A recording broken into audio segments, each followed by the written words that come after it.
signs that Democrats care at all that they're losing the next generation. I've got to admire what you've been able to do, not to weaponize, but to organize on these college campuses a different point of view. When the dust settled, it was clear. Our bold ballot-chasing operation worked.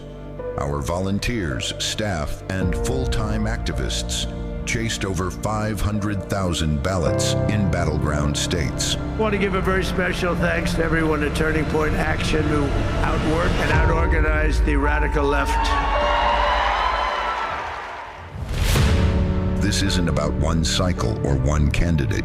It's about every race that shapes America, from your local school board to the Oval Office. Turning Point Action is here for the long game, expanding what works, investing early, and never backing down. This was, I believe, the greatest political movement of all time. There's never been anything like this in this country, and maybe beyond. Our departments are working together like a finely tuned machine. Ballot chasing, field operations, and community outreach.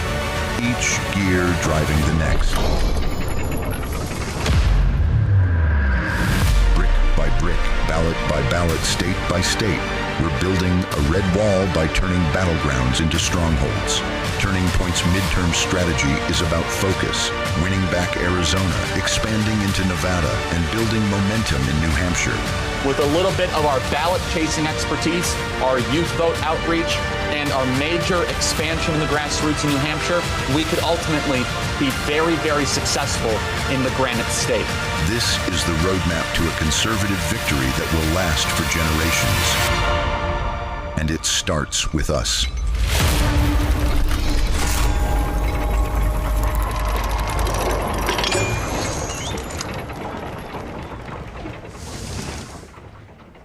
Do you want to sit in on my exclusive interviews with speakers here at SAS? You can be part of them. It's just down the hall. I'm going to be interviewing people like Pete Hegseth, Tucker Carlson, Tom Homan, Steve Bannon, Kristi Noem, Jillian Michaels, Brett Cooper, and more. All you have to do is become a member of Charlie Kirk Exclusive at members.charliekirk.com. Watch every episode completely ad-free. Join our weekly question and answers live on the show. Get merch discounts and more. But you can also sit in on my exclusive interview here at SAS.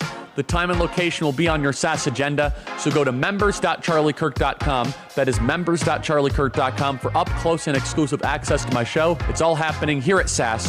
Follow the QR code on the screen to become a member.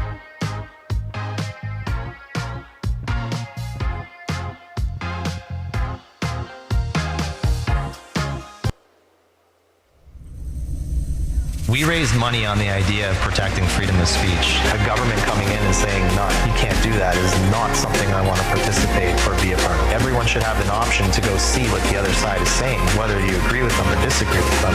You don't have any movements without freedom of expression. This is like the core, fundamental cornerstone of democracy and freedom. Call that censorship, call it whatever you want, it just isn't right. We'll challenge governments and fight them and push back against any type of censorship that we see.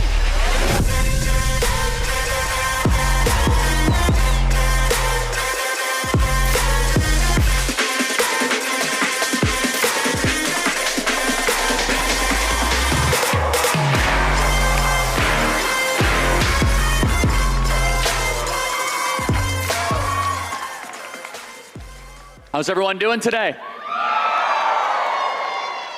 So we have one of the most important tech entrepreneurs in the country with us, Chris Pavlovski, who is the man behind Rumble. I couldn't tell.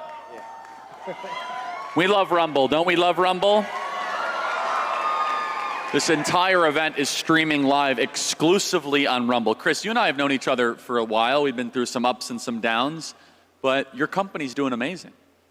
Yeah, no, I think you're like one of the first investors in that pool, the first investor in Rumble. When was that, in 2021? That was early. I was a believer before it was cool. That's true. This is a fact. Charlie was in that group of first investors that ever invested in Rumble, so thank you for that. That means a lot to all of us and what you've done for the country by investing in a company when free speech was, at that time, like very taboo with the mainstream media, very taboo with all of corporate media and the corporate world in general. So we were fighting against something all by ourselves. That was post-Parler, a couple months after Parler. It was just Rumble. We were the tip of the spear in fighting for the battle for free speech. Now, things have changed since then. But back then, it was just us, and Charlie was an instrumental person in helping us get there. And let's teleport back to that time. Remember, after January 6th, President Trump was kicked off of Spotify. He was kicked off of Twitter. He was kicked off of Instagram. He was kicked off of Facebook. I think he was kicked off of Pinterest. Like, yeah, Trump is really big into Pinterest.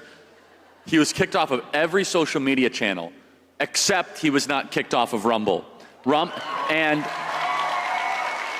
correct me if I'm wrong, Chris, you guys became the go-to destination for MAGA rallies when nobody else would carry the MAGA rallies. Yeah, it was a conference in February, a month after January 6th, and we were the only platform in the world. I actually see this as like one of the greatest honors. You know, it's sad that it is, but it's also one of the greatest honors that I've ever had, is to be the platform that held up the voice of the President of the United States and made sure that it wasn't turned off. To me, that is...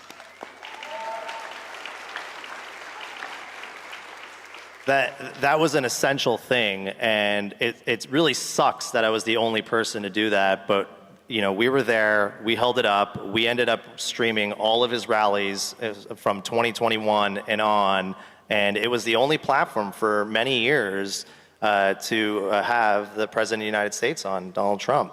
And in addition to that, in the background, we, as the President built Truth Social and got that up and running, we became the hosting provider, the cloud provider for Truth Social as well. So not only are we knew after the Parler situation that any of these big tech companies can turn off the lights at any point in time, but we also provided that infrastructure to the President's company as well. So it was an honor. It was the greatest honor, one of the greatest honors of my life, to be able to do that and be the guy to keep those voices going. Yeah, and so walk us back further. You started this as a YouTube competitor, and you're Canadian, but now American company. What were you thinking when you first started this business? I mean, that you were going to create a video streaming, video library competitor? I mean, how did you even start?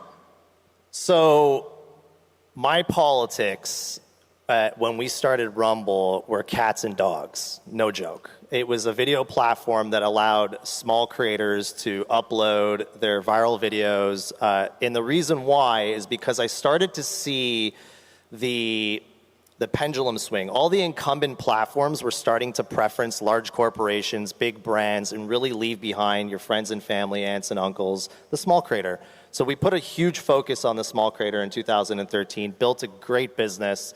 By 2020, everything hits the fan. Middle of the summer, I get a call from, at the time, the ranking member of the House Intel Committee, Congressman Devin Nunes, and he asks me a simple question. If I bring my podcast to Rumble and I search for my name, am I going to find it? And I'm like perplexed. Is this like some censorship investigation on me? Like, what is going on? And the reality was, if you typed in Devin Nunes in Google or YouTube, you would get CNN hit piece, New York Times hit piece. You wouldn't even be able to find the content from an actual congressman in California of his own voice. You couldn't find it. So he comes to Rumble. Within 2 to 3 months, he gets like 200,000 to 300,000 subscribers on Rumble. Whereas in the past 4 years on YouTube, with road signs in his district, he couldn't get more than 10,000 subscribers on YouTube. So you can kind of see that what was really happening there. You could call it censorship, shadow banning, something very, very nefarious prior to the 2020 elections was happening on these tech platforms. So from that moment on, we saw something that was, ridiculous, to say the least, but also it was an opportunity, and we built Rumble to be where it was today. By 2021, we had guys like Vice President J.D. Vance and Charlie Kirk invest in Rumble, and by 2022, we went public on the NASDAQ, and today we're worth roughly around we have a $3 billion market cap on the NASDAQ. it's an incredible success story. And talk about what it's like in the technology ecosystem. Do you still have your lawsuit active against Google? Yes, we have multiple lawsuits active. We're suing Google for their monopoly in advertising and search and preferencing. There's multiple different things. We've also have been suing. We've sued a lot of different organizations in the advertising industry. So in the summer of last year, we went after GARM and a bunch of other corporate advertisers that were basically fixing the market to make sure that they weren't advertising on Rumble. X did the same. Elon did the same on suing. We sued exactly the same day with them against GARM. And then 2 days after we filed our lawsuit, GARM disbanded.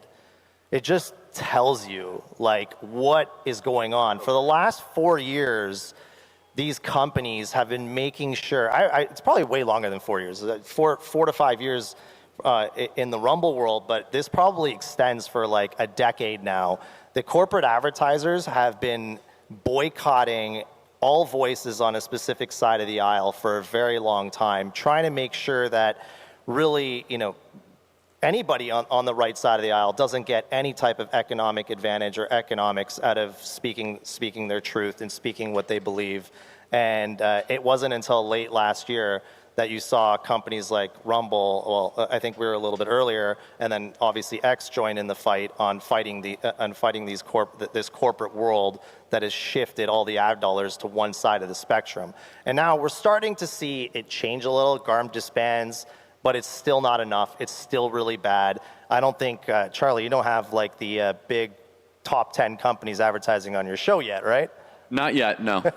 So we're not there yet, but I'm confident with the new administration and the way that the tide is turning that things are going to change, and we're starting to see signs of that. So what role does crypto and AI play into your business?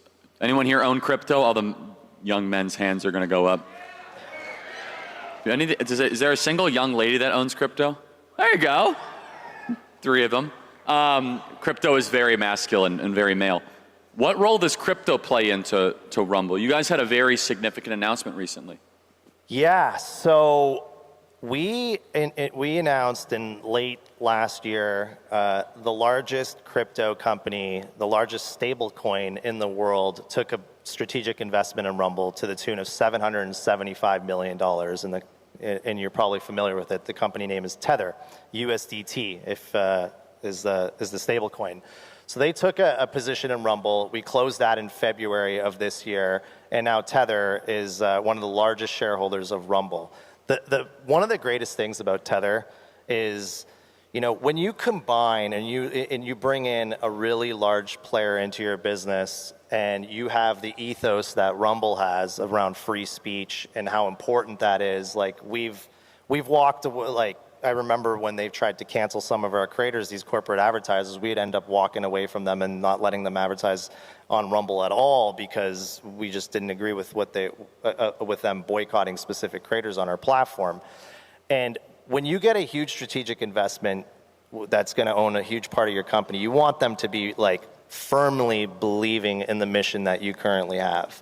And when I met these guys, and up until this day, I have never met people that are so pro-freedom and pro-free speech than the Tether guys. In fact, I was like shocked and floored. I'm like, they're talking to me about technologies that there's no way that they could ever cancel any voice if we implement specific technologies around the Rumble platform. That's how deeply integrated and how deeply they care about freedom and free speech. So having them as our backer and as a massive shareholder and launching products like the Rumble Wallet here in a couple months is amazing for Rumble, it's amazing for our team, and it's amazing for free speech. So there's several young entrepreneurs in the audience. What advice would you have for young entrepreneurs? What in your journey, because it's been a long one. You've been a tech CEO for nearly 12 years. What have you learned about entrepreneurship and value creation? I think my example is a little more unique than the typical entrepreneur. for me, I had to walk through fire. I had to deal with things that I never thought I would have to deal with. I had to deal with hit pieces, smear campaigns, corporate media trying to make you look like somebody you're not. It was brutal. And after going through everything that I went through in the very early goings as it was getting thrown at me, you start to realize like why a bunch of these guys folded. They folded because they had no balls. They couldn't do it. And for Rumble, I think the success comes from being really, really strong, having a team that really, really believes in something so deeply that nothing can move us. And that's where our success really came from in the entrepreneur side. And I think that's very different than a lot of businesses out there. There's the perseverance on our team to stand up to corporate media, to call out corporate media, to do the opposite of what everybody's saying. And we went through COVID, we went through the 2020 elections, we went through a lot of different things. We had providers try to cancel us. We had providers actually cancel us. We had to build our own infrastructure. We had to do everything the hardest way possible. And it was really a team that works 24/7, that cares so deeply in what we do, and they persevered through every single situation. And I think like just having the courage and balls to get it done is what took us to where we are. So I want to get to some of the live questions on the Rumble chat. What is it not? It's not Super Chat. No, it's the Rumble chat, and there's people that so on Rumble when you have a live stream, you can communicate to the creator, you can donate to the creator, you can subscribe to the creator, you can I see like live streaming moving in a direction that it's the next iteration of cable TV and talk radio. Cable TV is very like one dimension, and you're just kind of watching your creator or the host or whatever. And on Rumble, you now have the ability to actually communicate to the creator. You can donate, you can tip. It's a two-way conversation. The host now talks with you. You're part of the conversation. You can influence the creator. And I see streaming. It's really infant still right now. We're at that stage, like I would say, 5 years, 10 years away from having like network TV really move into the live streaming space in a more prominent way. But I do believe like the generation here is all about that engagement and all about that chat, and much prefers the live streaming model over. So here's a old school question cable. from the chat, and I'll synthesize it because it's kind of all over the place. Free speech is winning in the last couple of years. Donald Trump ran on free speech, and we voted for free speech in November. How? But not every country's America. How are you battling for free speech in, for example, continental Europe? Are you banned in Europe? Oh yeah, they don't like us too much. What countries are you banned in? So we were first banned in China, and then this is kind of a badge of honor. Yeah, and this is kind of an interesting story. Then the next place to ban us was a place called France. We got a letter from a French minister saying that you need to shut off this creator, and this creator. Not because they violated our policies, but they didn't like what the creator was saying politically. So we said no. It happened to be creators that were, more on, like it was Russia Today, I think, it was pro-Russian creators. And they said, if you don't turn them off, we're gonna turn you off. So we ended up leaving France. And then, ironically, Russia comes to us to ban some creators, and we said the same thing, go pound sand. And then Russia bans us in Russia. And then we're also banned by Brazil, which was a little bit of a longer story. By the way, we got to get Bolsonaro out of jail. It's terrible how they're treating Bolsonaro. It's absolutely awful, but yeah.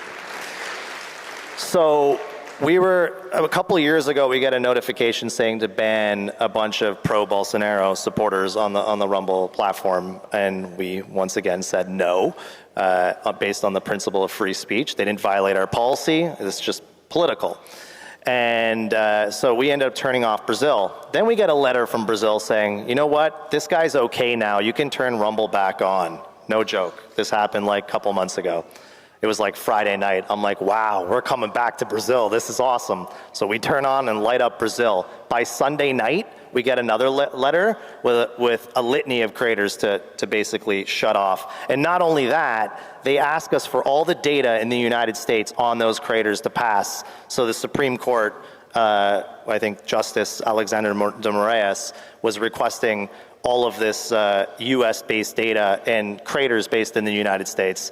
And once again, we're like, no. On top of that, we said, we're gonna sue these guys here in the United States because they have no jurisdiction, they can't do this, this is completely illegal.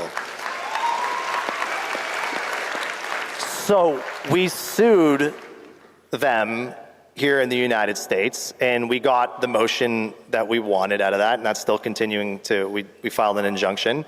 And Alexander de Moraes ends up calling me a criminal for challenging him in court in the United States. So, you know, it's really bad out there in everywhere in the world right now. There is not a place in the world like United States, and I think that sometimes people forget. What we have here in the United States is not anywhere else in the world at all. The United States... Amen. So last question here, Chris, and again, I'm going to kind of just summarize it. If, let's just say there was a President AOC, or that should motivate you to fight harder, right? Or a President Gavin Newsom or whatever.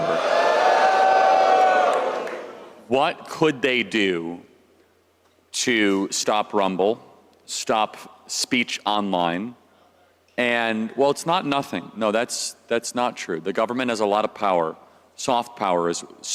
And what are you doing to insulate and protect Rumble so that you can fortify yourself against a tyrannical government that might take power again in the United States? Here's the good news. I just dealt with that for the last 4 years. So we're pretty insulated and pretty cancel-proof.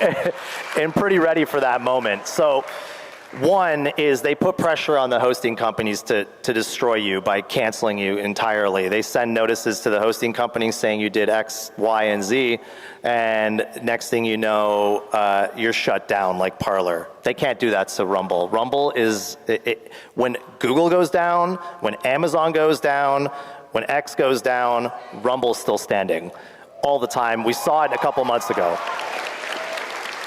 And Truth, because they're on our infrastructure. So that's one. Number two, we saw like states, California, New York State, Letitia James ended up trying to put a censorship law in New York State to basically force us to do something with respect to moderation and report that to the New York State, which completely violated the First Amendment. And we sued.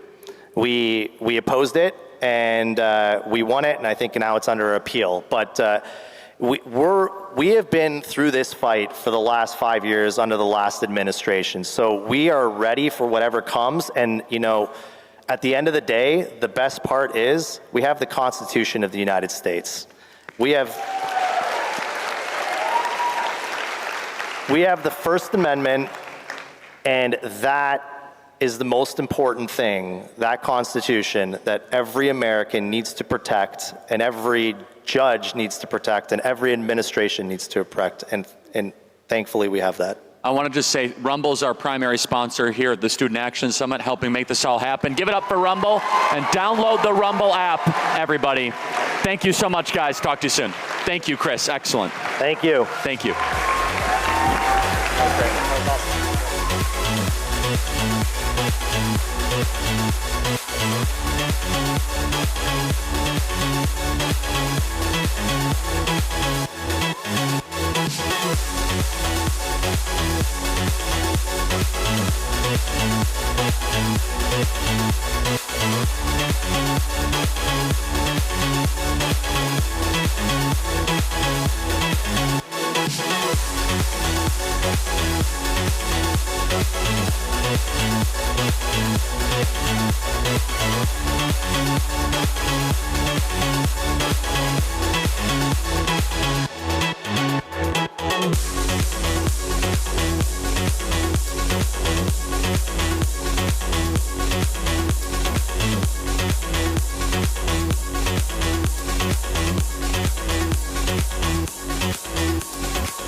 And I told you to be encouraged. I told you to continue to fight, and we're gonna make it happen. And we did just that. When they can't beat you on merit, when they can't defeat you fair and square, they wanna ruin your reputation. That should tell you everything you need to know about the left. Take that step and don't be afraid. Stand up for your values. Stand up for your Christian belief. Don't be a coward. It is time that we step up. It's time that we make a difference. It is time that we show our patriotism like never before. Do not be afraid.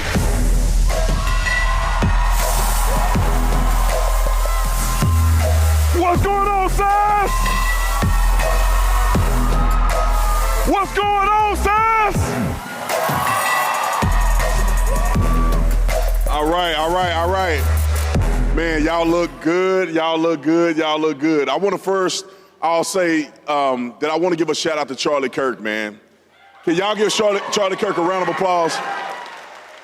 Why do I say that I want to start my show by giving some credit to Charlie Kirk? Is because he is the epitome of working hard and delivering as a young person, starting Turning Point USA a long time ago. As a teenager, and was able to accomplish all that he's been able to accomplish. He deserves a round of applause.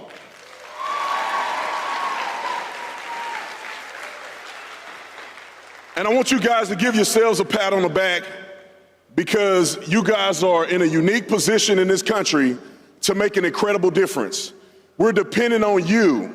We're depending on you to be bold. We're depending on you to be courageous. We're depending on you to have grit, to stand up for what you believe in the face of adversity. And I don't care what all the other people say, you guys, every single person that's sitting in this room, will be the future of the United States of America.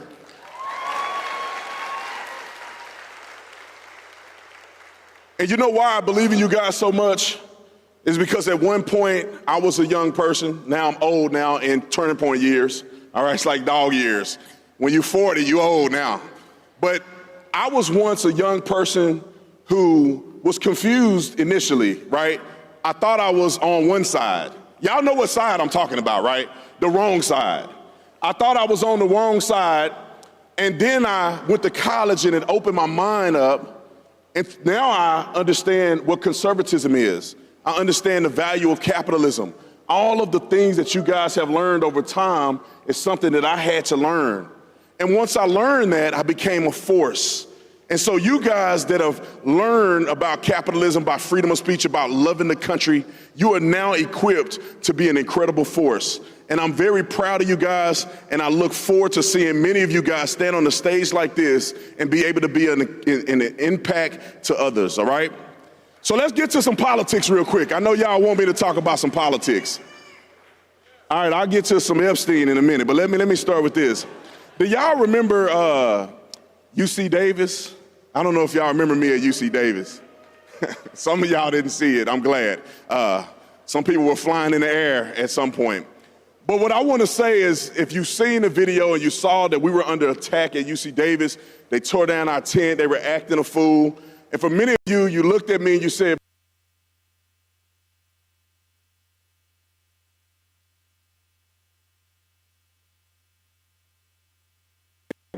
why did you just stand there and not do more? Because I wanted to preserve the reputation for Turning Point, all right? But you know, if I happen to be there by myself, hey, there'll be some pillows and blankets for all those little liberal non-binaries out there being foolish. But I want to say that the reason that what that represents for me is to stand on your principles, man. Don't let them defeat you. They tried to tear our whole tent down and threaten us. The police did nothing, absolutely nothing. I was appalled that law enforcement officers did not protect us. But you know what? We persevered. We said we do not care what they do. We're going to stand here. We're going to speak on campus because that is our constitutional right.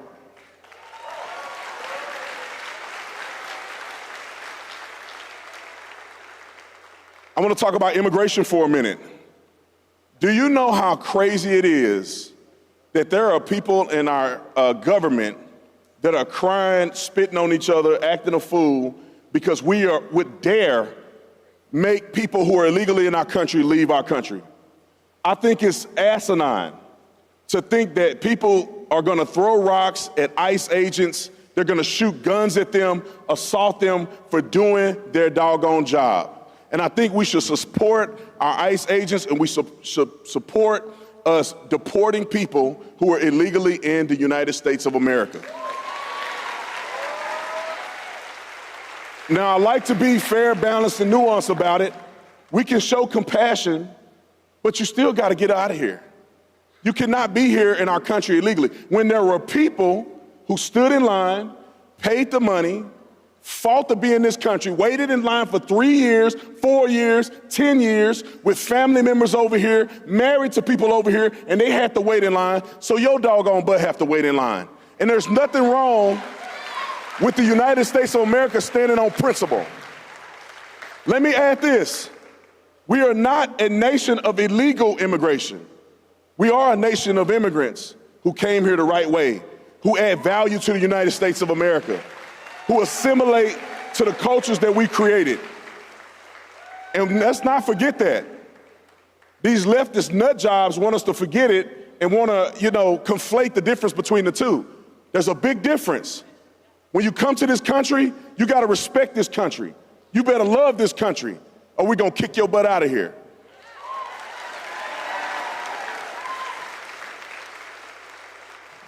Let's get to this Epstein thing real quick. Now, I have a different opinion about it than a lot of people, but I do share the sentiment of probably everybody in this room. How many of you guys think, by raising your hand, that the government is not telling us the full story about what happened with Epstein? All right, I'm in the right place at the right time. I think that these people, and I don't know for whatever reason, there could be reasons, but I don't think they're telling us the truth about Epstein. I think that guy was involved in something nefarious that implicates a whole lot of people. And my guess is that the whole lot of people may happen to be some of our allies and some people that we don't want to have a bad relationship with. But I will say this. People say this about Pam Bundy. I don't know Pam Bundy. I don't necessarily like a lot of stuff that she's done. Rolling out binders that's blacked out and redacted is the stupidest thing I've ever seen in my life. And you know what's funny is that, maybe I should say this. Somebody asked me to go down there. I said, I'm not finna go down there to put on a show. I'm a grown man with kids. What I look like going down there with binders and stuff? I'm not finna do that silly stuff. And I'm glad I didn't, because what they did was silly, and the American people deserve better. Now, I'll say this, some of y'all gonna be mad at me, but watch my videos, you'll like me later. Pam Bundy, I don't know what she's thinking, but she do answer directly to the President of the United States of America. So whatever she's doing, somebody else knows about what she's doing. And I'll say this about Dan Bongino, because I love Dan Bongino. How many of y'all love Dan Bongino? I like Kesh Patel. I don't know Kesh Patel, but I can say Dan Bongino, in my personal opinion, I do not think he will be the type of person that will see an injustice, that will see people being harmed and not stand up and say something. Now, the rumor has it that he didn't go to work the other day because he was disgruntled about what has happened. So I think that we should support people in our government that's willing to stand up. Let's have faith in some of the people that we've been trusting this far, and I think the truth will come out at some point. I think they're finding out how to deliver the truth. Maybe there's some confusion on how to deliver it to the American people, but I say I'm gonna have faith in Donald Trump because I believe in him. I think he's a good man. I don't know about Pam Bundy, but the other two, Kesh Patel and Dan Bongino, I think they're good people. So let's just weigh it out. But it's okay to be skeptical. Don't you be a fool and believe everything the government tell you. Have we learned that lesson yet? They lie to us about everything. Every administration. That Donald Trump has done a really good job about it. I think he's been the most honest, but they always deceive us. So don't you listen to everything any president or any political party says at 100%. Always be a person that can think for your doggone self.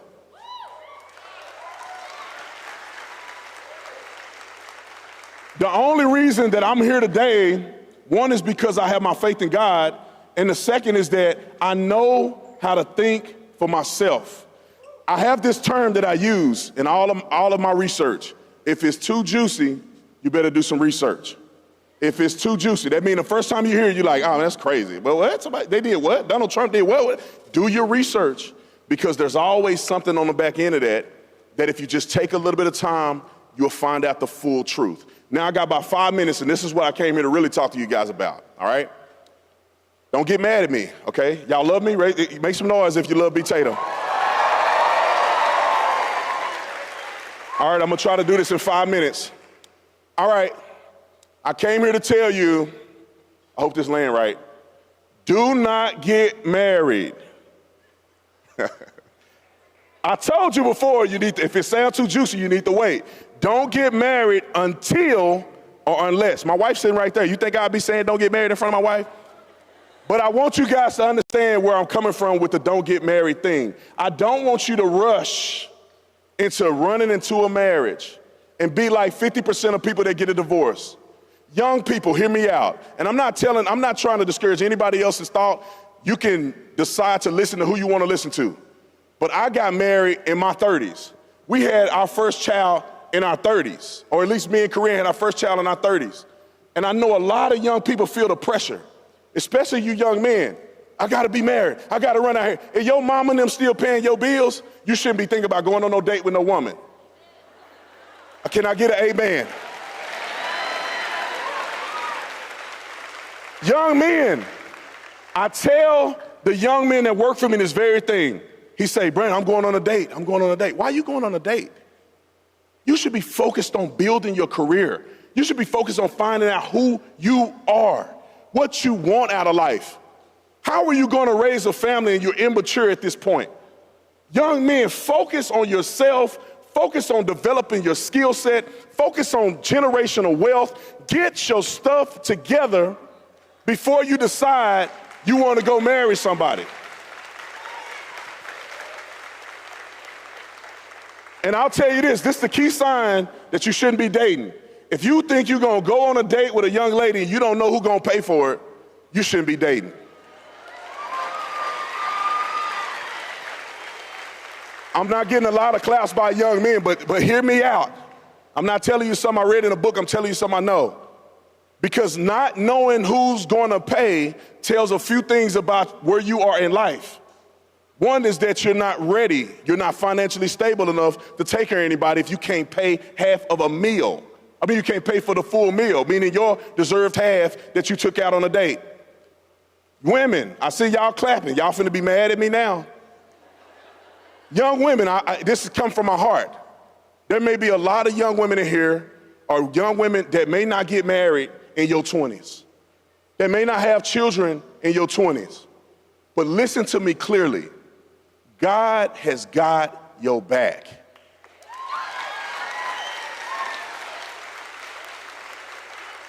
Do not feel the pressure of man to tell you when and where to do certain things.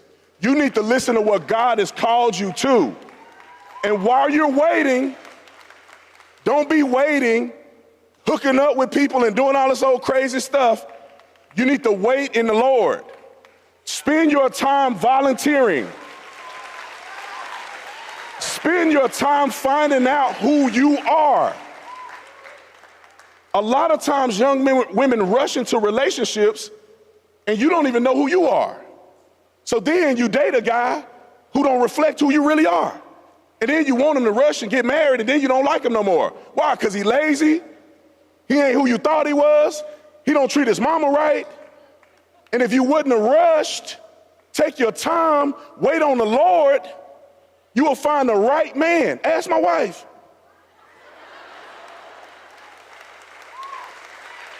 I'm not trying to put her on the spot, but I'm just keeping it 100. I got a minute left. I'm keeping it 100. If she would have gave up and said, God don't love me because I'm not married yet, I don't have a child yet, God forgot about me, I'm washed up. If she said that in her 30s, what would she be today? But my wife kept believing in God.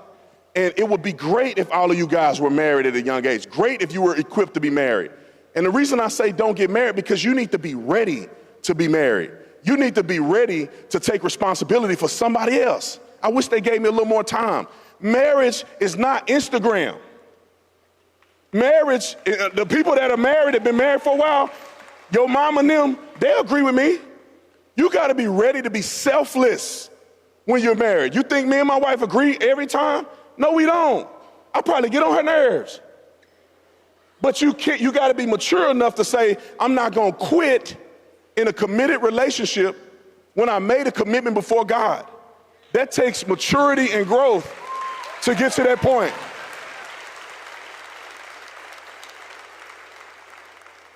So don't be weary and well-doing, because in due season you will reap if you don't give up. And I swear I feel it in my heart that young women need to hear this more than young men. Don't get down on yourself. Don't feel like you missed the boat. There's a lot of young women I see on the internet, they feel shame because they ain't married to somebody.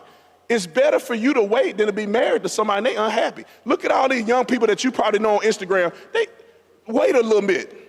Then you see a picture, they don't have no ring on no more. You're like, wait, what happened to them? You see a picture and all that man that she was all up under his armpit, he ain't even on Instagram no more. Don't get caught up in that. Don't get caught up in that. People will never post online the bad times. They'll never post online the arguments they have. They'll never post on time the difficult time. Having children, I'm gonna say this and I'm gonna get off this stage, I promise you. Listen, a lot of people are like, I wanna have kids. Wait until you're mature and ready. If you are in a relationship, enjoy your marriage first and then have kids, trust me. I love my boys. I love my boys. The tall one with the bushy hair. I love him too, and the little one over there that won't go to sleep like he's supposed to. But when they young, you see the picture on Instagram, they cute. Oh, little baby, little baby, little baby. No, they, You trying to go to sleep? You know what I'm saying? Sometimes I want to be grown, but we got kids. And that young one won't get out the bed, will he? Wave your hand at me if you gonna sleep in your own bed? No, you're not. I know you wouldn't. So I'm trying to encourage you guys to give a different perspective. I'm not trumping anybody else's statements. I'm just saying, God's got your back. Believe that. Everybody in here, you have a purpose, you have a mission. Don't think that because you're not on stage or you're not famous or something that God can't use you. I'm just doing what God has called me to do. You guys all have a calling on your life that's equally as important. If nobody watched my YouTube channel, I wouldn't be anybody. If nobody read the things that I wrote, I wouldn't be anybody. If nobody showed up when I speak, what would I be? So we all are in this together. We all have a mission and a purpose.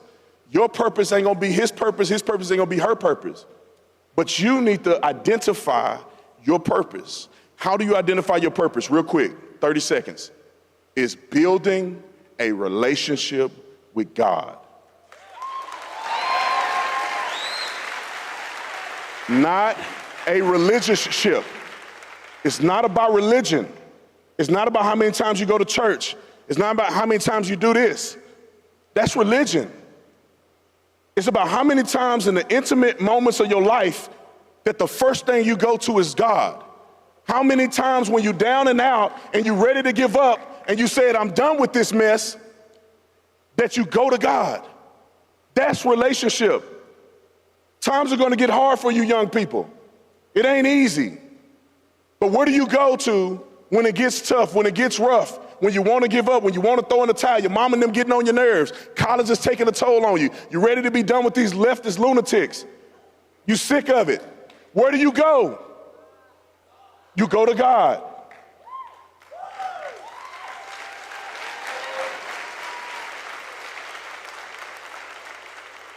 All right, I'm gonna finish with this because I'm over time. I love you guys. Make sure you meet people here. Make sure you collab with people here. Don't be afraid to talk to people that you don't know, because this is where magic happens. This is where you meet people you're gonna network with. Some of y'all may meet your husband or your wife here. Don't be ashamed in the corner, walking around with your head down, unapproachable. Come on, y'all. This is a once-in-a-lifetime opportunity for you. Take advantage of it. Do the right thing. Don't get in trouble out here in Tampa. Don't get in trouble out here. The Lord is watching you. But I just want to say thank you guys for being here. Enjoy the rest of SAS. God bless you. God bless America. And I'm out.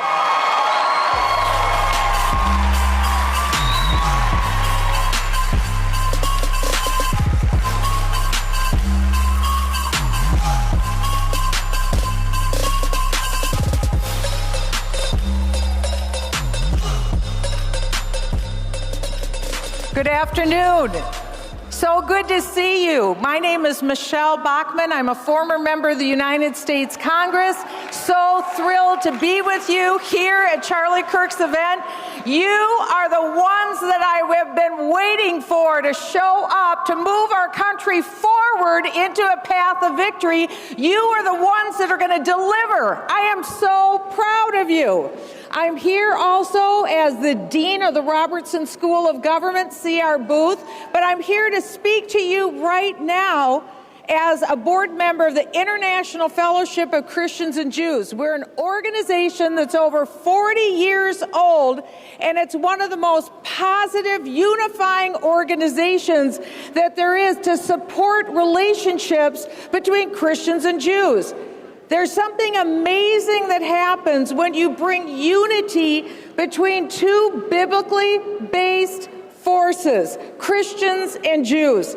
We've seen miracles come from these relationships, and today the International Fellowship of Christians and Jews is the #1 humanitarian relief organization throughout Israel, and going into places like Syria where there's needs and binding up the wounds and bringing health care to people who have problems in those areas. It's been a tremendous organization. And when you look at the United States and Israel, we've had an incredible relationship. The United States was the first nation to recognize the existence of Israel after Israel declared independence. It was a Democrat president that made that recognition 11 minutes after Israel made that announcement. We're also the first nation that recognized Jerusalem as Israel's eternal capital. That was Donald Trump that made that designation.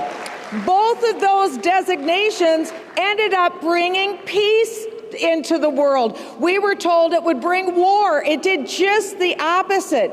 When you have a sane country like the United States working with a sane country like Israel, you've got a community of the sane. And it is important that we work together. Just this week, there was an agreement that the United States signed with Israel on tech and innovation. The two top countries in the world on tech and innovation and AI are the United States and Israel. We signed a pact that is going to benefit you, that's going to change your world for the future and bring strength and prosperity and peace into both of our nations. There's a huge controversy right now about Israel, that Israel's bad. And so what we've been trying to do is bring some unity and some clarity into that issue.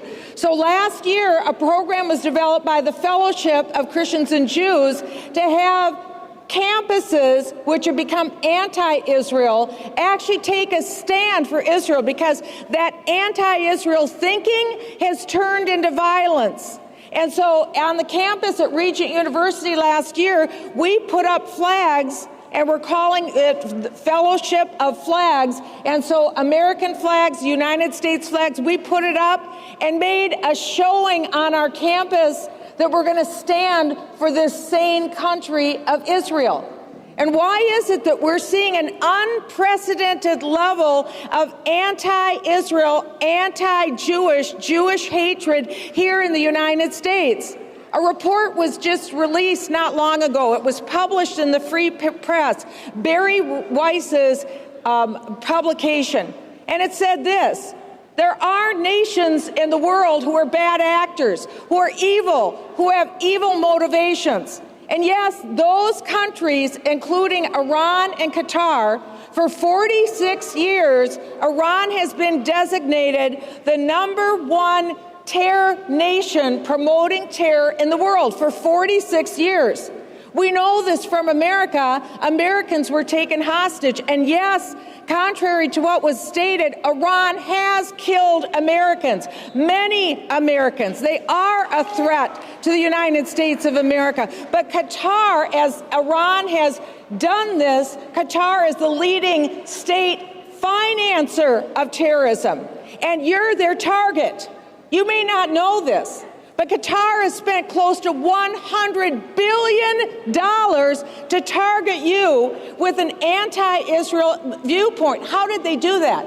They brought professors, curriculum, they're in K-12 schools, they're in higher education, they're in media, they're in the culture. $100 billion buys a lot of message. Qatar is 330,000 people. America's 330 million people. Qatar's nation, their population is the size of Pittsburgh, but they're extremely wealthy. They control about 11% of oil and gas interests, and they use that money because their goal is to have Islam dominate the earth. They have the largest propaganda outlet in the world, Al Jazeera. And so they put their money where their mouth is. We need to understand the intention of the enemy and what they choose to do. But what I love about Charlie is he's a biblical guy. And a lot of you here are biblical people. And one of the most profound, clarifying concepts in the Bible is that it's God who chose the Jewish people. He chose them. It wasn't the Jewish people's choice. God chose them. They were going to be his people, and he chose the land they would be on. And the Bible says, forever, this is their land. He deeded it to them, no one else. And so the Bible is very clear, and I'll end with this. Those who bless Israel will be blessed. Those who curse Israel will be cursed. And we need to understand that's true for individuals, that's true for nations. And so I encourage you on your college campus, come to the International Fellowship of Christians and Jews booth, pick up American flag, Israeli flag, and be proud of them, bless Israel, and you too will be blessed. God bless you all, and I'm grateful to be here today.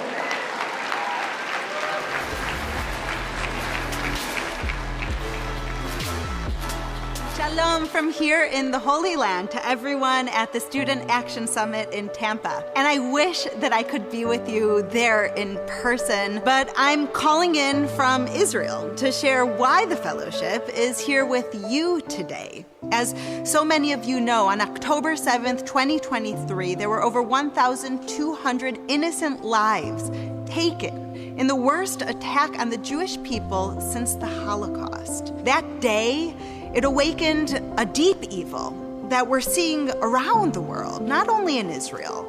And yet, in moments like this, I believe that people of faith are called to shine God's light even brighter. That's why this October 7th, students across the country are joining us in Flags of Fellowship. Each campus will plant 1,200 flags to honor the victims, to boldly and proudly stand with Israel and declare that we choose courage over silence. So I'm inviting you to get involved, to order your activism kit, and the Turning Point team will help you bring this to life on your campus. So thank you, thank you, thank you, as we say in Hebrew, Todah Rabbah, for joining us in this holy endeavor of unity and fellowship that's never been needed more than now.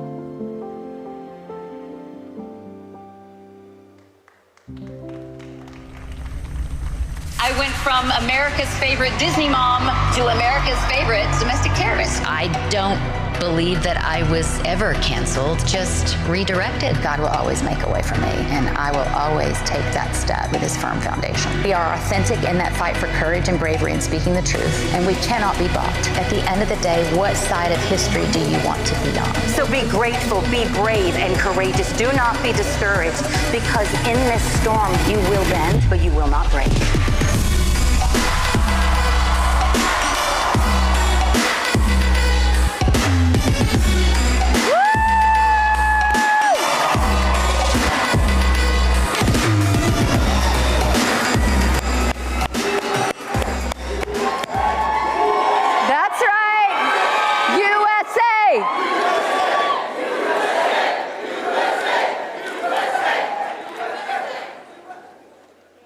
Greetings, fellow domestic terrorists. Welcome to the resistance. I'll be your host for this afternoon's rebellion. It's so good to be in the company of allies. Now saddle up, Buttercup, because I have matches and we ride at dawn. Now, before we dig in, I want to give a big thank you to Turning Point USA, because standing up here, you can clap. Standing up here talking with you is one of the greatest gifts of my life. Do you know that I've never actually met Charlie? I know, right? But when I do you know what I'm dying to say? Good luck, Charlie.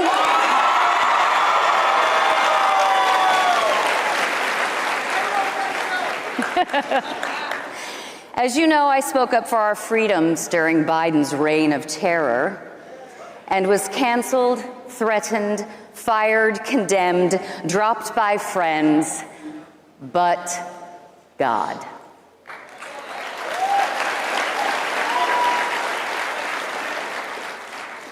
God had other plans.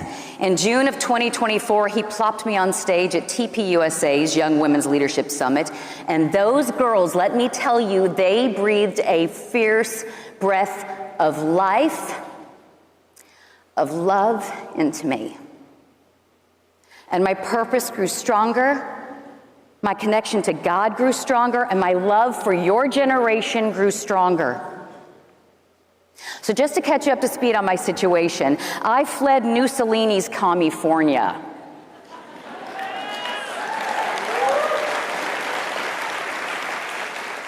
Literally overnight.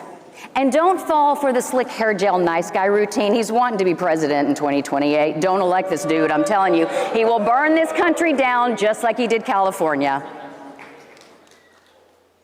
So after being locked down for 58 days, I drove by a quarantine camp for kids up the street from my house. No joke.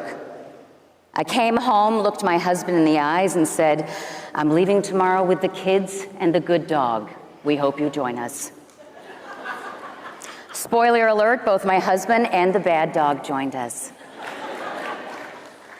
Then I unknowingly was captured in this little video that swept the nation, speaking out against mask and vaccine mandates at the Williamson County School Board meeting.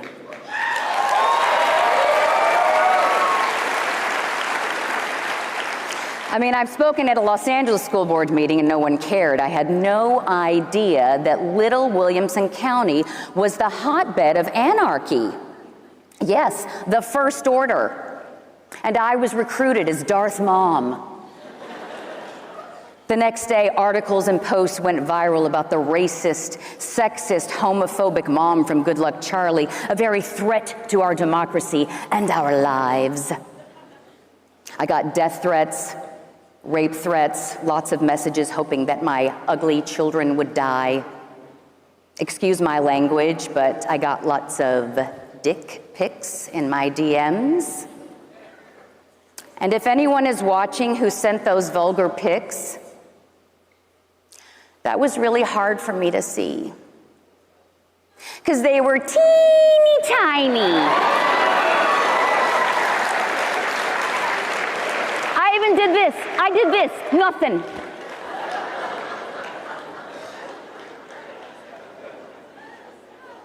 Then I, along with many other parents who used our First Amendment rights to protect our children, I was labeled a domestic terrorist by the President of the United States. He said that about your mom. And here we are. Oh, and one more thing. I have a new television series coming out at the end of August called A Week Away, streaming on Angel. So the cancellations were fabrications and did not work.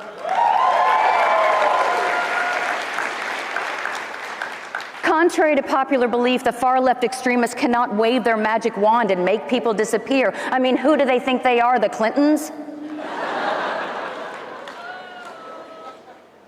However, now I got a bigger problem. I don't know about the rest of you, but I got a big problem with the global elite, one world order, divide and conquer propaganda being forced down our throats.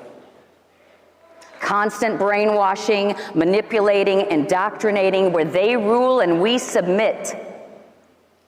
Their greatest weapon, AI. And kids, it's your generation they're after. The radical left NGOs have commandeered education, health and science, weather, news, politics, sports and entertainment, basically the entire board game of Trivial Pursuit. But their pursuit isn't trivial. It's world domination. And it's not a game. Their plan isn't fun or even for our safety. It is a very calculated strategy to destroy our current system so they can build their new one world order. Sounds scary. And it could be. But God.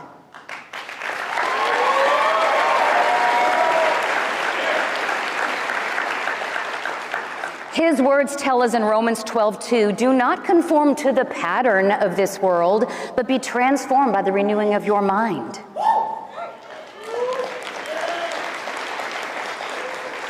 Now, I recently came across this book called The Fourth Turning, where historians have discovered a very clear pattern of historical events and generational cycles that they call turnings, where each generation shapes and is shaped by the time or the turning in which they live.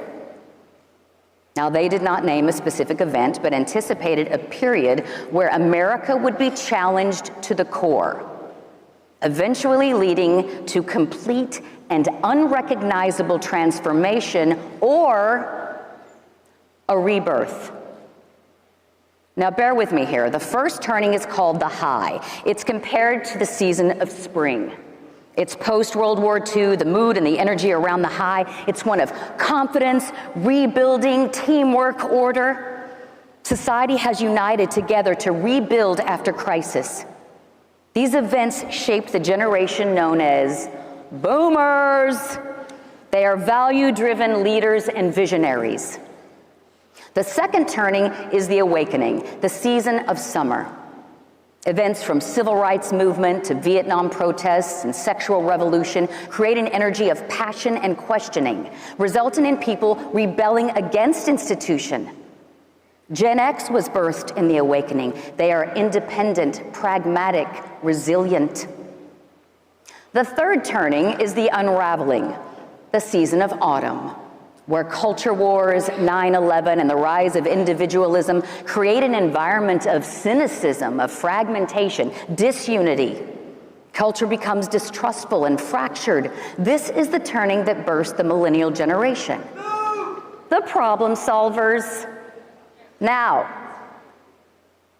are you ready for the fourth turning? The fourth turning is called the crisis. It's the season of winter, or as Shakespeare said, it is a winter of our discontent. Or as Joe Biden said, well, prepare a dark winter.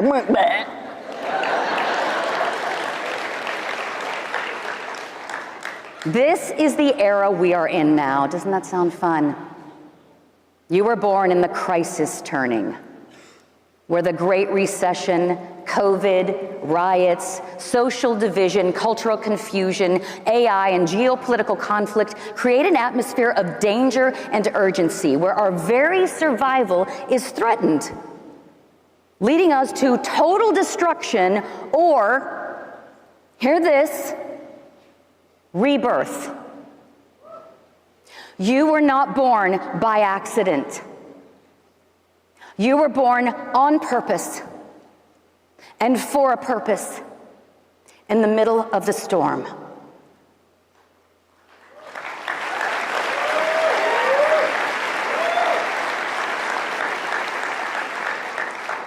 You are living in a time of unraveling. Institutions are collapsing.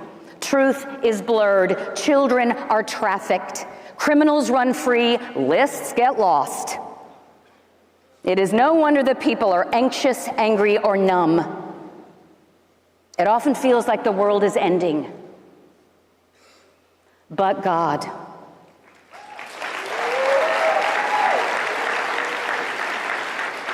God has a history of raising his strongest warriors during the darkest hours. This moment, this era is not your burden. It's not your fault. It is your birthright. We are living through what historians call a fourth turning, a time of upheaval. Systems shattered, trust decimated, but there's a pattern, and these moments always come before rebirth. Every time this happened, through plagues, wars, revolutions, God raises up a generation not to be a spectator on the sidelines, to merely watch the collapse, but to lead the renewal. Gen Z, you are that generation.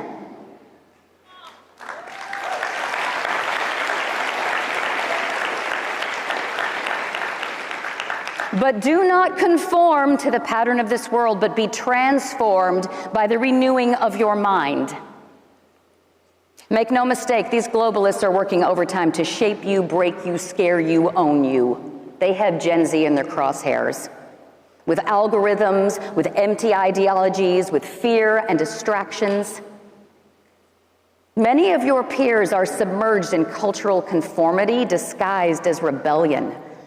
They think men and women's sports is equal rights. They think forced injections are for the greater good. They think killing a baby is reproductive care. They think the chemical and surgical castration of prepubescent children is mental health and parental obligation. They think Diddy is innocent, lists don't exist, and Jeffrey Epstein killed himself. With endless scrolling, rage content, algorithm-driven identity, the crisis is not just physical. It's spiritual. In Ephesians 6:12, the Bible tells us, "For our struggle is not against flesh and blood, but against the rulers, against the authorities, against the powers of this dark world, and against the spiritual forces of evil in the heavenly realms." They want you scrolling instead of serving, obsessing over comparison instead of being who God made you to be, consuming instead of producing, echoing instead of thinking, hiding instead of leading, fearing instead of thriving. That is not your calling. You were not born to conform. You were born to transform.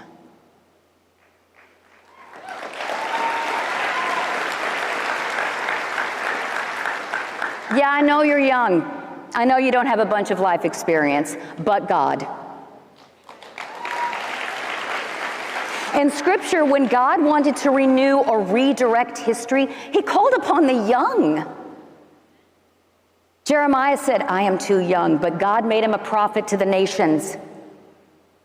David was a teenager tending sheep when he was anointed king. Mary was a young woman when she said yes to bearing the Savior of the world. 1 Timothy 4:12 has a message for you guys.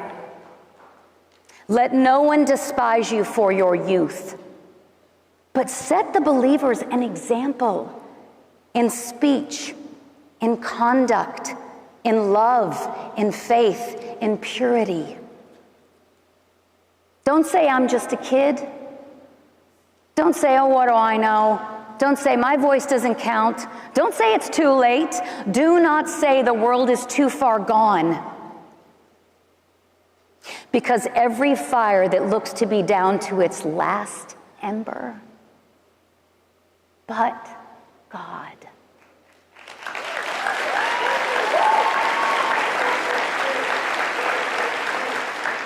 God makes beauty from ashes, and his flames are refining. See, you are stepping into history's most decisive role, not as passive victims of collapse, but as authors of renewal. The world keeps mocking that Gen Z will be the downfall of our country. Lie. Not in this room. I believe in you. I love you guys. I believe in you. And you, and you, and you.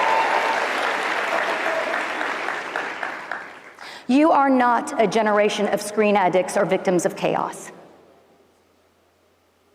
You are capable, bold, wise beyond your years.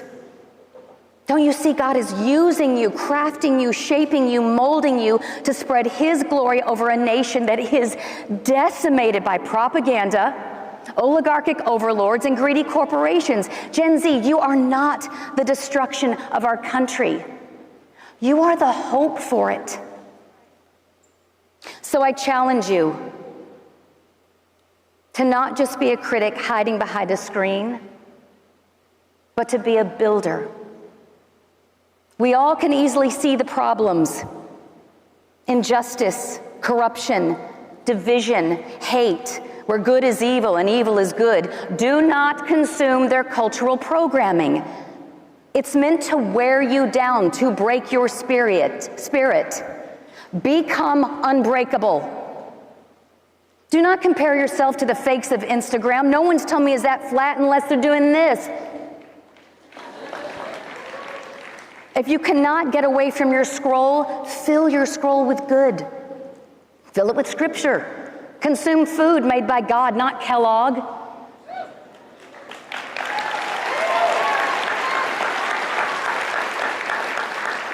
Listen to music that is a conduit to your creator, not a fast pass to insanity.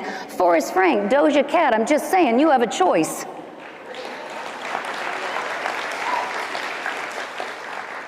Instead, be the generation of mothers and fathers that stay together.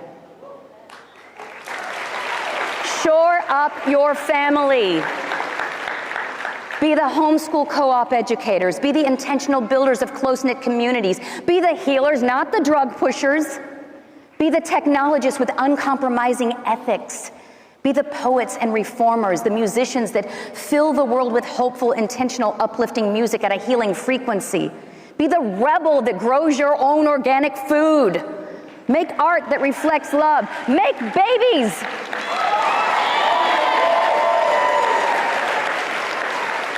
Babies are the biggest blessing this world has to offer. You are not the end of something broken. You are the beginning of something better. Rebellion is easy. Renewal takes courage. Joshua 1:9 is my favorite scripture. Have I not commanded you, be strong and courageous, do not be afraid, do not be discouraged, for the Lord your God will be with you wherever you go.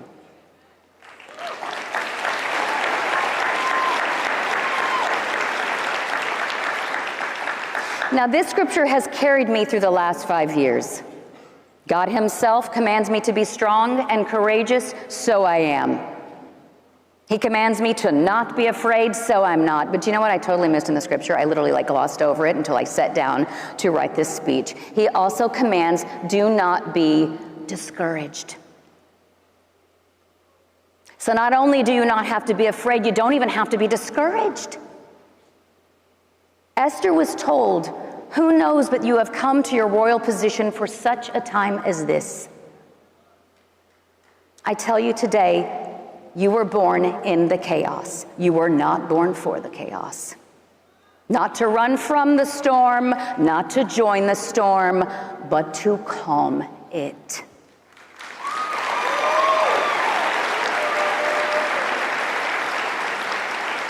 You are here to renew what is good and true. So to you, Gen Z, and all who influence them, do not conform, do not be discouraged, do not delay. Let your mind be renewed, let your spirit be bold and courageous, let your hands start building. And while Good Luck Charlie may be an entertaining, nostalgic, much-needed escape from the world, let me assure you that life has nothing to do with luck. It most certainly does not have anything to do with wishing upon a star. It is about firmly planting your roots in rich soil and growing. It's about faith that although you were born in the middle of this storm, it's here to make you stronger. So be grateful, be brave and courageous. Do not be discouraged, because in this storm, you will bend, but you will not break.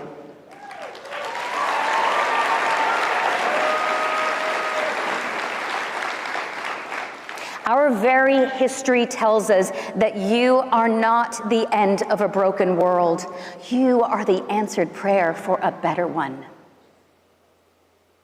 Guys, I just want to pray over you right now, pray with you right now. God, I thank you for your grace, mercy, and abundant love. Of all the people throughout history, you have purposefully called each one of us together to do life together. Help us to be the hands and feet of your Son, Jesus, to love, to heal, to help. Father, I ask that you bless us in miraculous ways we never saw coming.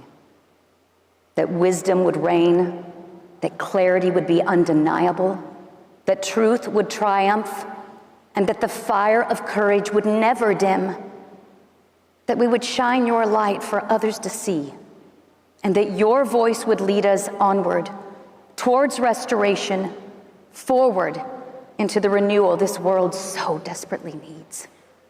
Amen.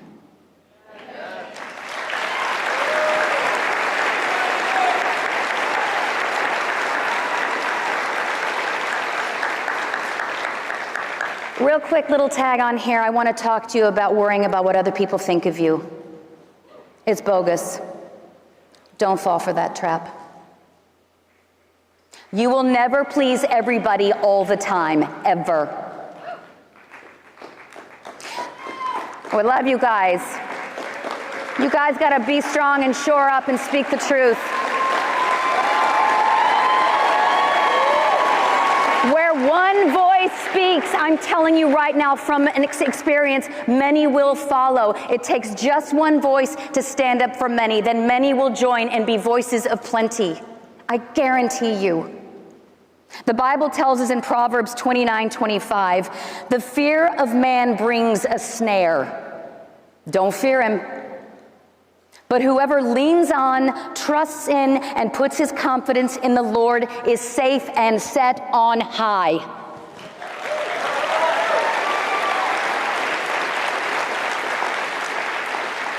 I love you all. God bless you all.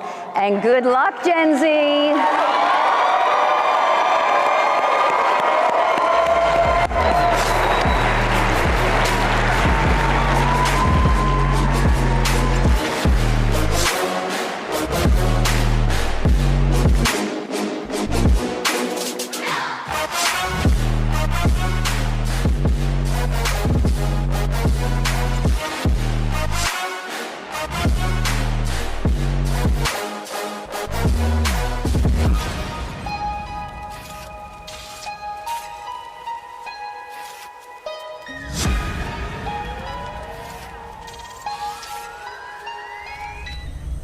Is my story and my upbringing breaks through the whole concept of identity politics, where they say if you are a minority, you have to vote a certain type of way. If you don't vote that type of way, you're supposed to embrace this victimhood mentality, and I don't. We will gut CRT from our nation's military. We are one nation, one people, and this majority body believes in unity over division and merit over identity. At the end of the day, you all need to use your stories because your stories can make a difference, and courage is a choice to move forward, fight for what is right, and help take back this country.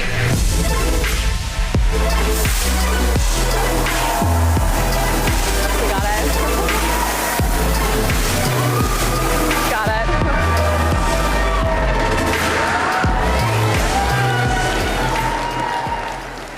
Good afternoon, Tampa. For those of you who might not know who I am, my name is Congresswoman Ana Paulina Luna. And I have the joy, thank you, I have the joy and privilege of representing Florida's 13th Congressional District in Pinellas County. Thank you, thank you. But you know, standing here today, when I initially started out, I never envisioned that I would have a career in politics. I did not come from a particularly political family. I was born to a very young single mom. My dad was in and out of jail. By the time I had been maybe around 10 years old, I'd walked into an armed robbery. I had a cousin that was murdered. I'd attended multiple high schools, one of which there was a gang shooting on campus. And for all argument's sakes, according to statistics, I probably should have been a high school dropout, teen mom, and on drugs. But at 19, I joined the military. which truly was the best decision of my life. It's where I met my husband, Andy, and it's where I was able to put myself through college. Eventually, I ended up taking the MCAT twice and had this goal and objective of becoming a military physician. But it was during my gap year when I was volunteering as a counter-trafficking activist that I really had my turning point moment. You see, prior to 2016, then candidate Trump was talking about the correlation with an open border and human trafficking.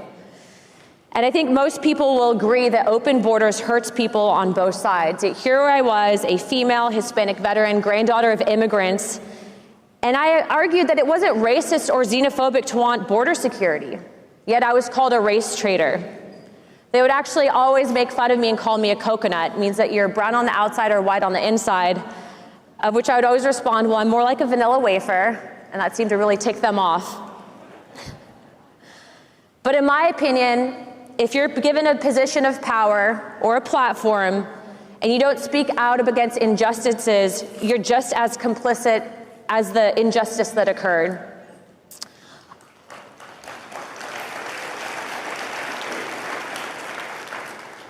And I noticed something. I saw that the media was lying. I kept seeing these images of women and children, yet the very same media outlets weren't talking about the rape, the trafficking, whether it was labor for sexual purposes that was taking place. I made a video like any good millennial will do, and it went pretty viral, talking about why I believed in border security and why I supported President Trump. And eventually I was invited to an event called the Young Women's Leadership Summit, which if you've been there today, shout out to all the women in the audience. It was at that event I realized I wasn't the only one. And shortly thereafter, I kid you not, one day before I was supposed to go to medical school, Charlie Kirk calls me and says, "Hi, Anna, my name's Charlie Kirk, and I'd like to offer you the job as the National Hispanic Outreach Director for Turning Point USA." So I literally, thank you.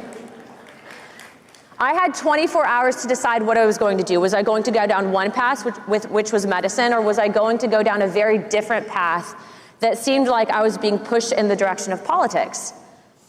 And after thinking about it and talking to one of my mentors, I realized that I could help people in a way that I probably could have never dreamed of through medicine, and that was through legislation. The impact and the reach I would be able to have, I could actually potentially bring the change and be the change that I wanted to see happen in this country.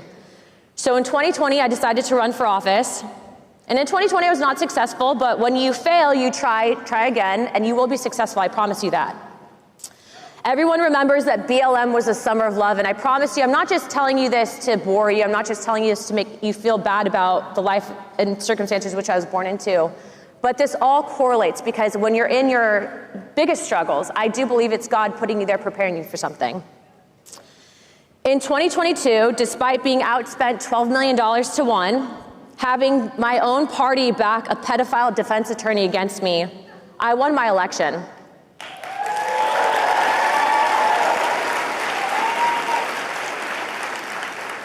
And it was a massive learning curve. You would think that when you go to Congress that they send you there and they want to teach you how to legislate and they want to teach you how to put forward and do the right thing, but they don't. They want you to go up there, go to the lobbyist parties, they wine and dine you, but they don't actually want you to advocate and do what you promised to do on the campaign trail. So I read the rule manual. It's crazy what happens when you read books. Read it multiple times, in fact. And shortly after getting elected, I had this egregious hit piece come out from the Washington Post. Just real quick, how do we feel about the Washington Post? I told you a little bit earlier about the background in which I came from, and this hit piece tried to discredit everything about my life. They tried to say that I was a registered Democrat in the state of Washington, of which they had to retract because that was provably false. They actually were able to access my military records as a sitting member of Congress, contact my old supervisors trying to dig up dirt on me. They reached out to my mom and asked for proof of death that my grandmother passed away HIV positive. They even went as far as saying that I made up my father's incarceration record. Little did they know that I had receipts for all of that, but they didn't want to print the truth because people like me on the left, we're not supposed to exist. We're supposed to be Democrats, we're supposed to be leftists, and we're supposed to embrace, especially if you're Hispanic, we are supposed to embrace open borders. They want us to pretend that all Hispanics are legal and say nothing about labor trafficking or child trafficking affecting our communities. And I'm not going to be silent on that matter. Had that article not come out, had I not have the facts to back me, Time magazine would never investigate it, and even though their hit piece was meant to destroy me, it actually ended up empowering me. In fact, Time magazine named me as the next 100 most influential people in the world next to J.D. Vance.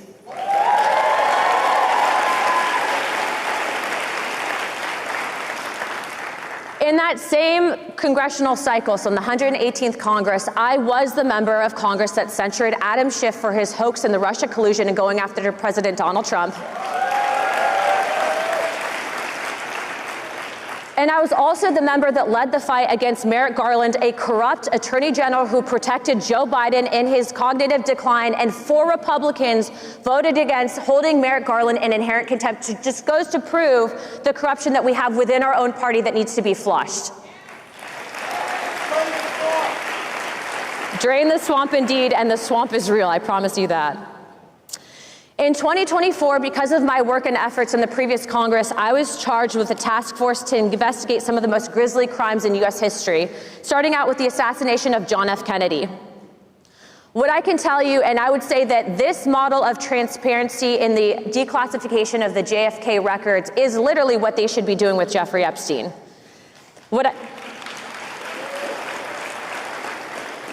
The administration released tens of thousands of documents, and I will say credit due where it's deserved.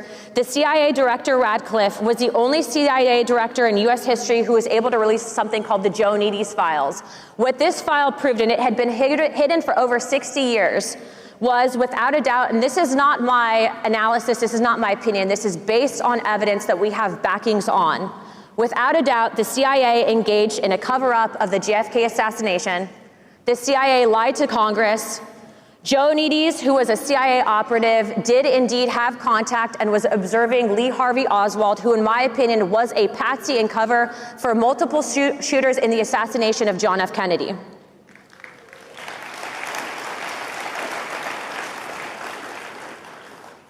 If you would have said that last year, a couple years ago, they would have called you conspiracy theorists. Yet every single person in this room knows conspiracy theory is only a matter of time before it's proven correct. See, for most members of Congress, their job is just to vote. But for me, it's far much more than that. It is to weed out the systemic corruption infecting the cancer on this country. And the only way that you can do it, you don't make peace with evil, you don't make peace with corruption, you destroy it.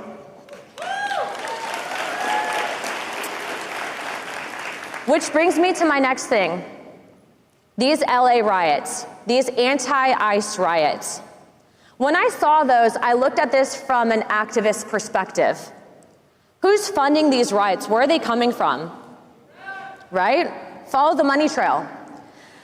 Now, credit due where it's deserved, because I don't believe that this woman deserves enough credit, but there are 2 people that actually helped flush out these connections on the financial ties. The first one is an individual by the name of Data Republican. Her name's Jenica on X. And the other person who I think probably might be here today is Laura Loomer. Now I want to tell you what I learned. And when we were able to discover some of the work of these citizen journalists, we were able to actually send out letters requesting testimony, and I'll get to that in a second, to an individual by the name of Neville Singham. Now, when you look at Neville Singham's background, he's a billionaire Marxist who was made a billionaire by taking money from the Communist Chinese Party. The money then transferred from the CCP to an organization called the Party for Socialism and Liberation, of which then turned around and organized these anti-ICE riots. But why all of a sudden Mexican flags? Do you guys remember the Summer of Love and these mostly peaceful riots? They were BLM flags. In fact, the Democrat Party used a dead black man by the name of George Floyd to fundraise for their 2020 election, and no one wants to talk about that. The main difference between that and then is nothing, just a different flag. And in fact, they're doing the same thing. They're using the guise of targeting people based on race, social, economic class, changing the flags, fundraising off of it, and using it for political talking points. It's not really about immigrants. It's not really about protecting innocent people. It's not about women and children. And as you saw on some of these farm raids that just took place yesterday in California, our own government was able to free multiple children that were being hired to work on these, not even hired, they were being forced to work on these farms. And I think everyone in this room will agree that child labor and exploitation is unacceptable in a free country.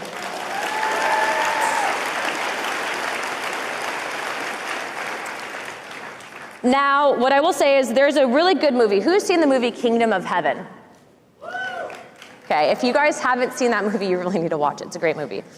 But there's a quote in that movie, and it really resonates with me. It says, "Your soul is yours keeping alone. Even those who presume to play you be kings or men of power, when you stand before God, you cannot say, 'But I was told by others to do thus, for their virtue was not convenient at the time. This will not suffice. Remember that.'" It means that every single person here has a choice to do the right thing. It doesn't matter what position you're at, but if you're in a position of power and you choose to not do the right thing, watch out. See, this party is no longer our grandfather's GOP. We've changed, and I think that that's evident. We are the People's Party.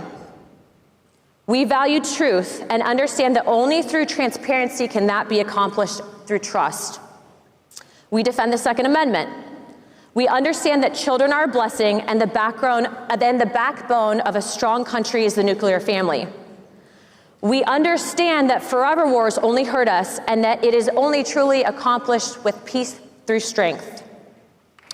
We embrace the famous words of one nation under God, with liberty and justice for all.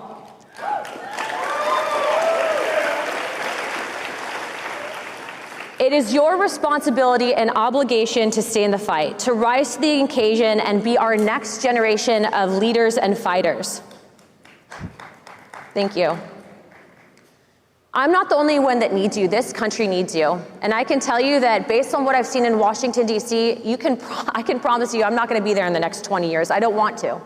It's corrupt, and we need your help to truly drain the swamp.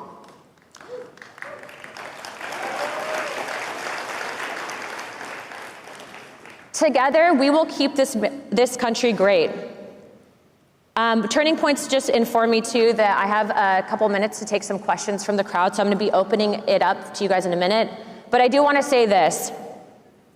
I didn't do this job because it was convenient. In fact, it's quite the opposite. It's incredibly hard. It's a big sacrifice for the family, but I'm doing it because it's the right thing to do. Because right now we need young leaders who will speak the truth, sometimes calling out our own party. If we don't have your voice, we will lose this country, and you're seeing that with some of the elections taking place around this country. Now, everyone says every election is truly important, but when you see them electing open communists, when you see money coming in from the Communist Chinese Party, when you see systemic government corruption, I'm telling you right now, we need your voice to fight it. God bless all of you. Thank you so much for being here today. God bless the state of Florida, and God bless this great American country. Now, if you guys can please line up here, I'll take some questions from the audience. Right up here, find a microphone, and we'll go from there. Hi. I really respect all of the work that you've done on the pro-life movement and speaking out against abortion and all of the things that Planned Parenthood and the abortion industry is doing against unborn life. I would love for you to speak a bit about the IVF industry and then what that also does for unborn life and what we need to be concerned about with in vitro fertilization. I actually think that I hold the same position that the president does, and that IVF can be done in a responsible fashion. What I will tell you is that I think the conversation surrounding that, though, right now is very convoluted. In my experience and from what I've heard, when people are being impacted by fertility issues, and this goes into what's in our food product, what people have been exposed through the medical industry, and why there's such a big population decline right now. I've actually been one of the few Republicans to co-sponsor legislation on that exact topic. And so I think the whole idea that there is an IVF industrial complex does prevent, I guess, the discussion on if you have a one-to-one embryo transfer and you're respected in that sense, how much of a beautiful thing it can be for actually families that struggle with infertility. But again, it takes a responsible conversation, and I think that we have to not run from those conversations, but have them face to face. And then on your right, this will be the last question. Hi, my name is Mayan, and I was wondering if you thought that we would ever have a female president as a female congresswoman. Yeah, I think that it's going to probably happen in my lifetime, but I think that when someone's running for president, they should not run on the fact that they're just a woman. I think that qualifications get us there. But on that same topic, I do think that there's going to be many Democrat females running for president in the next election cycle, and I think that they're going to run on a few things. I think that they're going to run on immigration. They're going to run on the images of deportations. And so it's going to take everyone, whether or not you're a man or a woman, taking a stand against them and their propaganda machine. I want to take a few more questions, though. There was a lot of young kids lined up, so if that's okay with you guys, if you guys can just, some of the kids that came back over here. Thank you.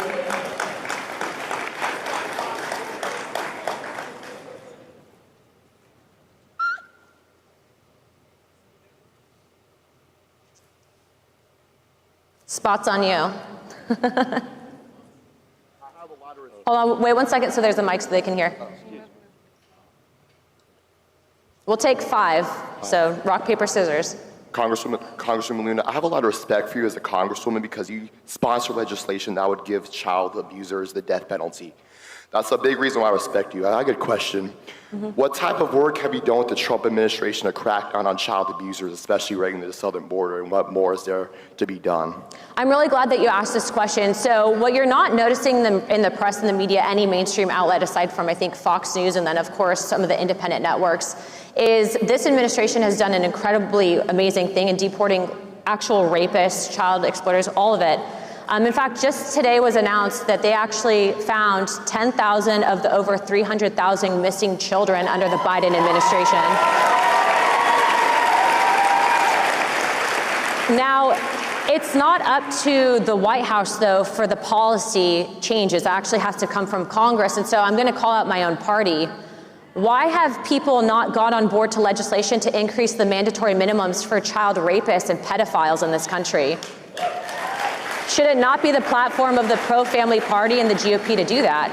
So yes, we absolutely have to get aggressive, but there's been a lot of lethargy, and frankly, people who don't want to take tough votes, but in my opinion, pedophiles deserve the death penalty. There's no rehabilitating a predator.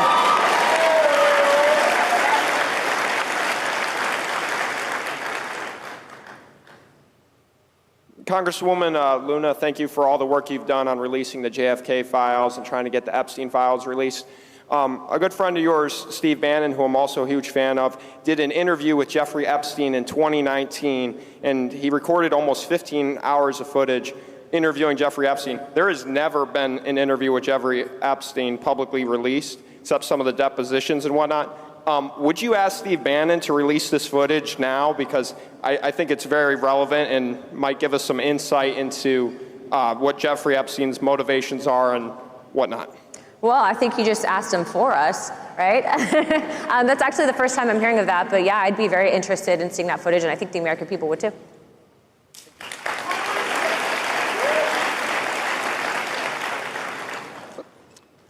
Moving into the 2026 midterms, how do we get over the trend that the party in the White House loses seats in Congress, and just how do we move forward?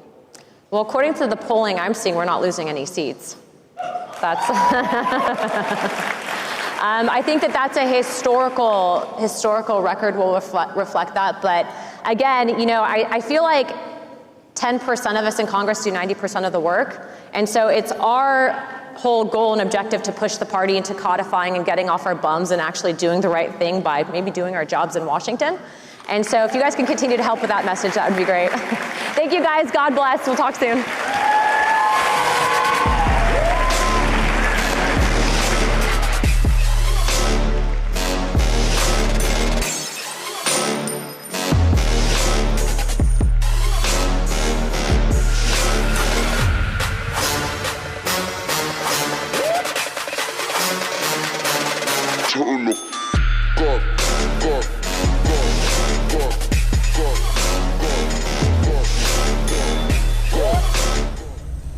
I love adrenaline. I love of butterflies you get in your chest on game day. Oh, people don't like me because I speak the truth. One of the most important things about survival is remaining positive and having a good attitude. We all have this weird fascination with challenging ourselves and pushing our minds and our bodies to the limit. And I think that's so beautiful, and I love it. We should relish the opportunity to live another day. I have another day on this earth, and by God, I'm going to live it to the best of my ability.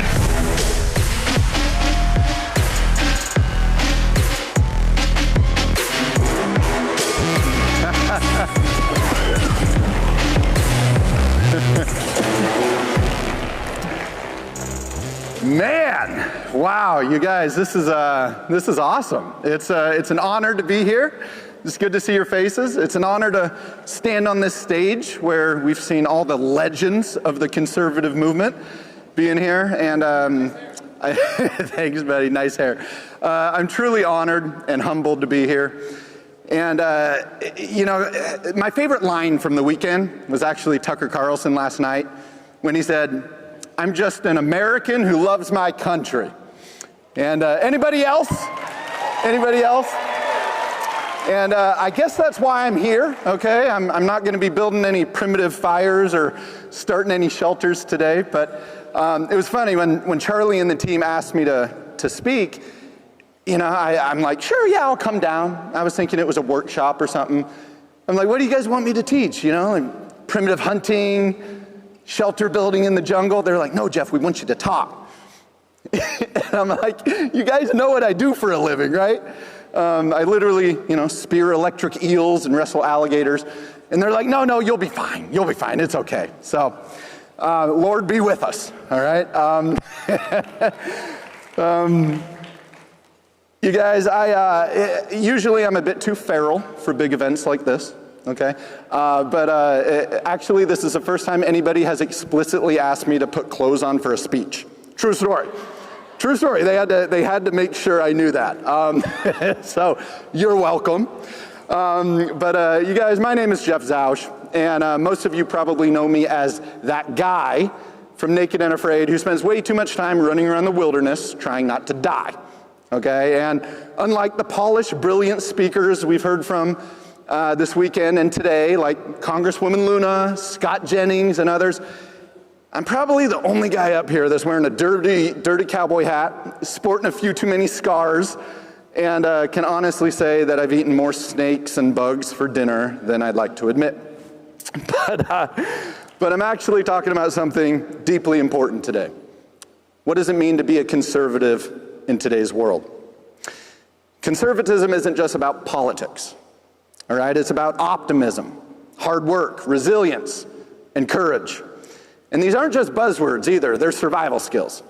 Let me tell you from experience, when you're surviving out there in the Philippine jungle, suffering, starving with 105-degree fever and losing hope, it's resilience, conservative resilience, that keeps you alive. Now, while I'm suffering out there in the jungle, I'm thinking about my dad and the lessons I learned from him, the greatest survivor I ever knew. Now, my father, he wasn't a survival expert per se, but he taught me more about life and what it means to live and survive than anybody else ever could. My father was born in the winter of 1962, and he was born with a severely deformed heart, one that would only keep him alive for several months at best. Up until this point in human history, no other child born with this deformity lived more than a few years at best. At that time, hope was scarce, to say the least, but my grandparents were built for it. They were armed with courage, faith, and an unyielding optimism. My father had a first-of-its-kind experimental surgery, replacing his damaged heart valve with one from a pig. This had never been done before in an infant so young. Up until this moment, it had been considered impossible.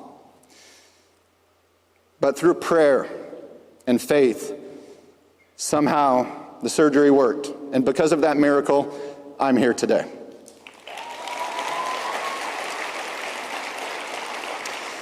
But despite that surgery's success, my father underwent 13 open heart surgeries throughout his lifetime, a record I think he probably survived more days in the ICU than I've survived in the wilderness, which is saying something.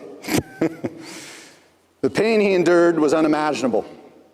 The fear he must have felt before each one of these surgeries, indescribable. Yet each time he faced it with courage, resilience, and relentless optimism. As hard as all this must have been for my dad, I was in a unique position to watch it and learn from it. I grew up watching him literally survive.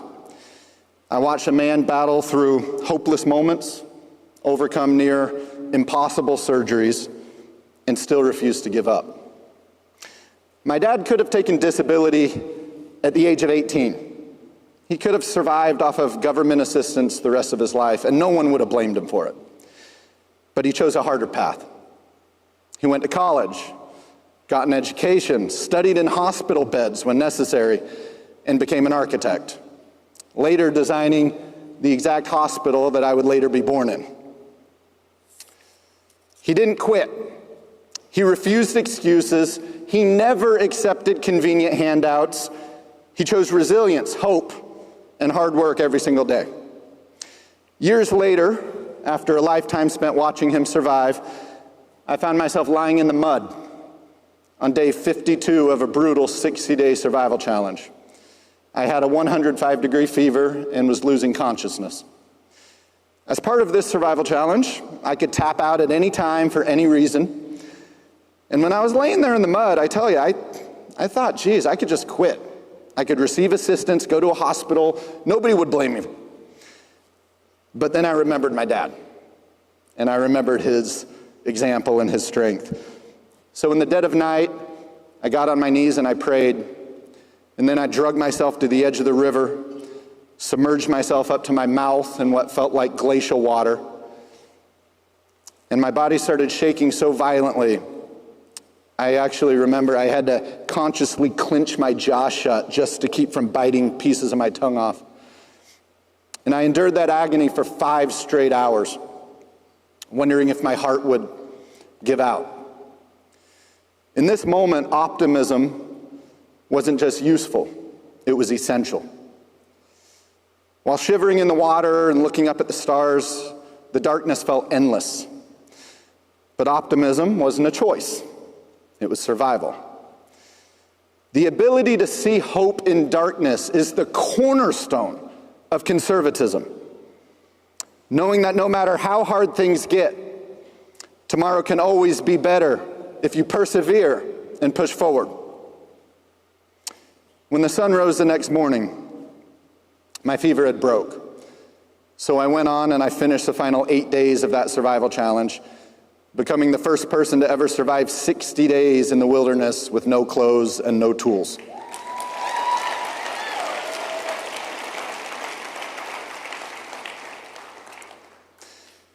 After successfully completing the challenge and returning home, the fever came back. And I found myself in a hospital in an ICU in Dallas, Texas. And it was there that I learned the reason for the fever. It was bacterial meningitis, a disease that kills or permanently disables 60% of people who contract it. My father had passed 5 years earlier, but I know he was there in that hospital supporting me, holding my hand, and giving me the strength to pull through that. Through prayer, fasting, and the doctors who treated me, I survived with only a 35% hearing loss in both ears. A small price to pay for such an extraordinary life lesson. And if my dad were here today, he'd remind us, conservatives don't quit.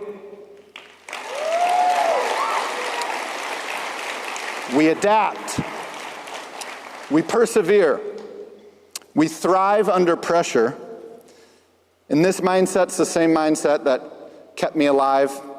And it's the same mindset that has supported and carried on our country for 250 years.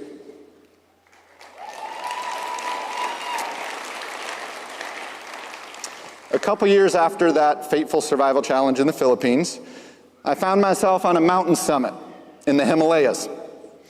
My fingertips frozen with the beginning stages of frostbite, my lips so numb I could barely speak. But while watching this sunrise come up over the summit of Mount Everest, it was like all those lessons from my dad crystallized and came into focus. And so in that moment, I turned on my camera and I filmed a video for my future self, for my friends back home. And I want to show you that video right now. Right now, I'm on the summit of Kalapatar, elevation 18,550 feet. And this is Mount Everest. This is the peak of planet Earth right here. And I want this video to remind everyone that anything is possible.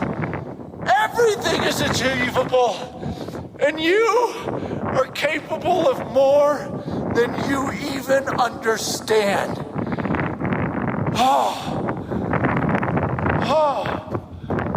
The wind chill right now is lower than 20 below zero. I can't feel my fingers or my toes. But I know one thing, and this is the glorious, most beautiful view I have ever seen in my entire life. And it is worth every bit of pain that it took to get here. And that is true for your journeys too. Be strong, everyone. Be strong. And I want you to ask yourself, what is your Everest? What is your Everest? And whatever it is, I want you to chase it. And I want you to think about it daily. Dream about it. And one day you will see it. And your dreams will come true. Happy 2023, everyone.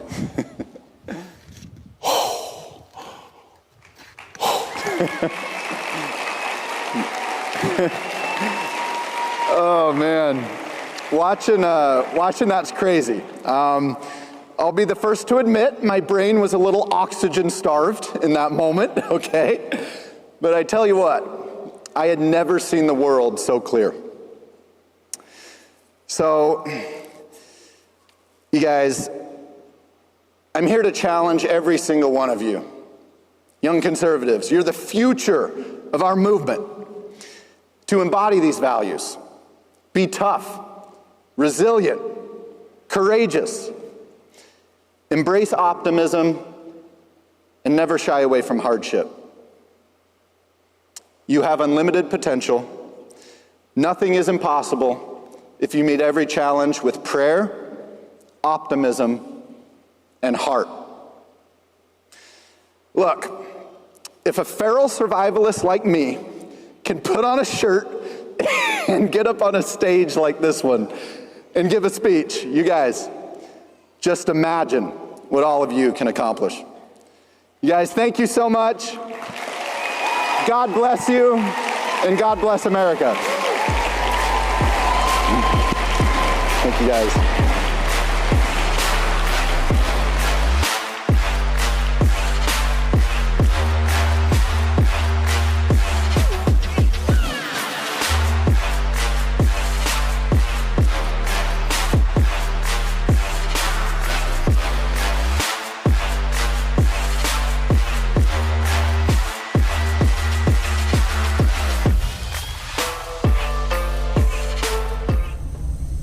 I've been with CNN for 7.5 years as the resident conservative and contrarian, and I'm proud to do it because I think half the country needs a representative. I'm trying to deliver that every day, an authentic representation of what the average conservative is thinking. The fight is for the future of the country. The fight is for the future of the West. This radicalism on the left, it's anti-Americanism, it's anti-Western civilization. National discourse requires courage and honesty. We cannot recede, not in politics, not in education, not in culture, and certainly not in the media.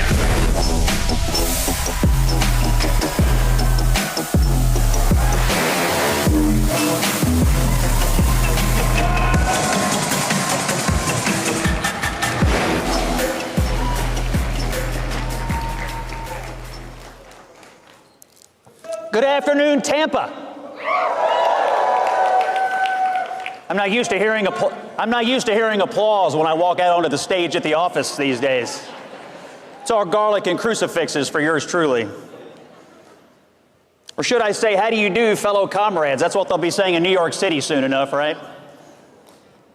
You know, I'm not sure why people are mad at me on these cable panels all the time.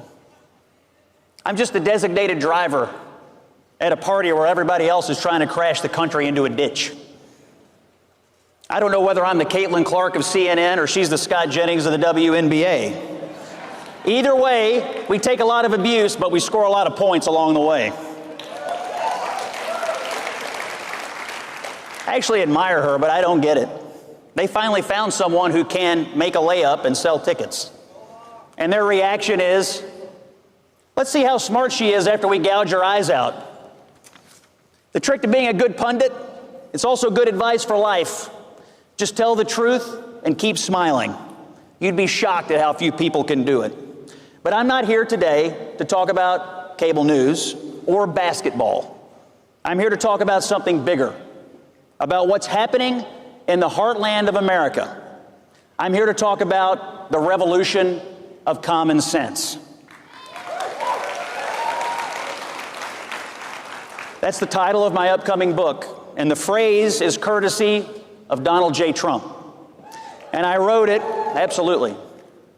And I wrote it because half the country deserves a defense of perhaps the greatest opening 6 months of any presidential term ever. And because I am tired of mindless liberals telling me every night, any day now, you all are all going to regret your votes from last November. Does a single person in this hall wish you could hop in a hot tub time machine and go back to November and vote for Kamala Harris or that buffoon Tim Walz? Hell no. Ladies and gentlemen, this is what I voted for. This is what we voted for. I wrote this book because I'm tired of gender studies majors lecturing welders about economics. I'm tired of condescending garbage from a political party that cares more about dudes who want to be women than dudes who just want to be dudes. The truth of the matter is, in America, common sense is back. And it's not coming from the people who pump out the narratives and the BS. It's coming from places like this, from the grassroots, from middle America, from the bottom up, from people like our friend Charlie, and from every single person in this room. And who kicked this revolution into high gear? Who turned common sense into a battle cry? Who campaigned without flinching and who governs without apology? The President of the United States, Donald J. Trump. Now here's a reality check for my colleagues. The president's having the best 6 months of any president of the modern era. His policies reinforce and advance the conservative movement, and they've put America back on track. We encourage work instead of government dependence.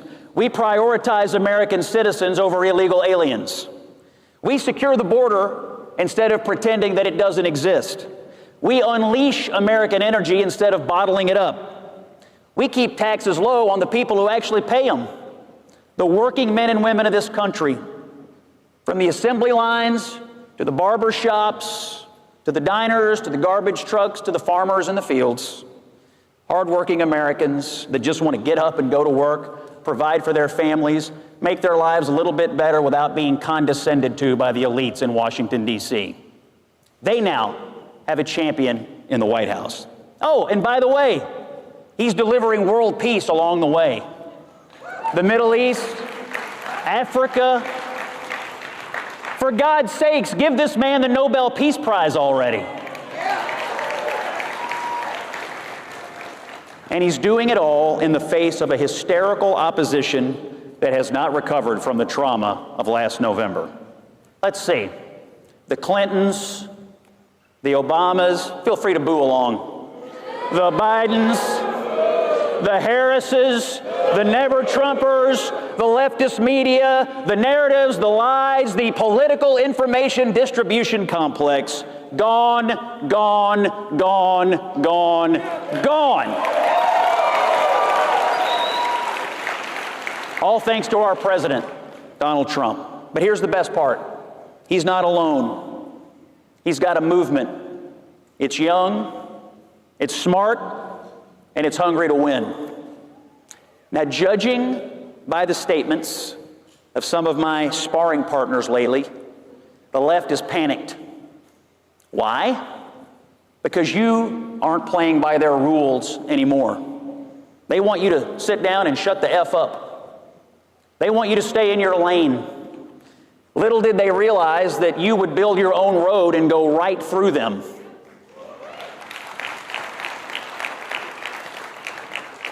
You all stand unapologetically for free speech in the places that they thought they owned.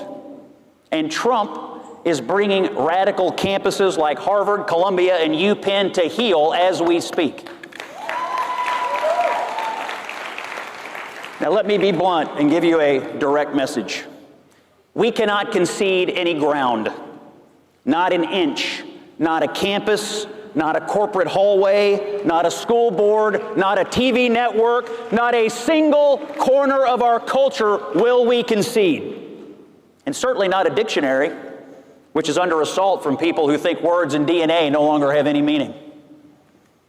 Trump scares these people to death because they know he's going right around them, straight to the American people. Our old cultural and political emperors have no clothes.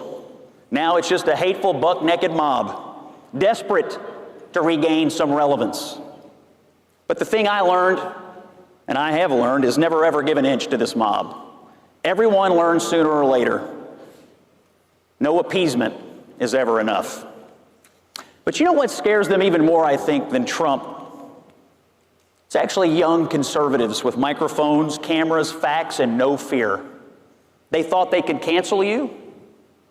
You fought back. They thought they could silence you. You got louder. They thought you'd eventually give in and give up. But it looks to me like you're just getting started.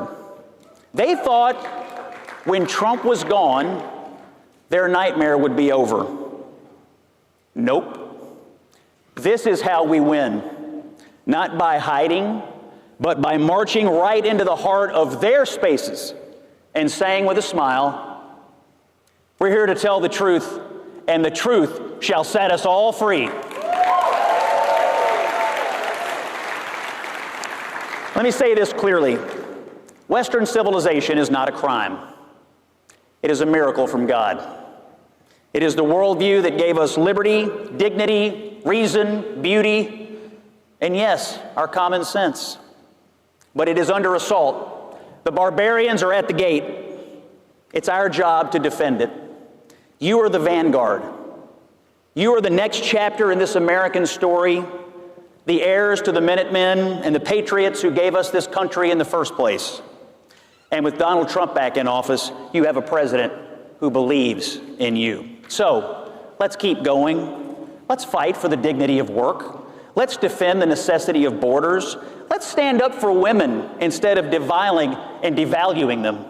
Let's build a future that rewards truth and talent instead of identity politics. And let's remind every radical university president and professor, every smug pundit, every one of these free Palestine yahoos, every never-Trumper who threw in with the enemies of Western civilization, we're not going anywhere.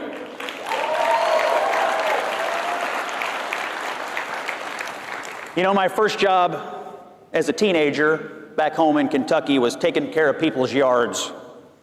I'm still in that business over at CNN. Mowing down fake narratives, trimming the hedges of hysteria, planting the seeds of common sense. And friends, I can report to you today that business is good.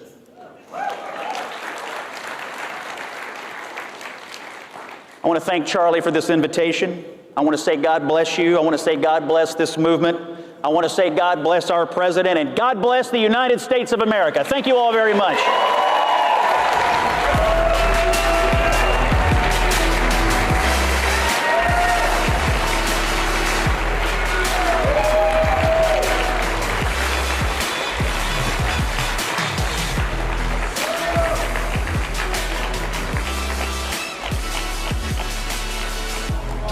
We ready?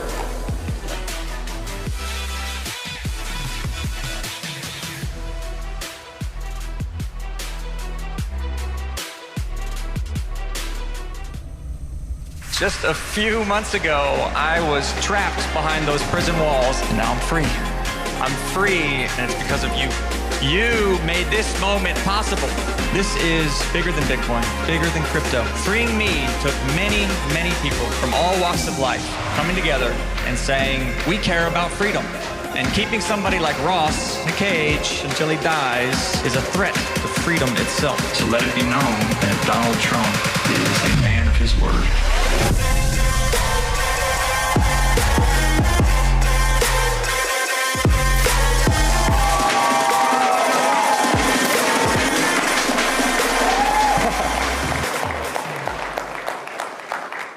Hello, thank you for that warm welcome.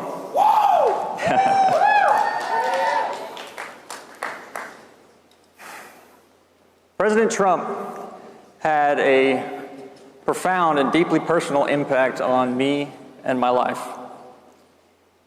He gave me my freedom, and for that I will always be grateful to him.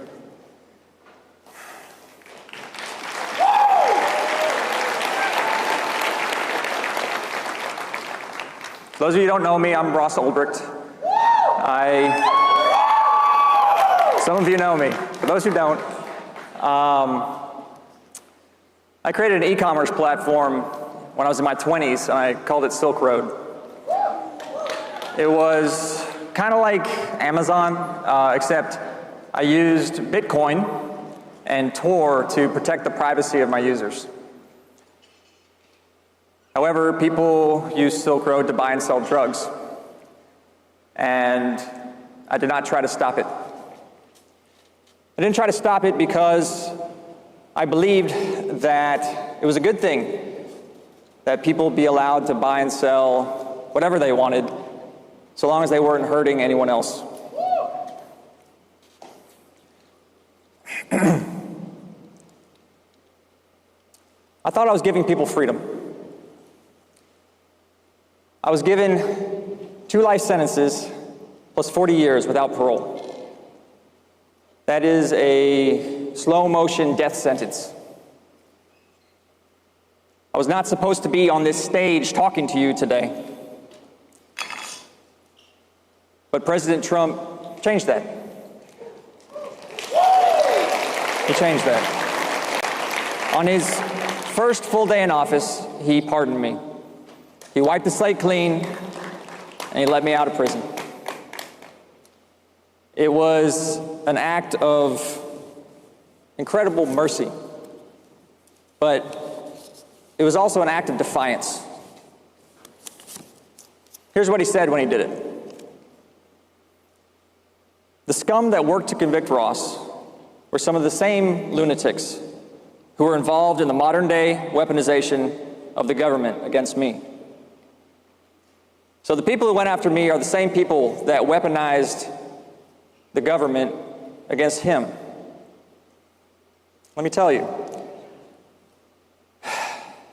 having the most powerful organization in the world, the U.S. federal government, weaponized against me was terrifying and brutal.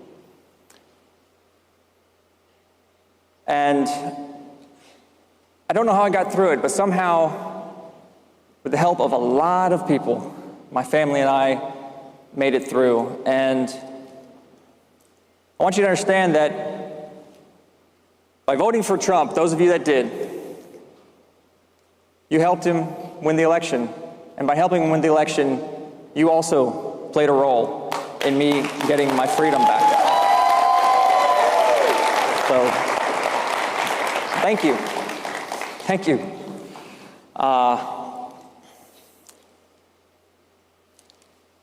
So another person who played a really significant role is the man who invited me to speak here today, is Charlie Kirk.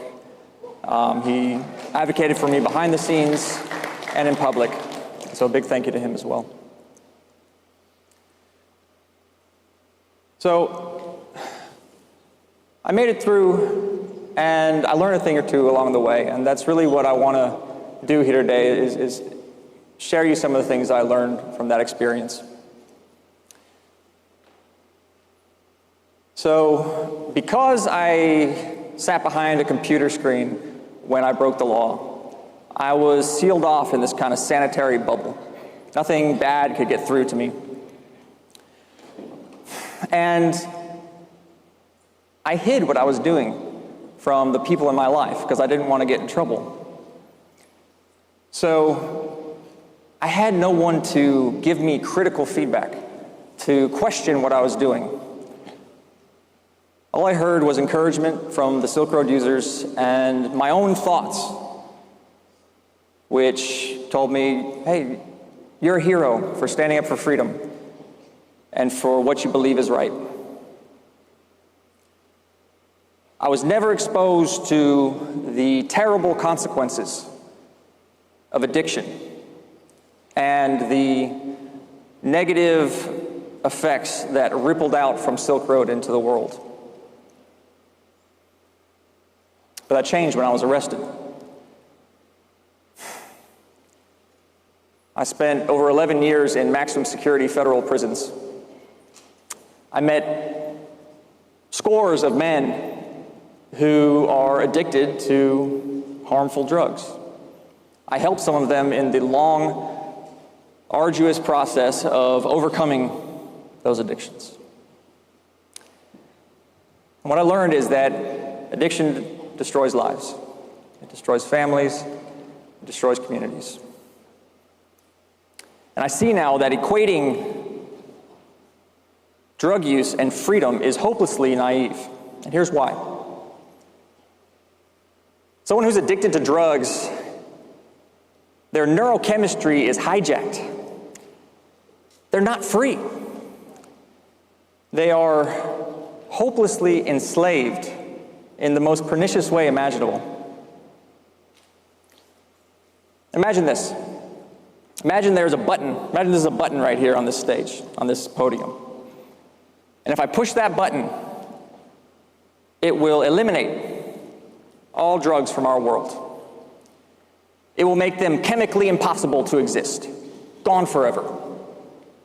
Imagine that. Would you push that button? I believe that I would push the button. And I believe that the world will be a better place for it. But here's the thing to understand. The government is not that button. That button does not exist. That's a fantasy. Drugs exist. Outlawing them is not that button. Outlawing drugs is not a viable way to make them go away. Unfortunately, sadly, because the addiction is incredibly harmful. Addiction and drug use is complicated. It raises deep, important questions about freedom, about political freedom and personal freedom. Making a website and giving people free rein to buy and sell drugs is not the answer. And I want my supporters to hear this. Okay, it's not the answer because now I have to live with the fact that I played a role in people losing their freedom to addiction. That'll weigh on my conscience for the rest of my life. It's kind of like people that work in the tobacco industry.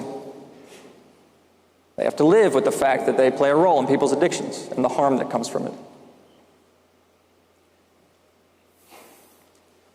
But on the flip side, making drugs illegal and throwing people in prison for it is also not the answer. It's not. We've been trying it for a long time. We're getting the answer wrong. So what do we do? It's complicated, right?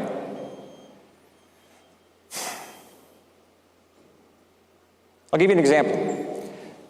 There is a harmful, addictive drug that most of you have already tried. It's called alcohol.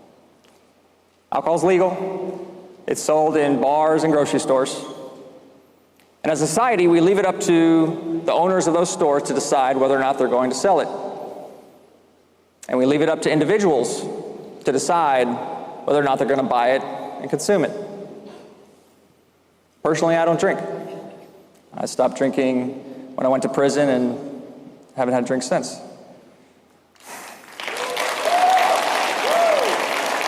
Just a personal choice. I think it's a good one. So, lost my train of thought. So the point is,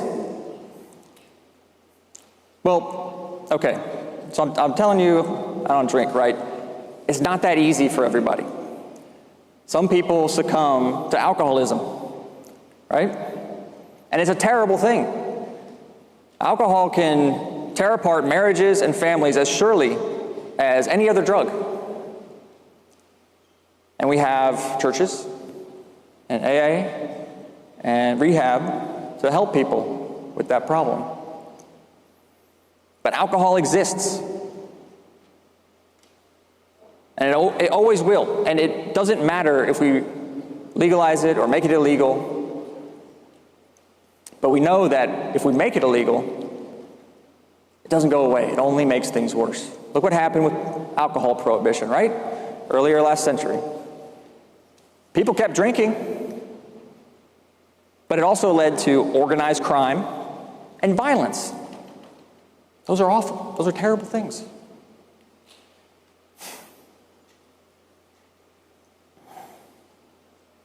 So what do we do? Keep coming back to this question. It's complicated. What do we do? Take tobacco, nicotine. Extremely addictive, extremely harmful, legal, not widely used. Why? Persuasion. Persuasion is why tobacco is not widely used anymore. Used to be, for generations, Americans were have been free to decide for themselves if they're going to smoke or not. And many people have been persuaded not to. I was one of them. Remember those anti-smoking campaigns? Maybe they still have them. I haven't been out of prison that long. Just a few months now. Back when I was a kid, they had these posters on the school walls. And they were persuasive. I didn't want my lungs to look like these tar-covered blobs on the posters. No. It worked. I didn't smoke. And most of the people in my generation didn't either, and people quit. It was effective. The important thing is, nobody had to go to prison over tobacco and nicotine. There was no cigarette mob. There's no nicotine cartel. There's no blood in the streets over cigars and dip. It was just peaceful persuasion.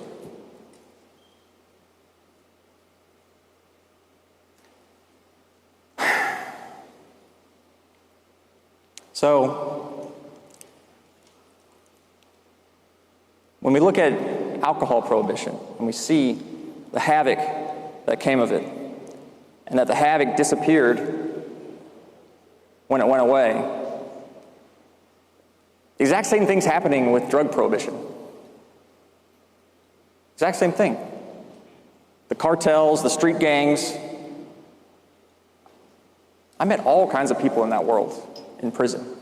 I have a very good sense of how that works. They would not exist. It would cut the legs right out from those organizations if drugs were legalized.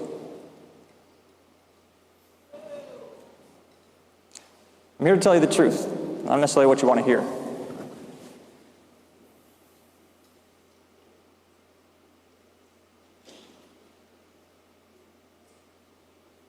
And I see both sides, you know, I do.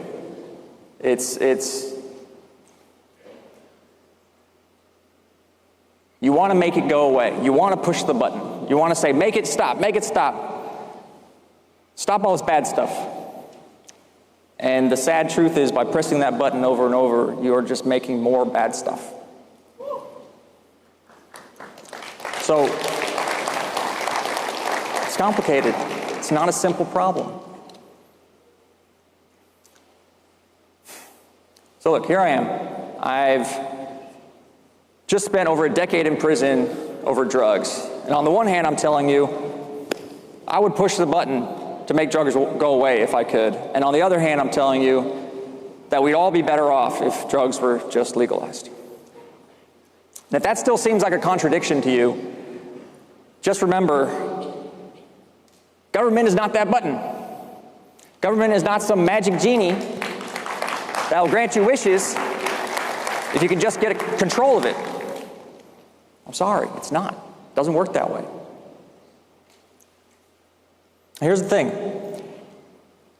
If the government isn't there to tell you what to do, then you have to govern yourself. Okay? You have to make choices for yourself. So please, make good choices. And, you know, please, don't do what I did and rush into something that you'll regret later. Okay? Try to be patient, seek that feedback that I shut out, and be responsible for the ripples that you send out into the world through your actions. Okay, are they going to be a force for good or not? And that's the question I'll leave you with today. Thank you. Thank you for your attention. Thank you for your time. I appreciate you.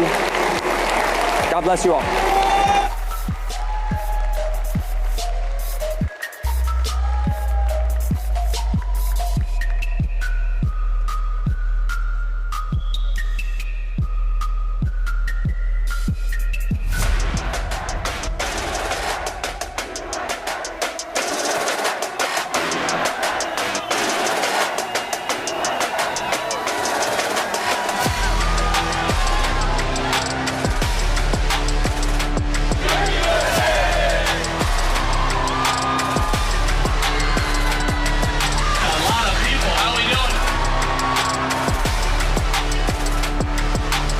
What is a woman? Anyone who identifies as a woman. I get asked by Democrats all the time, Charlie, why did we lose the election?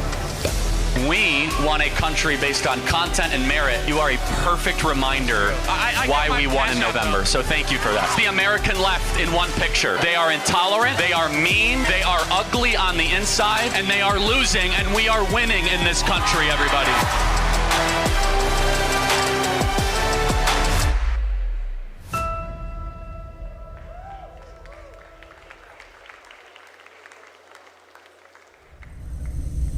We have sat back for far too long as our towns, as our cities have been turned into dumps. They've flooded us with infinite migrants, and we are here to say no more. There are more of us than there are of them who believe in the truth, who believe in borders, language, culture, and believe in the faith of Almighty God. The American people have woken up.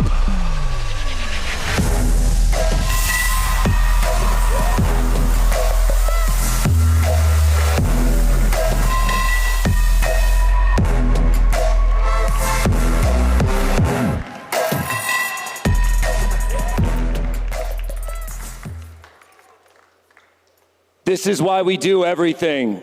This is why we do everything. Right here. For God Almighty, we fight.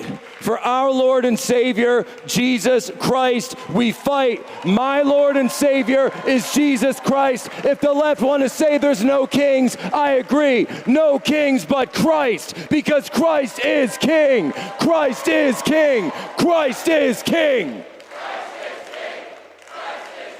Jesus Christ's blood is the blood of the new and everlasting covenant that will be shed for others so that we may live eternal life in him. And that is why we remember what he did for us every single Sunday morning on our knees.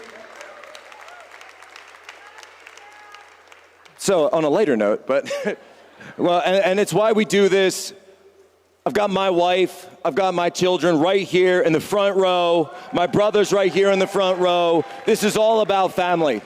It's all about family, but let me tell you something, folks. I'm not feeling well. I know, it's okay, don't worry. I'll be okay. But I'm getting sick. I'm getting sick and tired of being lied to. I'm being sick and tired of all the lies. And by the way, I don't care if those lies are coming from someone with a D next to their name or someone with an R next to their name. I'm sick of the lies and I'm calling you all out. So, I got a question. How many people in this room, raise your hand, you hear about January 6th? You guys remember January 6th, right? How many of you supported a January 6er through donations, through money, through tweets, through social media? How many of you stepped up to support January 6th? Let's see a show of hands. Incredible. Well, let me tell you something right now. I will not rest until we go full Jan 6 committee on the Jeffrey Epstein files and every single client that was associated with this thing has an FBI agent at their door on their phone going after them the same way they went after the Jan 6ers and the peaceful patriots and the praying grandmothers that were on those steps. That's how we should go after every single person that was in the Epstein client list.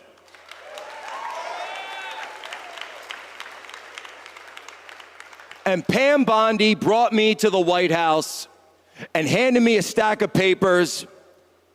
And I got to tell you, folks, it was about as valuable as a bunch of blank pages. It was baloney. It was a binder of absolute baloney. And Pam, if you can't do your job, we'll find someone who will.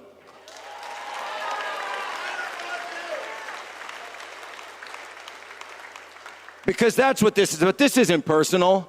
It's not personal at all. It's about understanding who controls this nation. Who rules? Do the people rule, or do the men in dark suits in Washington, D.C. rule? The men in shadowy networks and shadowy ledgers going to tropical islands. That's what we need to find out, and that's what we need to know. And boys, earmuffs for a second, but let me tell you something. If anyone out there with an R or a D is caught suppressing information to protect a child rapist, then you belong behind bars too.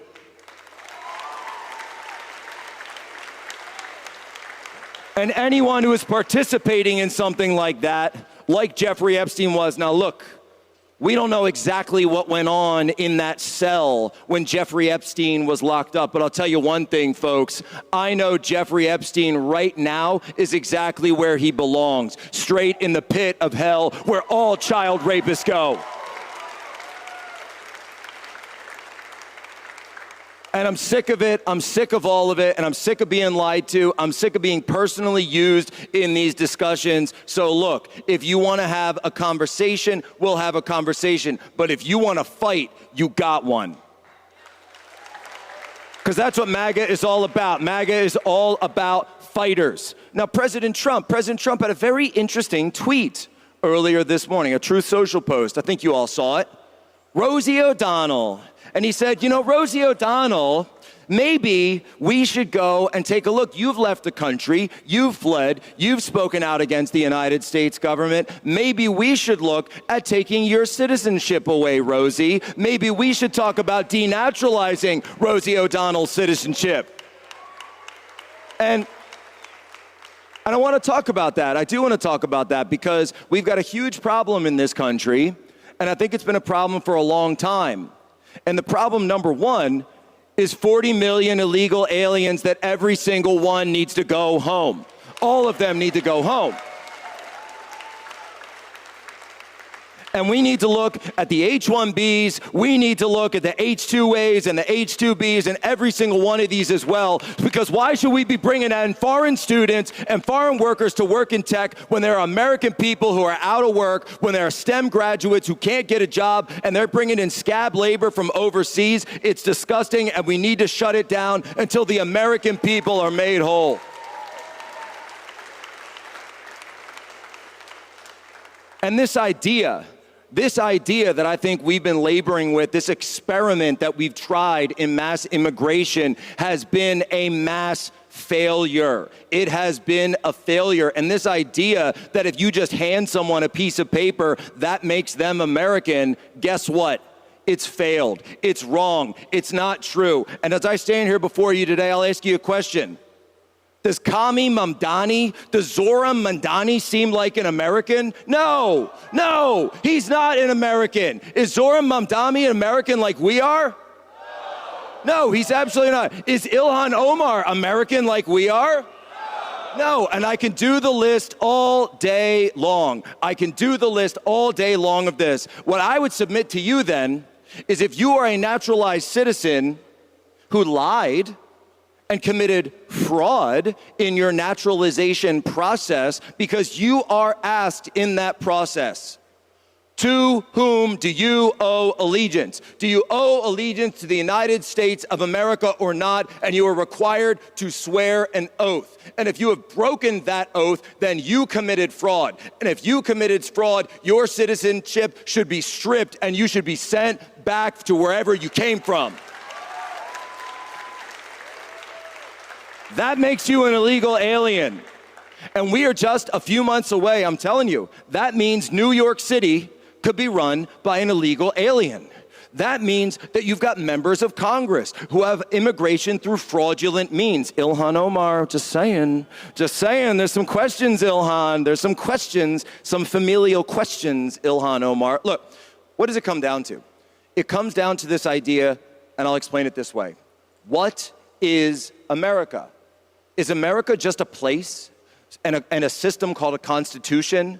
So if we were able to take the entire population of, say, Afghanistan, and bring it all to America, and then take the entire population of America and put it all in Afghanistan, would that make us all Afghanis?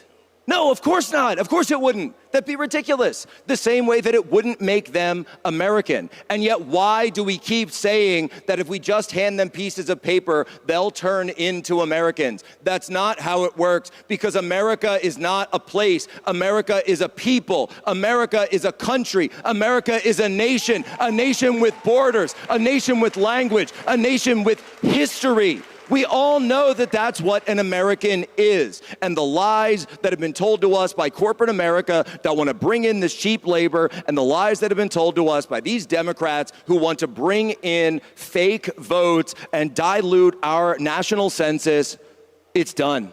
I'm done with it because I'm so sick of all of this. I'm sick of these fakers. You are fake Americans, and we are going to smoke you all out, every single one of you.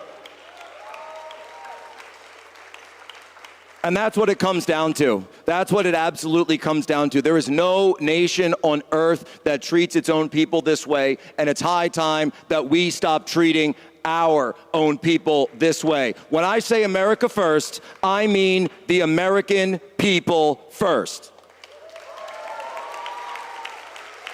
And it's as simple as that, ladies and gentlemen. It's as simple as that. You want to know what my politics are? You know, when people used to say, what are your politics? Are you more conservative? Are you more libertarian? Are you more like, are you in MAGA? Are you this? I say, here's my politics. At this point, it's very simple. When somebody asks me what my politics are, I say, if it's good for American people, I'm for it. If it's bad for the American people, I'm against it. That's my politics. That's my politics from here on out. If this is good for the people, I'm for that. And there's so many people in Washington, D.C., and I see them every day. I've been there for a decade plus, folks. Oh, I know, it's terrible. And they sit there until they're blue in the face, and they say, oh, well, this is going to be good for some corporation, and this is going to be good for that. No, we're done. This is a movement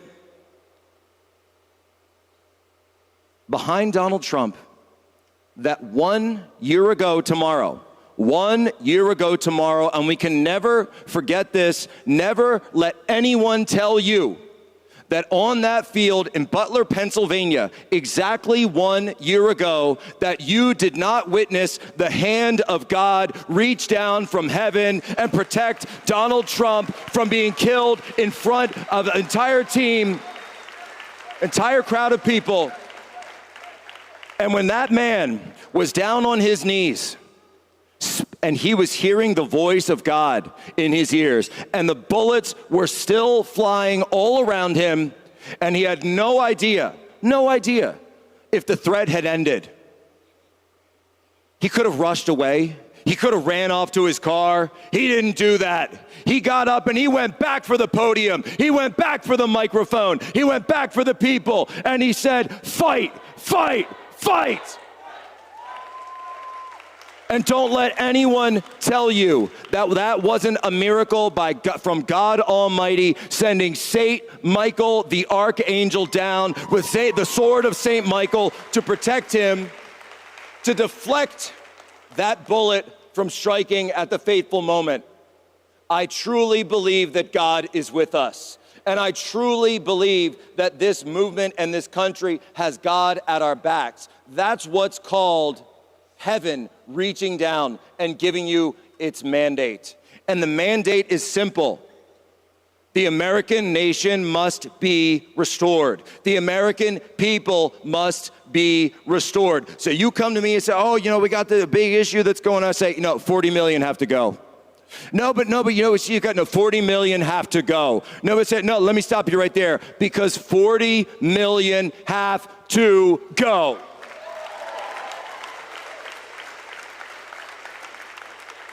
They can go home and make their countries great again, okay, if immigrants are so great. They can go and make their countries great again. Why is it only Western countries, by the way, that we're told need to have open borders and mass immigration? Why is it only Western? Nobody ever says this for Japan. Nobody ever says this for China. And yet these countries, China doesn't take in mass immigrants, yet we're supposed to for some reason. It's ridiculous. And by the way, amnesty should be the biggest slur in the entire English language. Amnesty is a repugnant word. Amnesty is disgusting because it's a slur against you. It's a slur against the American people, that someone who jumped the line, that someone who broke the law should be allowed to stay. Absolutely not, because it is a sin against the American nation, and we cannot encourage sin.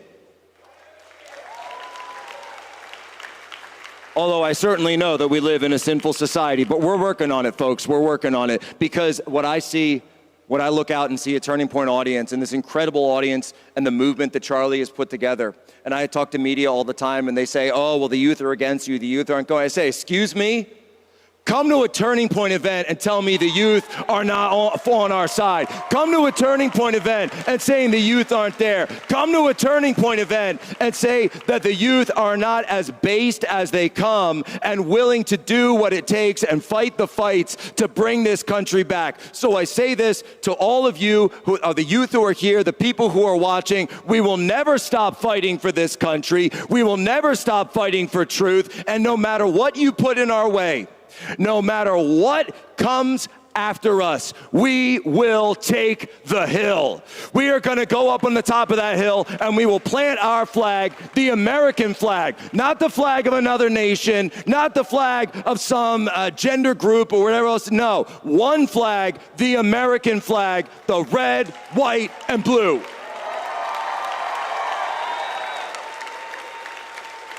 Ladies and gentlemen, God bless you. God bless all of you. Have a great weekend. Enjoy yourselves. Thank Charlie Kirk so much for putting this on. God bless America.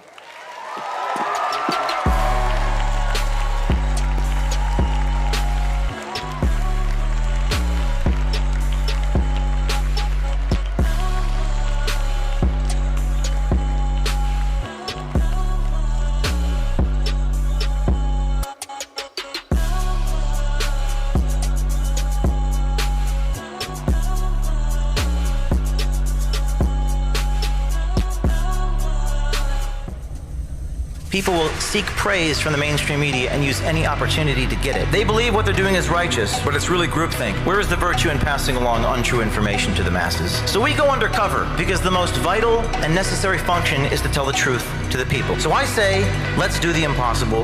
Let's show the people that we can bring the information out. Let's allow people to evaluate information for themselves. Let's inform a free people. Let's inform the people of this country, because content is king.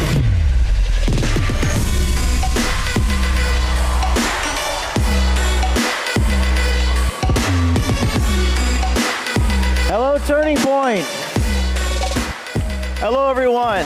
Wow, this is incredible. It's great to be back here. I don't have the bulletproof vest on. I'm just wearing the cross today, so hopefully that protects me. Because we tend to make a lot of enemies telling the truth, don't we? You can tell a man's virtues by his enemies and his vices by his friends. Thank you, Charlie Kirk, for having me. I got a lot to get through in 20 minutes. Thank you, everyone. This is incredible. One of the largest crowds I've ever seen. It's my 10th year at Turning Point. And I'm going to tell you about Jeffrey Epstein. So, some news last night as I was flying in. I saw the news regarding Dan Bongino resigning from the FBI. I saw the collision between Pam Bondi, Bongino, Kash Patel, stuff happening. I want to tell you a little story. Take you behind the scenes, take you undercover as we try to ascertain what's really going on. They always, why do they always tell the truth only in private? Why do they not say the quiet part publicly? But maybe they say it privately.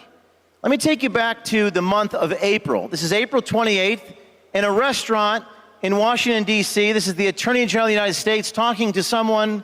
They recorded it, sent it to us, talking about tens of thousands of videos. Do you know when the Epstein files are going to get released? We hope soon. The FBI's been. Okay. So, any dates? No, you know what it is? There are tens of thousands of videos. Yeah. And it's all with little kids.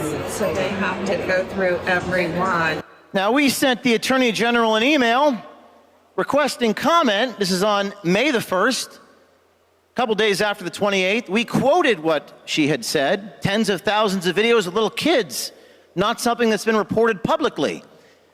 After we sent the email, suddenly we saw this at the White House. James Comer said yesterday that all the Epstein files are missing.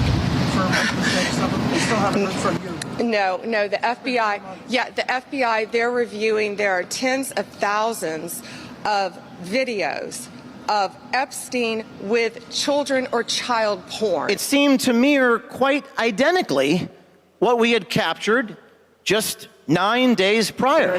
Tens of thousands of videos. Yeah. And it's all with little kids. There are tens of thousands of videos of Epstein with children or child porn. Something didn't seem to add up. It raised questions. The questions for me and my team was, and this is not an easy story for us to publish, is why share that with someone at a restaurant but not share it with the American people first? We also saw this on Joe Rogan. No, we're giving you everything we have. And is there video from the island? Not of what you want. But is there footage? If there was footage of anyone doing anything else, we would have opened a case. There are tens of thousands of videos. Yeah. And it's all with little kids. Something doesn't seem to be adding up. Now, the Department of Justice issued this statement, which you probably all saw this week. There's no client list. There's no evidence of any blackmail.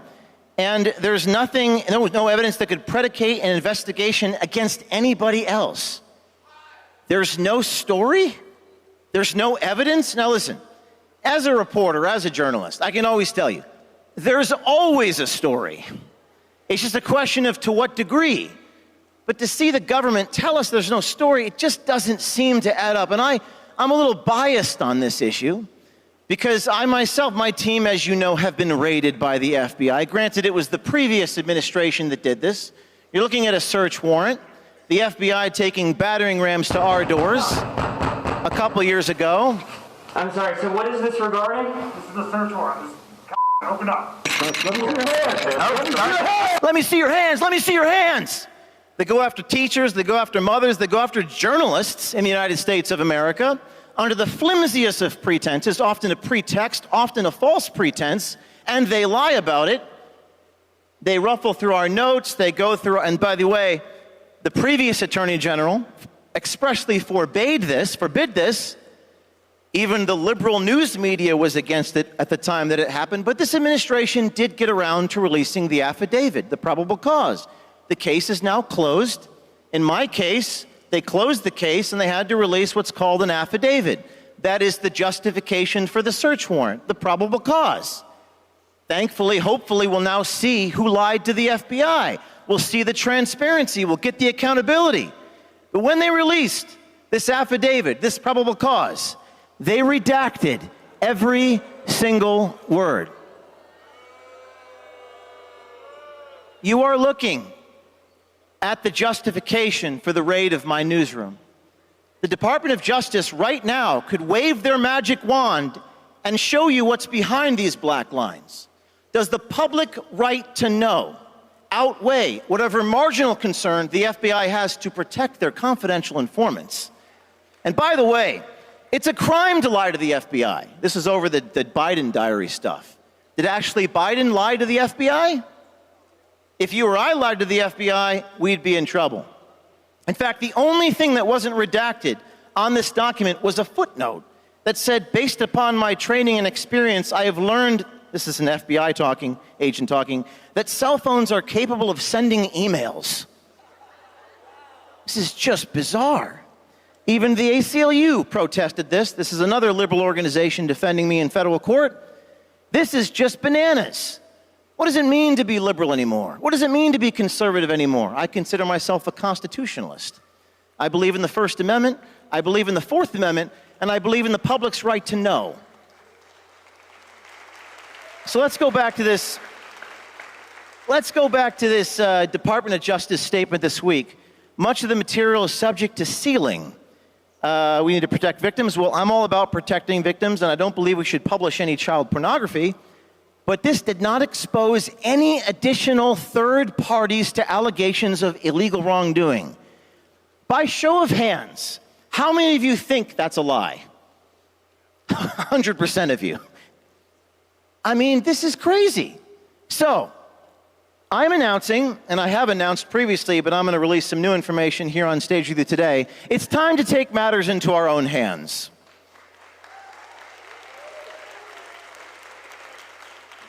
If we can't get transparency, then we need to be the change that we seek. We need to have people come to us, sources on the inside, brave people, often speaking out of turn, and we released images. These were images given to us by people in the government, people who don't trust the government. First, we got some images inside the Epstein temple, never before seen. Very strange stuff, including something on the ceiling. We were trying to decipher what that was. Then we got images inside his library, including on his blackboard. I presume the FBI has all this. Strange things, power, deception, various words. A lot of people online trying to decipher or crack the code. We even got images inside his bedroom. Next to his bed table, there was a phone. On the phone, there was a series of names. Karina, Darren, Rich, Mike. I wonder if any of these people know what happened with all this child stuff that happened. We even were able to find out the names of these people by doing some research. His last girlfriend, his advisor, his lawyer. You're trying to tell me that none of these people had any knowledge about any illegal activity? But I think it's time for us to just hear directly from FBI agents. What do you guys think? You know, I have an idea. What if we launch something called FBI Leaks? How about that? How about we release audio and video? Listen, you know, whether they come to me on the record or off the record, they tend to be more honest off the record, so perhaps we need to publish what they're saying off the record. We have to do that. And in our first video, released right now online, we're going to release the Deputy National Intelligence Officer of the FBI, whose name is Rami Hassan. and he's talking about the Epstein case, and he says, I'm with the FBI, quote, it's a shit show.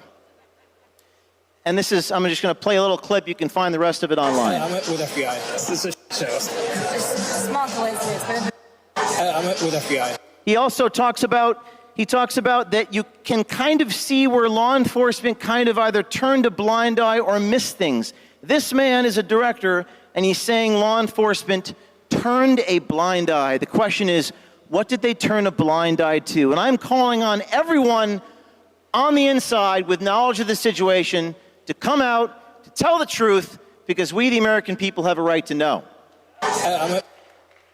Now, I have been doing this a lot recently in the deep state, and some of this stuff you can't make up. We've met with people in the Pentagon, the Department of Defense. You remember this guy, Jamie Menina? He's a former FBI special agent within the Department of Defense, caught this year during the new administration, talking about what he does inside the intelligence community. Went to the intelligence community, and I became an FBI special agent. So I became a spy hunter. So I was a counterintelligence agent, special agent at the FBI. Now he then proceeds to, by the way, what about the irony of a guy who's a spy hunter being caught on hidden camera by my team? Thankfully, I'm not a Chinese spy. To the intelligence. Jamie, you're a spy hunter, you say. Well, I'm a spy hunter too, but I'm evidently a better spy hunter than you. We have no permission to use it. Actually, we do. It's called the First Amendment. You talk about hunting spies. What if my undercover person was a Russian spy? Go away, you liar. You're a known fraudster. You have a poor reputation. No one believes you. Go the fuck out of here. Okay, so this is the former FBI. This is what they do, by the way. They attack you, little slings and arrows, little paper cuts taken 100 times over. People stop trusting you, but you got to keep going anyway, screaming at me that I'm a liar. In fact, they even got a lawyer to sue me. This guy, who's what I call an ambulance chaser for intelligence agents, and he sued me and said he's going to expose all of our undercover people. He even tried to blackmail me, saying that, well, if you cooperate with us and give us funding, we won't post the names of your sources. These people play dirty, but we're not going to give up. Sometimes I meet with them myself.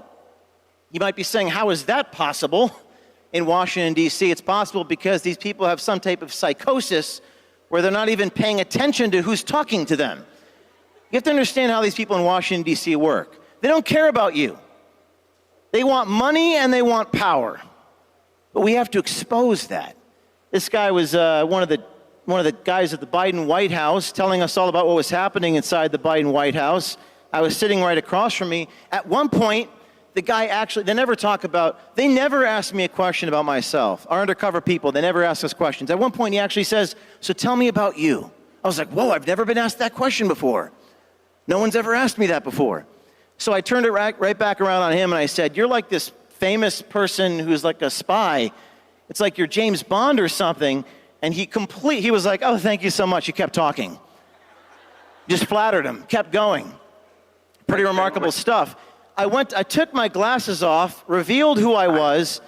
This guy is so dumb, he doesn't recognize James O'Keefe, who is not so heavily disguised, but simply wearing glasses. And again, it has nothing to do with my disguise. These people are in some type of psychosis. They have no idea. They don't care about you. They don't care about you. They want power. If you think people in politics are in it for changing the world, then you got to spend some time in D.C. This is one of the funny anecdotes. As I'm doing this, there's a couple beside me. They must have been having an affair or something, because the woman said, I can't be in this video. I can't let my children see me in this video. Some of the damnedest things happen when we're actually doing this sort of thing. We've also confronted this guy. He's in the Pentagon. His name is Jason Beck, Total Force Requirements and Sourcing Policy, Office of the Secretary of Defense. This is the deep state.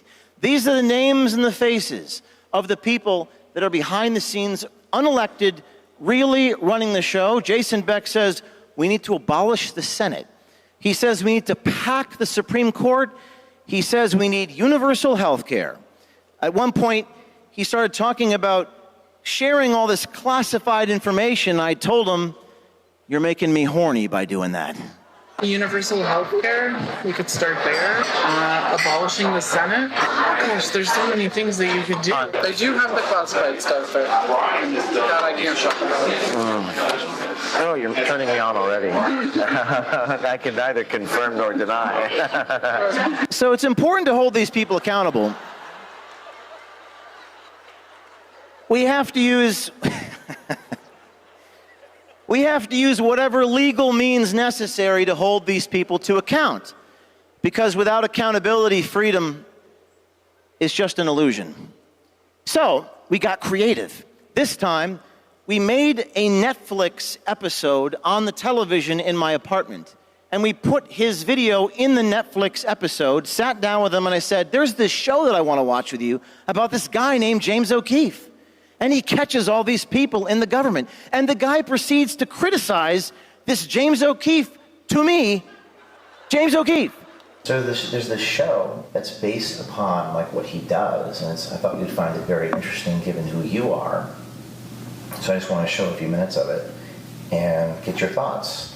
And it's based upon this guy, James O'Keefe.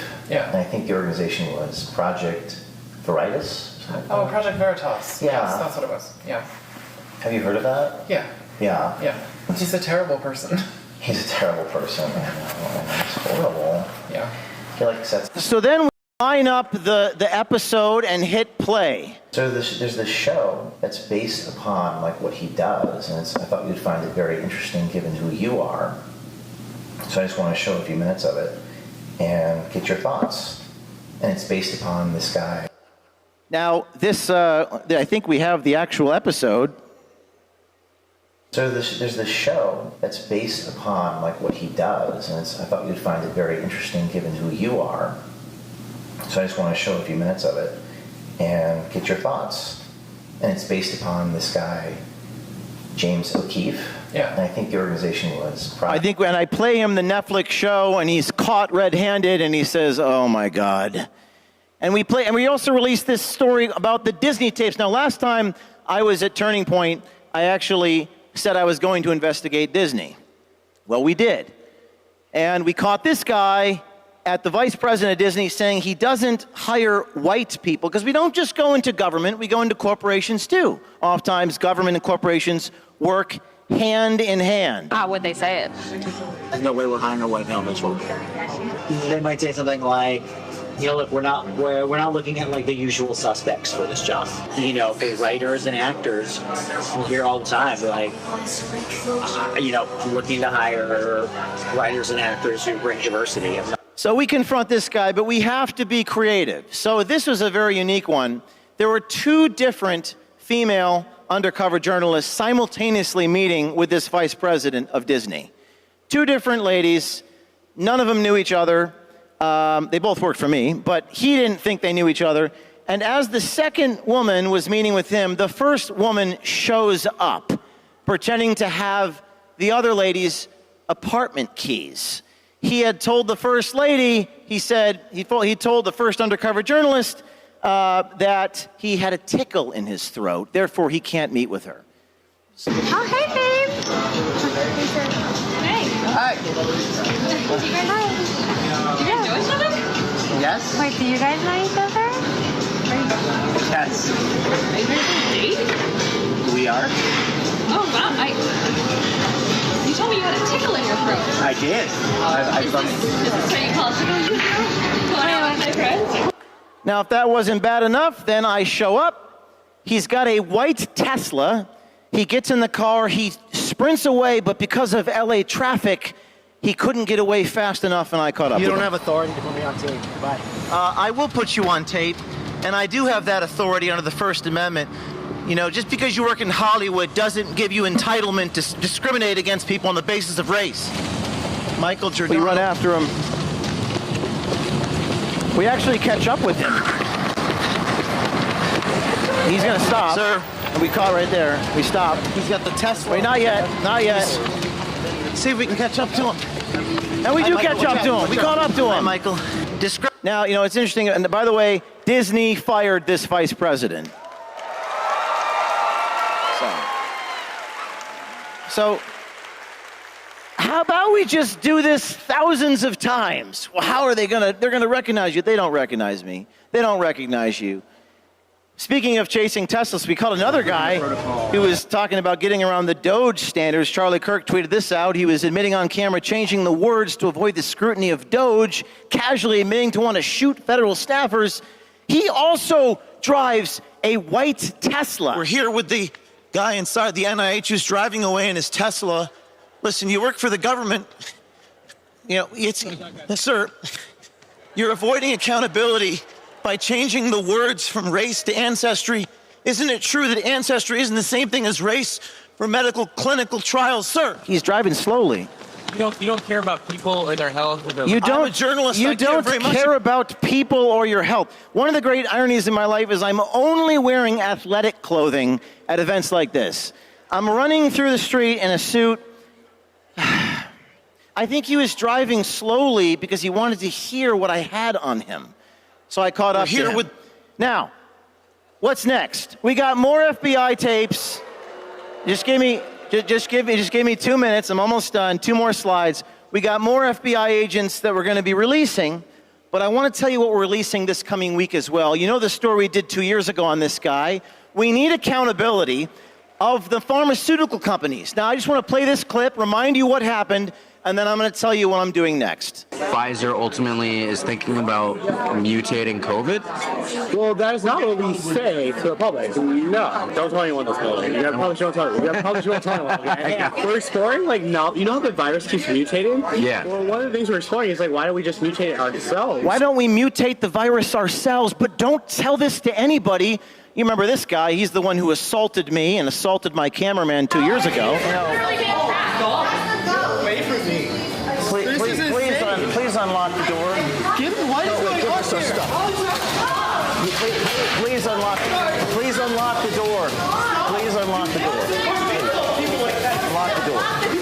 Unlock the door. These are the medical professionals in our country. Unlock the door.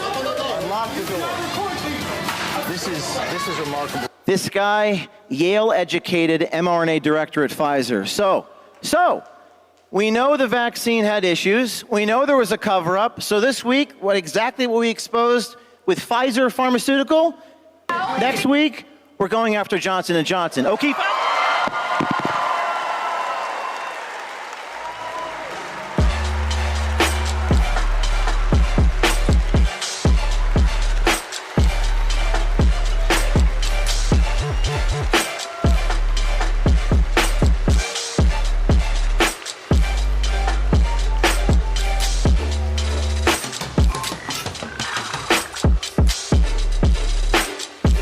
Is amazing. They are the sponsor of our upcoming Student Action Summit happening this weekend. If you don't have your tickets yet, I encourage you to get them. It's going to be an amazing event. Let's first play Cut 53. Why Refi is a primary reason why this event is happening. Play Cut 53. Student Action Summit 2025, featuring the boldest voices in the fight. Charlie Kirk, Secretary Pete Hegseth, Tucker Carlson, Steve Bannon, Brett Cooper, Secretary Kristi Noem, Riley Gaines, Brandon Tatum, Jack Posobiec, Laura Ingraham, Megyn Kelly, Greg Gutfeld, Tom Homan, Congressman Byron Donalds, Russell Brand, Savannah Chrisley. Join thousands of patriots, future leaders, and freedom fighters of all ages. Register now at SAS2025.com. Okay, everybody, it's whyrefi.com. Whyrefi is not a debt settlement company. If you know anybody that has private student loan debt, go to whyrefi.com. If your private student loan debt is keeping you up at night and ruining your life, it doesn't have to be that way. Call Whyrefi. Can you imagine being debt-free? Go to whyrefi.com. That is YREFY.com. Whyrefi.com. You can even skip a payment every 6 months with 12 times that penalty. Go to whyrefi.com.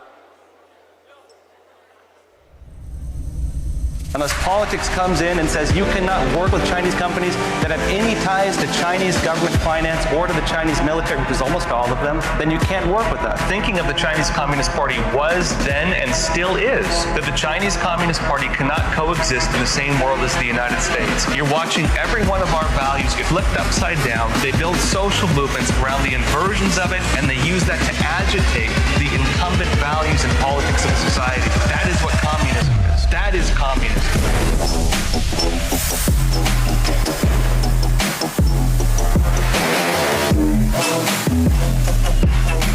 Thank you all so much. when we hear about the Chinese Communist Party, it kind of goes in one ear and out the other for a lot of people, because frankly, how many stories have we heard about where we hear the CCP is involved with it? We hear about China buying up land and farmland, and everyone's like, all right, that's a big deal, I think. They spying on our military bases? Are they doing it for food? What are they really up to? Just this last week, actually, they arrested one of the first Chinese hackers. This individual was, of course, breaching military systems and so on. Right during that, they arrested other alleged Chinese spies. These individuals were trying to steal missile technology, apparently, and they were also involved in trying to get spies within our own military. Around this same time, we hear other stories. China, of course, in their own state-run media announced they will not allow Russia to lose the war against Ukraine.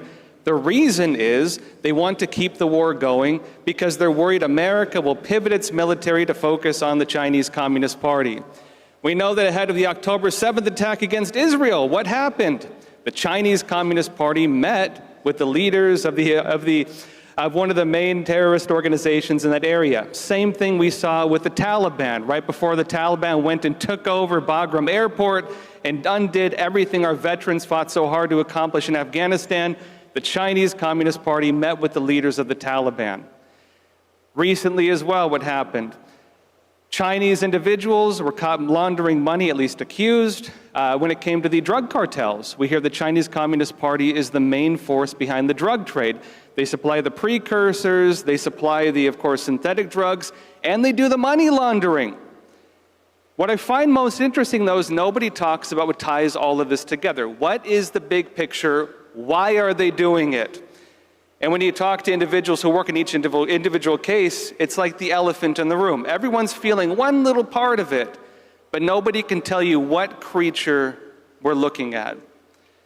So my work as an investigative reporter started when I was probably the same age as a lot of you here.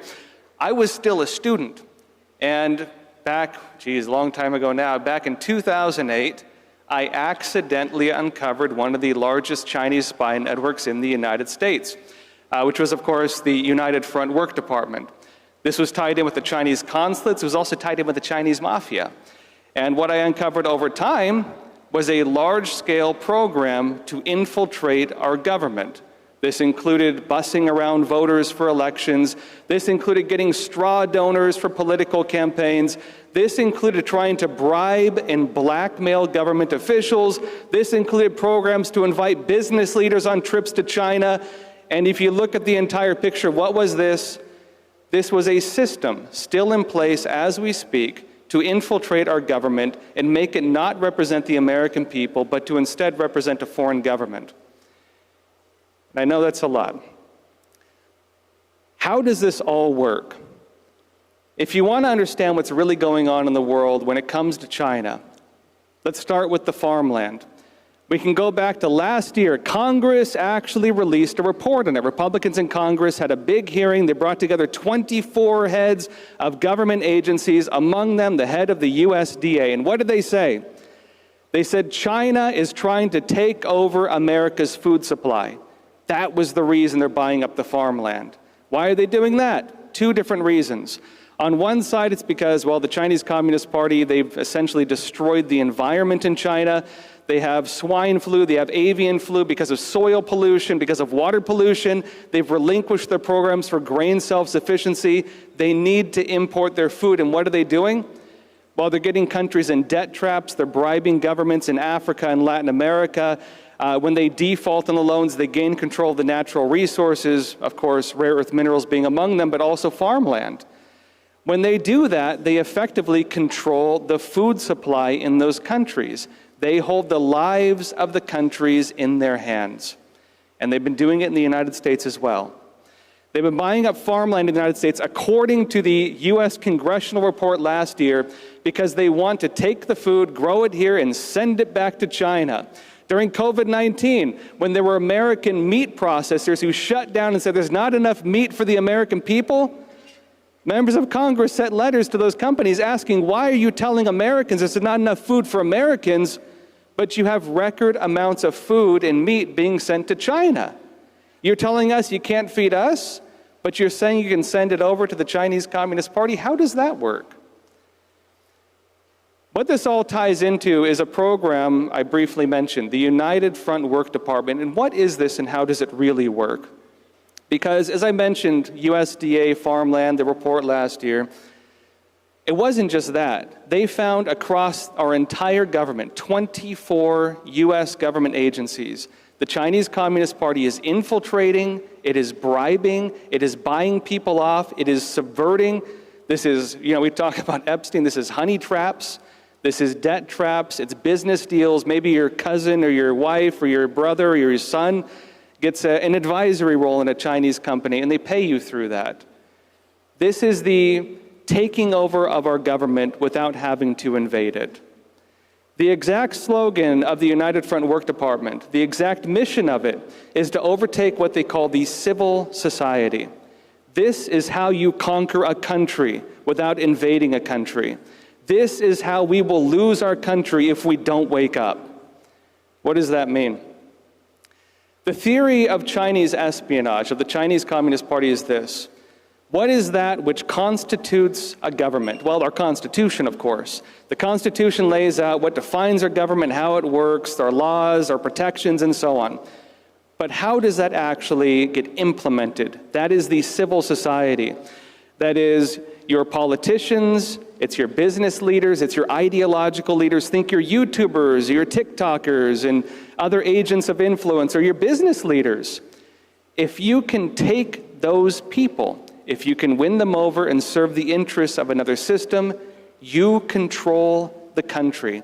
You've created a puppet state. And think about what's happening. The United Front actively goes to every government official, invites them on trips to China, and then tries to bribe them or blackmail them.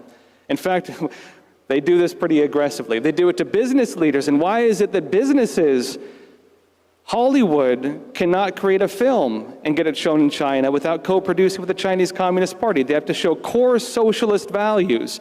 A basketball player cannot write on his shoe a message against current-day slavery in Xinjiang province in China because it offends the Chinese Communist Party, while other players are kneeling in criticism of the United States in slavery over 100 years ago. So they can't criticize, of course, the Chinese Communist Party in current-day slavery, but they can criticize the United States. The CCP recently, they have a program inviting YouTubers on trips to China, anyone over 300,000 views. The element which ties all of this together is a program to subvert our country, to make these people serve the interests of a foreign government while masquerading as having us still remain a free country. And of course, my work at the Epoch Times has been actively exposing this for the past almost, 20 years. And I can tell you all right now, for all the aspiring journalists out there, you can do it too. To stand up for what this country is, to stand up for what we are as a nation, take up the mantle of an investigative journalist. If you want to do your own work, it is there for you. And again, God bless America, because I do think the true battle in this world is between freedom and socialism. And the way that manifests right now in front of our eyes is the battle between the free world and the communist world. And that battle is defined as the United States against the Chinese Communist Party. So thank you very much.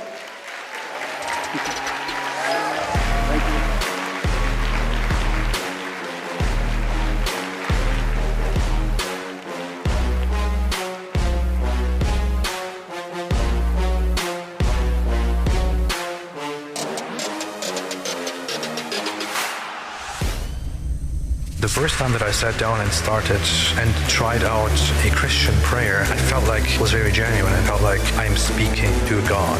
I am expressing something that I truly feel. We are allowing Islamists to spread their poison while fighting among each other about nonsensical things. I mainly had my problems with Islam because I saw it as a global threat. It is good to be forgiving, but you have to recognize that the wolf is out there to still eat you. Unfortunately, Islam is a perfect culture that will happily take advantage of this.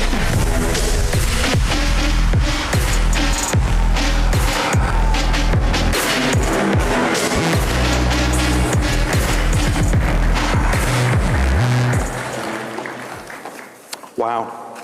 Hello, everyone. This is a huge crowd for me. How's everybody doing?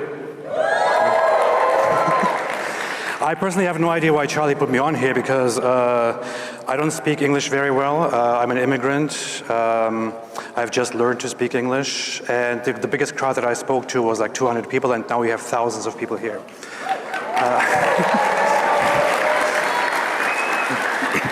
I normally do this on YouTube, so I don't have people looking at me and giving me all the reactions when I say dumb things. So this is definitely very, very exciting. See how I tied that in? I tied it into my YouTube channel. This is how you do it. You can find me on YouTube as Apostate Prophet if you look it up. Who's actually here for me? Who even knows about me? Three people, 4 people, yeah. So we want to change that today. You can just go and look me up on YouTube, Apostate Prophet. In fact, I'm going to wait. Everyone subscribe right now, please. Oh, wonderful, wonderful. So I want to really thank Charlie Kirk and Turning Point USA for doing this and for giving me the opportunity, because we have a very important job to do. We have a lot of very important things to do. If you do indeed find me on YouTube, you will see, what you will encounter is that I represent myself and my channel with a little cartoon that looks like a certain figure, a religious figure, by the name of Muhammad, the Prophet Muhammad. I specifically chose to put that as image out there because drawing Muhammad, making a cartoon of Muhammad, is a very dangerous thing. You shouldn't try that at home, because if you do it and you publicize it or people know about it, your life will be in danger. Many of you might know about it, but a little over a decade ago, or I think about a decade ago, in France, a magazine, Charlie Hebdo, put out a cartoon of Muhammad for which the entire place was attacked by Islamic terrorists who opened fire and killed several of those journalists and cartoonists. This was, of course, horrific. Lots of people around the world, in Europe, in the West, and also some in the Muslim world condemned it, but the general idea in the Muslim world was that those cartoonists, when they were killed, basically deserved it because they asked for it. This is the culture that we are dealing with, that I am dealing with on a daily basis. We don't have the freedom in an Islamic environment to mock or to critically speak of the Islamic beliefs and of the Prophet, the so-called Prophet Muhammad, despite the fact that this so-called Prophet Muhammad was a warlord and a pedophile, but he is also considered the perfect moral conduct for Muslims all around the world.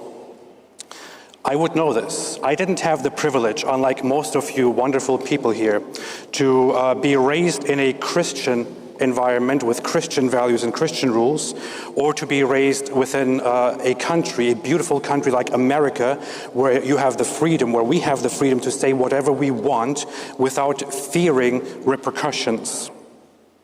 The same thing cannot be said about different places in the world. I was raised in an Islamic environment. I was raised in a religious Muslim family, and I am what you would call an ex-Muslim. I was raised with the idea that I should be loyal only to Islam as a religion. I was raised with animosity, with hostility toward the West. I was raised as an enemy of the United States of America. Today, I am standing here with a huge American flag right in front of me, and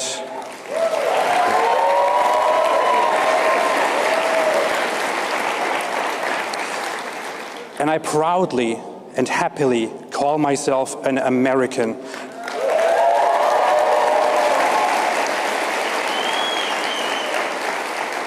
America has given me the ability, the freedom to be free and to say whatever I want, to do whatever I want, to be free, to speak freely. I appreciate this to no end. I have also, after I left Islam, after I turned my back on it, I spent about 10 years as an atheist, as a very hardcore skeptic. I have recently become a Christian, so I am...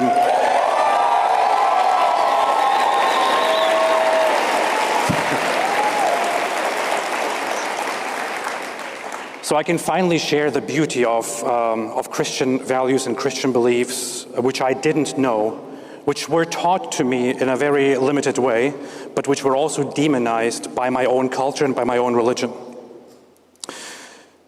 Charlie Kirk recently said something for which he got in huge trouble. He said Islam is incompatible with the West.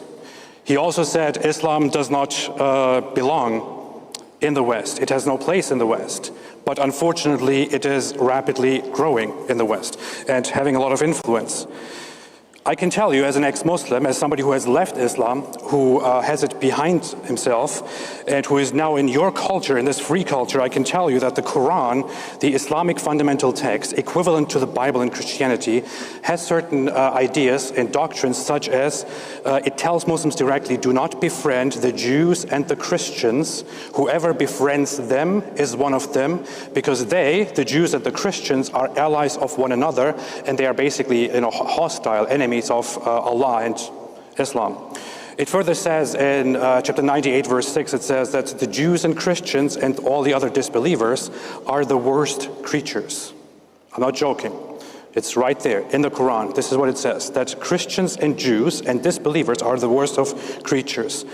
It further also, Muhammad himself, the prophet, very clearly says that people like me who leave their religion and say it deserve to be executed. And these are not just old ideas that are long gone. These are still ideas held by the majority of Muslim scholars and apologists and educators and Muslims around the world. So, unfortunately, in the Muslim world, I would never be allowed to give this speech that I'm giving right now. If I did give this speech, I would probably be lynched and brutally murdered, like many others have been over the many years. In Pakistan, this happens again and again, where somebody is falsely accused of disrespecting Islam. It only has to be an accusation, and people will go after that person and will brutally massacre them.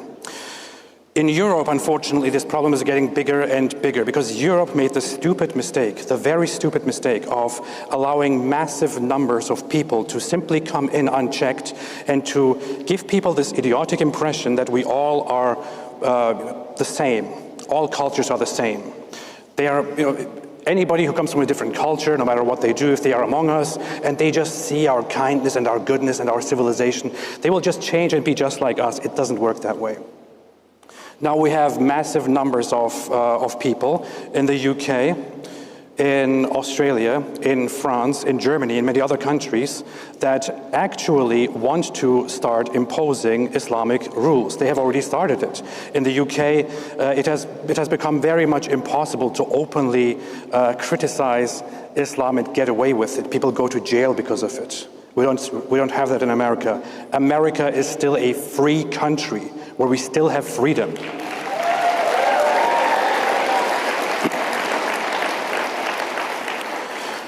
But the issue is, it wasn't always like this in Europe. Just several decades ago, the state that Europe is in right now was considered unthinkable. The same thing can happen very quickly if you do not watch out. In America, it can become similar quite quickly. We have, for example, a rising candidate for mayor in New York City, Zohran Mamdani. What do you guys think about him? Zohran Mamdani has said things such as that the end goal is to seize the means of production, which is an explicitly Marxist communist slogan and idea. He has condemned a statue of Columbus and said that we should take it down. He has called for defunding the police. He has been seen wearing terrorist rags and aligning with Hamas propaganda, for example. Hamas, by the way, right now is a very heated topic, but is the very same organization that openly praised Osama bin Laden, who explicitly took responsibility for 9/11. This is the organization, and we have their allies here in the United States, unchecked. Meanwhile, we have another state in the Middle East that some people, and I don't want to say any names today, that some people have an obsession with and that they likely would rather attack: Israel. Israel is often targeted by the very same people who will stand up and defend certain countries, like the Islamic regime of Iran, which very explicitly has it in their policies and every day says, death to America, death to Israel. The Islamic regime of Iran explicitly and officially calls America the great Satan and Israel the small Satan. On July 4th, on our day, on the Day of America, a clergyman in the Islamic regime of Iran openly and publicly declared that Donald Trump and Benjamin Netanyahu are two people who should be executed. These are his words, executed. I want to hereby, in solidarity, send all respect and greetings to those people of Iran who are not on the side of the Islamic regime and who are fighting for their freedoms.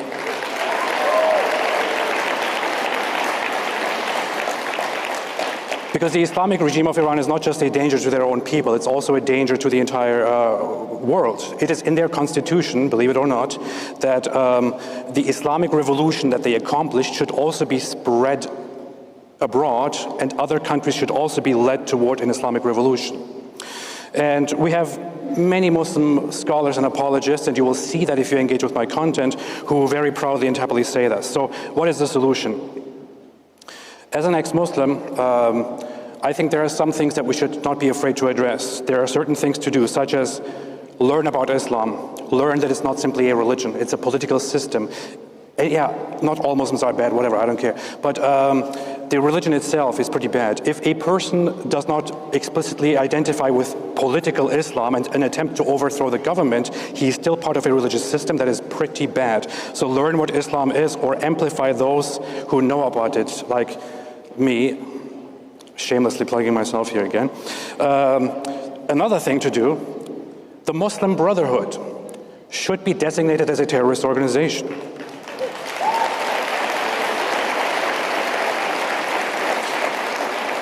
Islamic influx and influence should be limited. There should be a prioritization of deporting explicitly Islamist organizations and people. I'm an ex-Muslim, I'm warning you here, my time is up, I see it. And I don't want to kind of, mess up my first speech here at Turning Point USA. So I just want to thank everyone who is here, all you wonderful, beautiful people.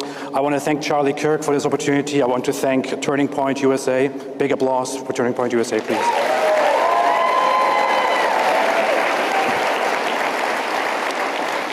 I want to thank all other ex-Muslims struggling out there.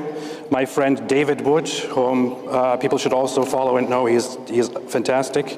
All who give their lives. Recently, Salwan Momika, an activist in Sweden, was brutally murdered for daring to burn up the Quran in a protest. So I want to remember him. I want to thank you all. I want to thank God. And God bless you all, and God bless America.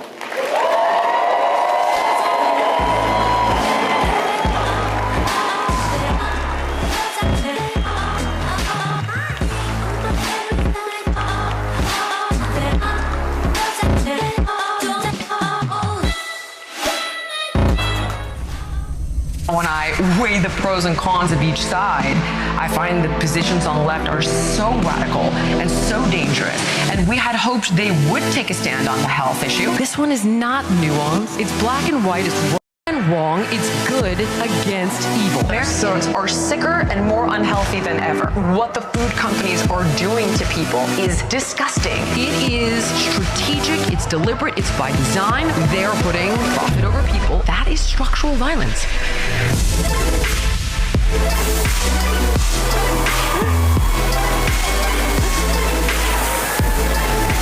Hey!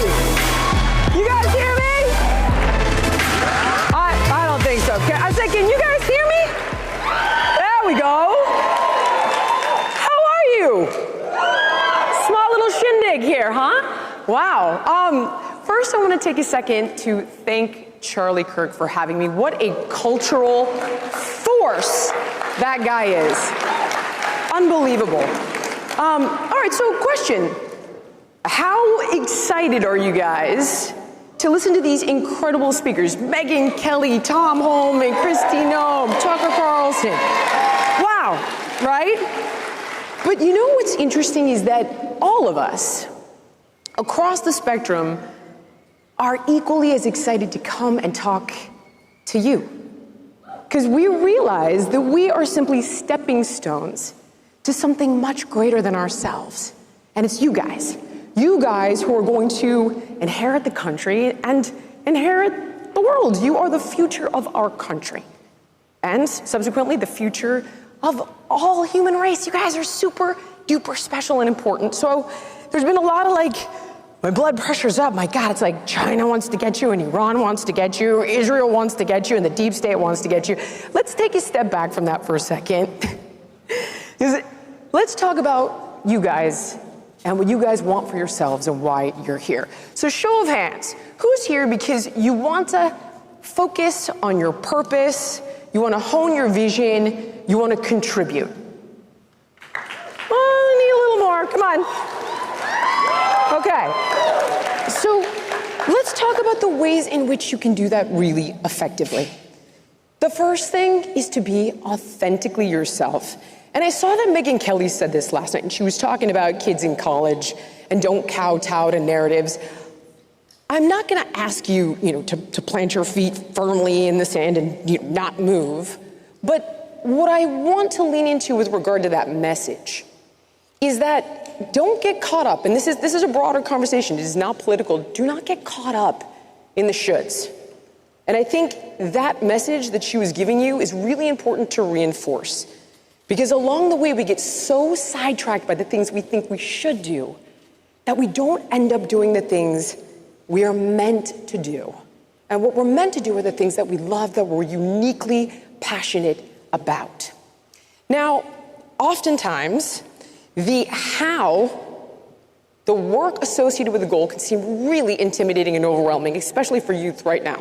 We're hearing it all the time, like, I can't afford a house, interest rates are insane, you can buy policy, democracy isn't working for me. We've heard it a million times, but you guys are smarter than that, you're entrepreneurial, and you'll use the tools that our generation doesn't really understand and doesn't know to outthink all of this, and to take the country and take your lives to a better place than we've all achieved, hence the concept of us being stepping stones, and I want you to believe that.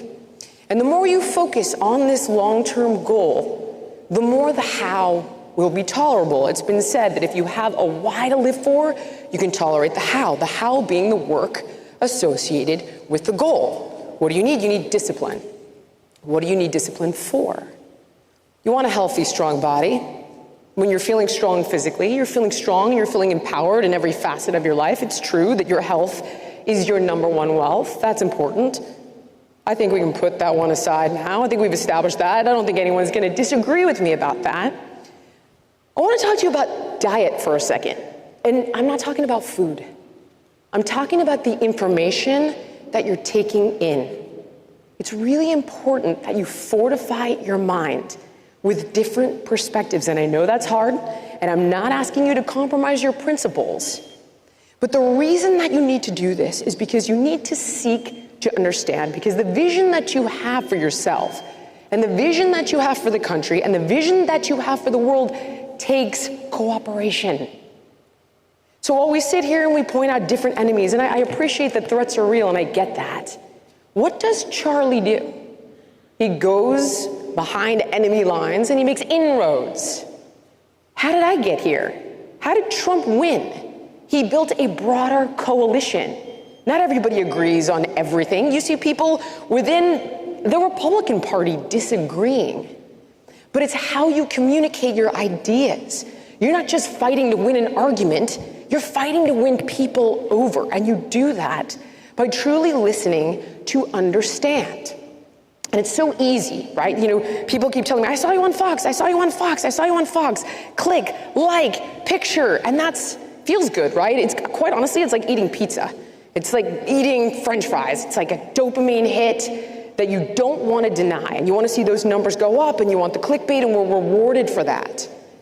But it's instant gratification, and it doesn't actually get you where you really want to go. If you look at the people that are exceptionally successful, it is people like Charlie and people like Trump. Whether they like him or not, he is the most powerful man in the world. He got there somehow, and he built a bigger coalition. Huge, sweeping red wave. How did I get here? I didn't vote for him the first 2 times. Because he continued to speak his message until it broke through, until I varied my information diet. And I'll admit, the left got exceptionally radical, and that now, and I'm grateful for it.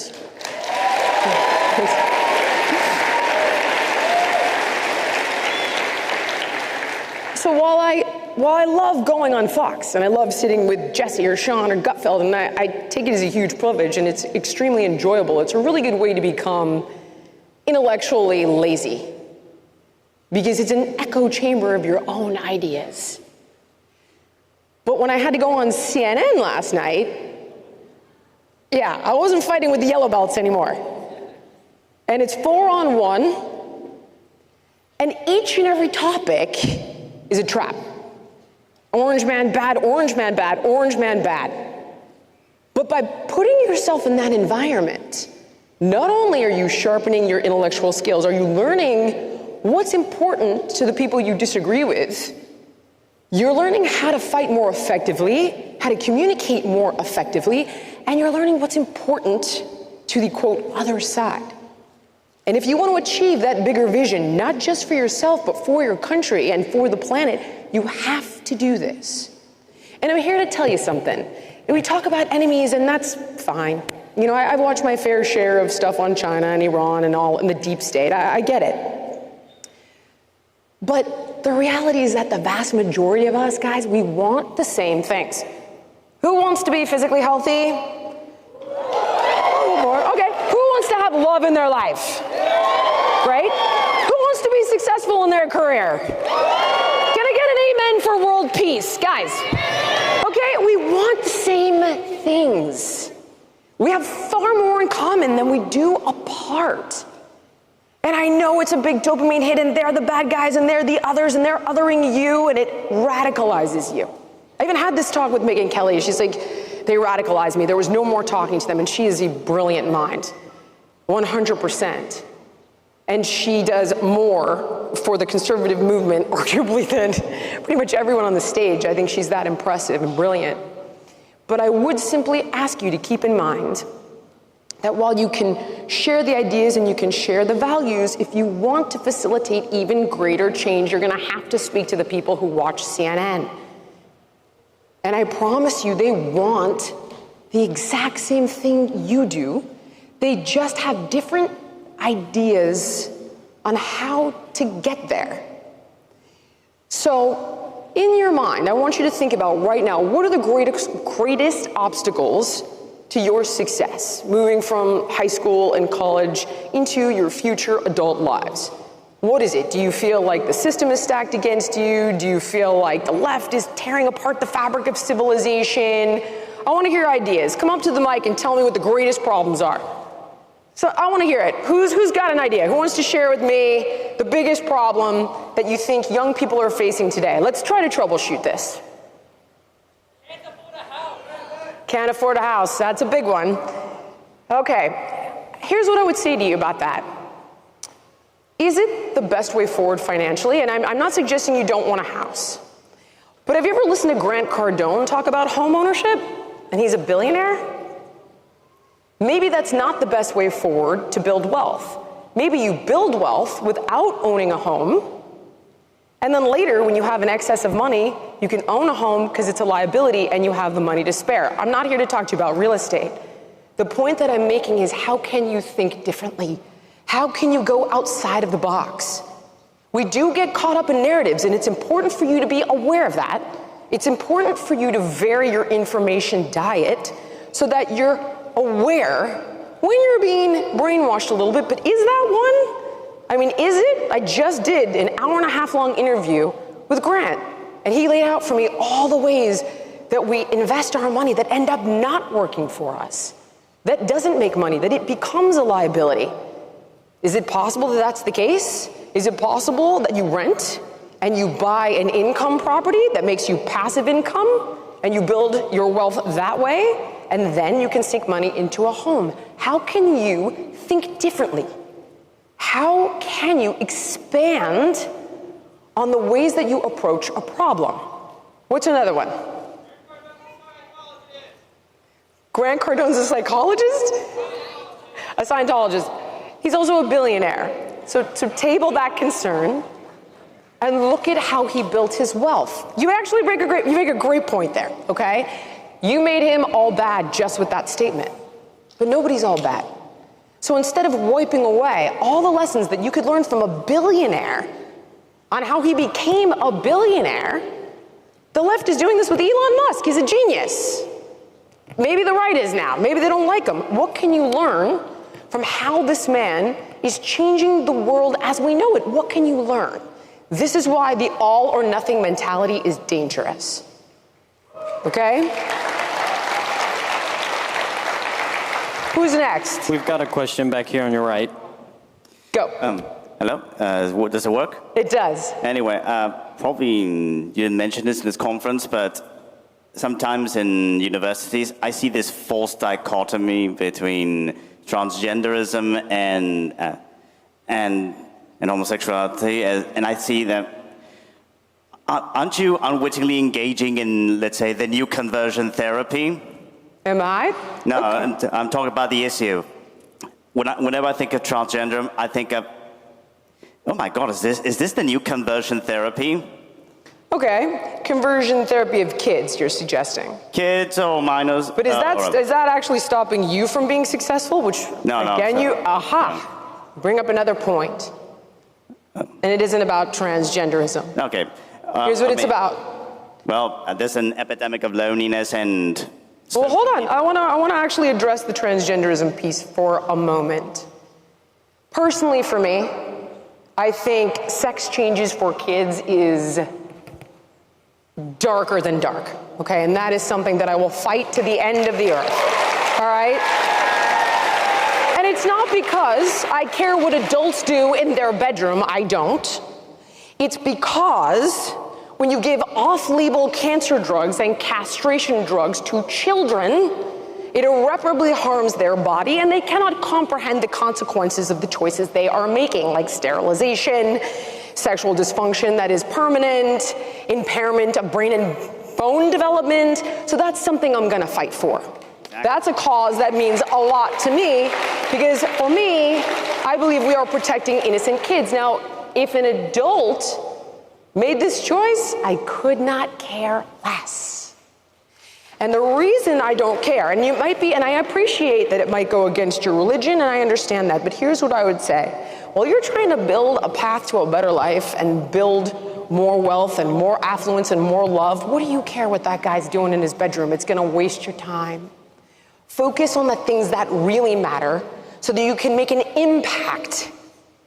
So that when it comes down to fighting for things that are serious, real problems, very serious stuff, you've got the energy and the bandwidth to make a dent.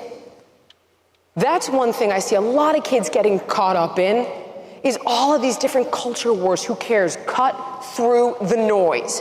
What do you want, and what do you need to do to achieve it? That's what you need to be thinking about. Who else? Yeah, I want to know why. I feel like the thing that... Oh, okay, I'm coming back to you. Go. I feel like the thing that stops me and a lot of other kids my age the most is others forcing their opinions on others. So what do you think about that? I think that you have to find the self-esteem and the confidence to stand your ground. And I know that sounds easier than it is to do. And I'm going to speak personally here for a second, okay? So for years, I'm a health person, right? Last thing I really want to do, I sell lunges. I want to sell them to everybody. I don't care what side of politics you're on. That's what I do. But the world started getting crazier, and I wanted to speak out. But my business partner and I were like, it's not what you do. Don't get out of your lane. We don't want to alienate anybody. We really want to get people healthy. And I was afraid to say something until it got so loud and so scary, I felt I had a responsibility to do so. But my point here is that while I tell you, stand your ground and speak your truth, I didn't do it for quite some time. So what I'm saying is, the more you take these little baby steps, the more you'll stretch your emotional fabric. In other words, you'll get more comfortable with being uncomfortable. You'll realize that you can step outside the box and face down fear. And what is it, Dr. Seuss? The people that mind don't matter, and the people that matter don't mind, and you'll find your people, and you'll build your community, and you will flourish. But you have to do this bit by bit, gradually. Don't take it on and come out to the whole school and you don't need to get into a gang fight where the odds are stacked against you. But put yourself in an environment where you're in that crawl, walk zone, the learning zone, where you can expand your skills and practice the things you're working on so the setbacks aren't catastrophic and you can learn from those failures. We learn more from failures than we do from wins. Baby steps. Okay, I think I get one more question. Why do you think there is now a norm of older people holding positions in government when the Founding Fathers were younger? This is a problem. But are we not working on term limits for senators and all of that? Jeez. Unbelievable. Here's the real answer, and it's an unfortunate one, and it's got to be, well, maybe it's not the real answer, but it's definitely part of the problem, and it's got to be fought on two fronts. Truthfully, old people don't want to become obsolete. But what they don't realize is that by shutting out the younger generation, they're inherently obsolete because they're rigid in their ideas. They're ossified. This is why I embrace younger people, so I can learn from them. They can teach me all of these tools that I didn't grow up with. I can learn from their perspectives. They can reinvent all of the basics that my generation laid down. So ultimately, they will beget their own demise by trying to avoid it. But at the same time, what I would say to each and every one of you guys out there, and this is a good note to end on, is you don't stop fighting. You guys need to go for those jobs. Don't become nihilistic because they won't let go. That doesn't mean you get discouraged. That doesn't mean you give up. That means you fight harder and fight smarter. Reach out to them, embrace them, quite honestly, charm them. Get in their good graces, have them take you under their wing. Be an asset to them. Learn how to bridge that gap. Bridging ideologies does not mean you're giving up on your principles. Seeking to understand does not mean surrender. If something's wrong, it doesn't mean you reject it entirely. Learn how to outthink it, outsmart it, and make it right. Go find one of those rigid old people, show them what an asset you are, and find a relationship that is mutually beneficial. How you think is going to be everything. Don't get bogged down in the bullshit, guys. This is it. My time is up. Thank you so much for being here. What a real honor and a pleasure. Thank you.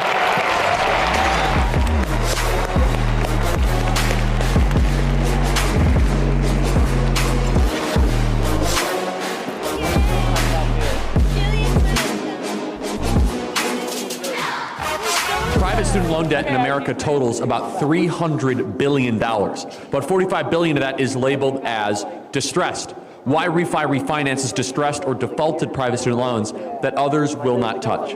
They provide you with a custom loan payment based on your ability to pay. That is whyrefi.com, YREFY.com. Just call them at 888-YREFI34 or log on to YREFI.com. Do you have a co-borrower? YREFI can get them released from the loan. You can give mom or dad a break. If you can even skip a payment every 6 months, up to 12 times without a penalty. Can you imagine being debt-free and not living under this burden anymore? The first step is to contact YREFI. If your private student loan debt is keeping you up at night and ruining your life, it doesn't have to. Just call YREFI. I think very highly YREFI. We're working with them on a lot of stuff. They're helping sponsor our campus tour. We're all in with them. That is YREFY.com. Over $30 billion in private student loan debt. If you guys have student loan debt and in distressed fashion, call YREFY.com. That is YREFI.com.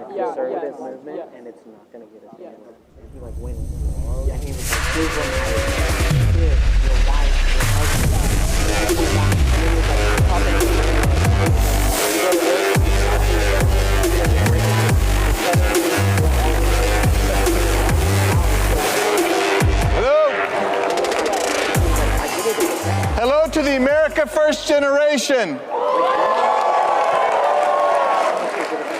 Greetings to the Trump generation. I salute you. You're the generation chosen of God for a time such as this.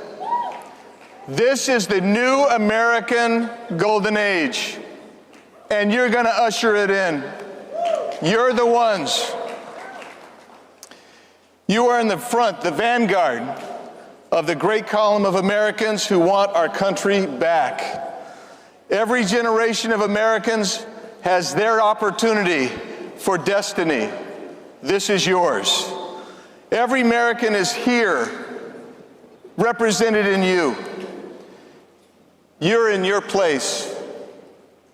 This is the place where you have the opportunity to fulfill a magnificent calling, a radical change, a change of forward, conservative, America first thinking. Yours is the greatest duty of all. The greatest duty of all. It's to save freedom. Are you ready to save America? Your legacy is now, and you are the foundation of a future of freedom. John Adams, the guy who lived a long time ago, who helped give us this great country, he spoke in terms of 3 generations. He said, I study politics and war. I study politics and war so my children can study economics, so my children can study how to live freely. They can study mathematics, they can study philosophy, they can study commerce. And they study that so that my grandchildren can study arts and music, and that freedom can perpetuate. That's what John Adams envisioned for America. Ronald Reagan said a little bit differently. He spoke in terms of 1 generation. He said, look, freedom is not in our DNA. It has to be taught if we're going to preserve freedom. If we don't teach liberty, we can lose it in 1 generation. My generation flirted with losing it. Will your generation flirt with losing it? I don't think so. That's why you're here. You're here to fight it. We haven't lost our freedom yet. But when Donald J. Trump dodged that bullet in Butler, Pennsylvania, America dodged a bullet as well. Thank God for Donald Trump. So we who are gathered here today in this place, this magnificent crowd, gathering in freedom, exercising our freedom to assemble, to speak freely, and to speak boldly with passion and conviction. We are contending right now with the greatest assault on freedom in the history of America. Democrats and the left think that men are women. They think that women are men. I don't think anybody here believes that a man is a woman. Am I right?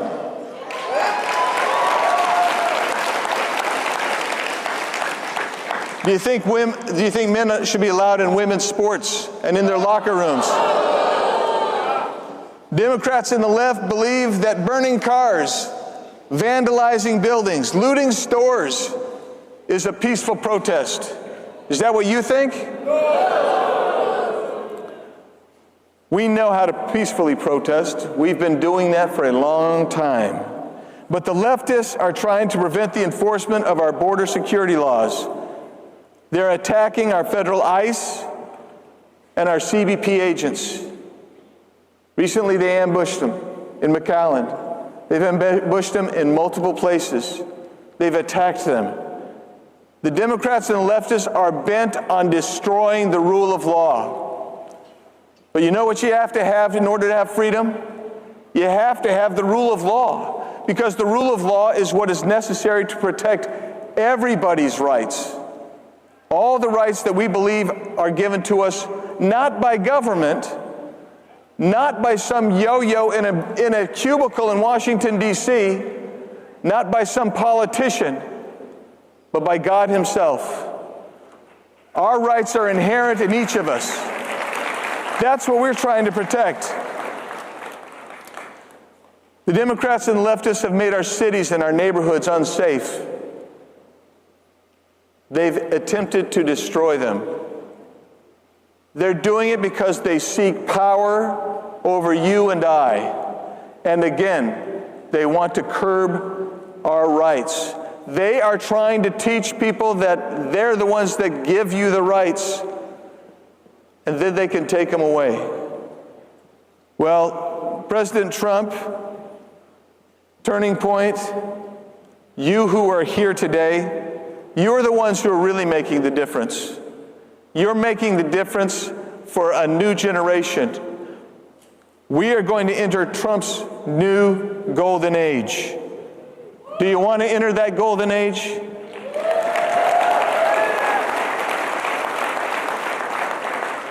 America is back. America is back. And we are on our way to once again being the shining city on the hill. We are the beacon of freedom and hope. And you are the generation called for this time. I look up to you and salute you. We have a foundation that we are building upon. But the generation that you are in now, the students in this room, those who just graduated, those who are on their way to graduate, you will make the future. And that future is not a future of, I want to say, I'm filtering right now. It's not a future of this authoritarian regime that we see coming out of Washington, D.C., or out of Karen Bass in L.A., or out of Gavin Newsom in California, or out of any of these folks. That's not the future of America. That's the regression back to pre-American authoritarianism. I implore you to continue on this destiny, your destiny, the destiny, the calling with which has brought you here today. I ask you to join me. Join me in speaking out. Join me in standing up and rising to this moment. This is our moment. This is the moment that we take the ball and the baton and we run with it and we go forward. You are the generation now. And you're the people who will save freedom. All that are here now have an obligation to those who came before. Those who died in war, those who held up this country, those who stood for the Constitution, those who stand today are you. And we have an obligation for the future. We can't spin ourselves into oblivion. We can't shackle ourselves. We seek freedom. That's what we seek. That's what God has called us to do. And that is where we will be. Will you join me? Will you join me? I ask you to join me now to go into this golden age of freedom where America is the beacon, where every nation in the world, which they are now, they are coming to us. They want to be free. They want to know how to be free. That's the remarkable thing of this generation and what Donald Trump has done. I pray that God grants us success, and I promise you that future generations will rise up and call your generation blessed, and they'll be filled with gratitude because you stood in the breach between those who want to dismantle this country and those who want lasting and enduring freedom. God bless you. God bless this country. Let's go do it. Thank you.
We need to become unafraid.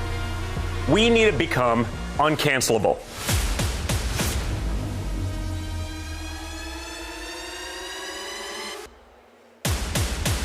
Free speech is not only is it the First Amendment, but it is a human right. Here it says you have freedom to say whatever you want. That protects free speech and the expression of one's opinion. You can't tell me what to say or think. When does your freedom of speech infringe on my right? Well, the answer is never. You're allowed to have opinions that run contrary to the view of your government.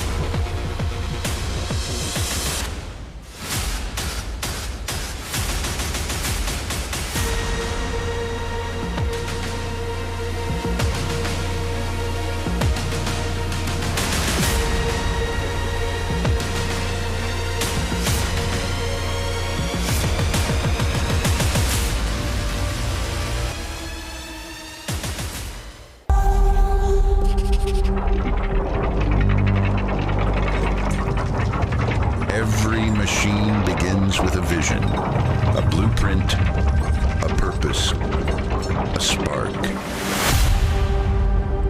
We're active in about 15 campuses, and we're growing very, very quickly. And keep in mind, this is not just a flash in the pan movement. We're going to become an institution to give them the power and the confidence to stand up and let their voice be heard.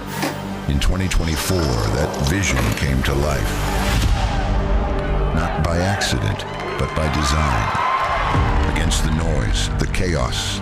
Are you going to stand by and watch this man destroy the democracy? Said that there were very fine people on both sides. You're not going to get COVID if you have these vaccinations. There will be a bloodbath if this and the outcome of this election is not to his liking. The truth doesn't flinch when the system lies. You are here as a grassroots response to the top-down revolution happening in this country. I want our Turning Point USA students to receive a round of applause. These are the freedom fighters of America. Our movement was forged from conviction, and it's being built by the youth. What can I do to save the country? You answer that question every single day, because you are doing the work to save this beautiful republic. You are doing something that is bigger than you.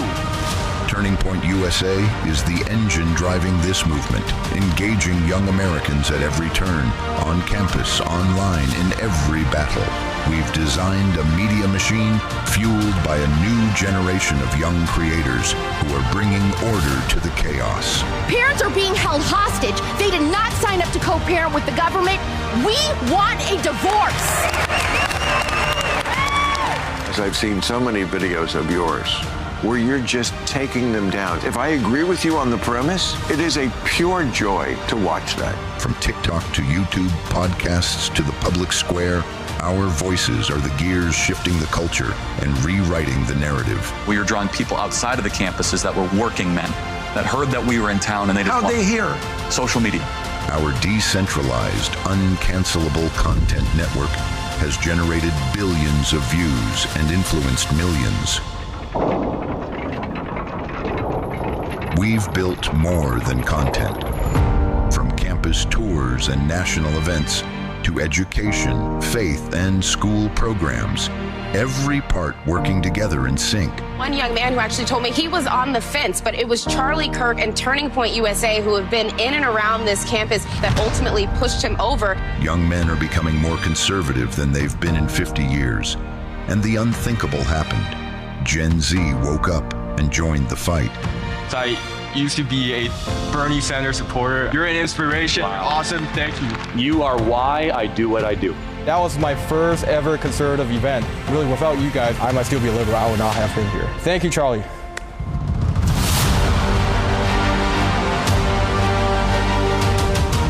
This isn't a passing trend.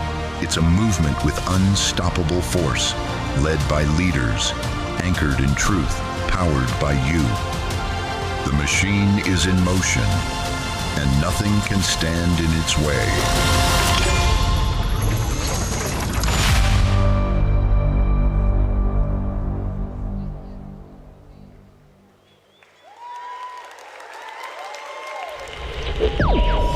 Identity politics politics prevents you from actually saying you're an American, because you've created the oppressor versus oppressed paradigm, so that no matter what, America is always going to be the oppressor. I don't see anything good coming of it.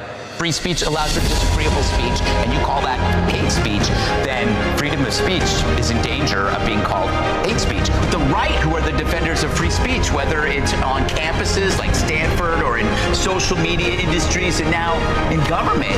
If you look at every company that is doing wokeism, you could almost always find a reason. Follow the guilt.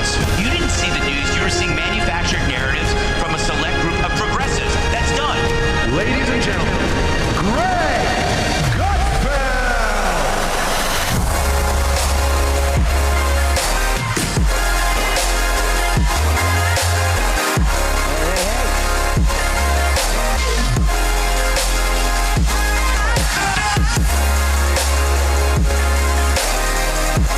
Thank you. Hey, good to see you. How about Greg Gutfeld, everybody? Thank you. You know, I expected more pyrotechnics. You know, as you see, we're downsizing. At I want somebody USA. to lose a finger when I come out. We, isn't Greg the best? I watch him almost every night, I'll tell you. Stop it. Stop it. You crazy kids. I wonder if, has anybody here ever seen Red Eye? Oh. I was just wondering how old you were, because that was the first show. It was no hands went up around here. I know, they're going, what? This the student section's right up. Yeah, they're going like, you mean the movie Red Eye? Or, yes, so Greg, I know there's a lot going on in the news. Obviously, the most important thing that you want to talk about is the fact that we no longer have to take our shoes off at the airport when we fly on planes. Yeah. I mean, that is the most important news of the week. Yes. I like the fact that I can keep my shoes on and take my pants off. No, it's crazy. Every day is good news. It's like 365 days of Christmas. And once in a while you get something that's you're not happy about, but the whole package is amazing. It's like the election of Trump is like you wanted your parents to buy you a car for your 16th birthday, and you got the car, but maybe it's not the right color. You know, so you stop whining. This is like the best thing that's ever happened to our political system in ages. And Greg, you made a really good point backstage, which is, look, there's disagreements in our movement and people are fighting back and forth, but you look at this as a positive of an attribute of a movement that has strength. This is a party, this is a movement that is so transparent that even their cover-ups are transparent. They're not even trying. It's like everything that you've seen is one collective wink. It's like, dude, yeah, we get it. You know, Epstein was probably a honeypot operation, but it's like a CIA thing. You know, it sucks. But the way I look at it is that, again, with the Christmas analogy, you got everything you wanted. You're not going to get everything, but you're going to get to see how it's made, and you know what's going on. You may not know who's stopping that, but what's important for you to know is right now the Democrats. This is all they have. All they have is the conflict that's going on the other side. So they are like, you'll notice certain alignments happening where all of a sudden CNN is now covering Epstein. Didn't do it before. And you'll start seeing these like liberal alignments because they want the fractions. They want people to break apart. You don't want to give them that. So even when there's certain things that are happening that are upsetting to you, you have to step back, look at the big picture. Don't lose sight of the changes that you're experiencing and how together, like I have to take umbrage with Tucker Carlson. Go ahead. All right, whom I love. When he said that the getting boys out of girls' sports was an appetizer, well, hell, I could eat appetizers all day. That to me is a really big deal. And you got to understand, I was talking about the issue of transgenderism and boys and women's sports. when people weren't talking about it. I was getting a lot of crap for it. People kept asking me, why do you keep bringing this up? Why do you keep bringing this up? And I say, because you compel me to. I don't want to think about this. This was never on my agenda. But the moment pronouns came out, I realized, wait, you're compelling me to think a certain way. And that's a line you can't cross. You may think it's a side issue, but the bigger issue is compelling you to obey. That was it. So the appetizer, you got to eat that appetizer to get to the main course. Or you can take all the appetizers and make a main course. That to me was probably the big issue for me, and it allows us to speak freely about one of the biggest delusions, one of the biggest hoaxes of our time, the idea that there are trans kids that you need to operate on, which 10 years from now, 20 years from now, there will be people that will be embarrassed to even admit they believed it. They will act like it never happened. Well, and not only that, there are detransitioners here at this event. I think Chloe Cole is here somewhere, and it's not an insignificant portion of the population.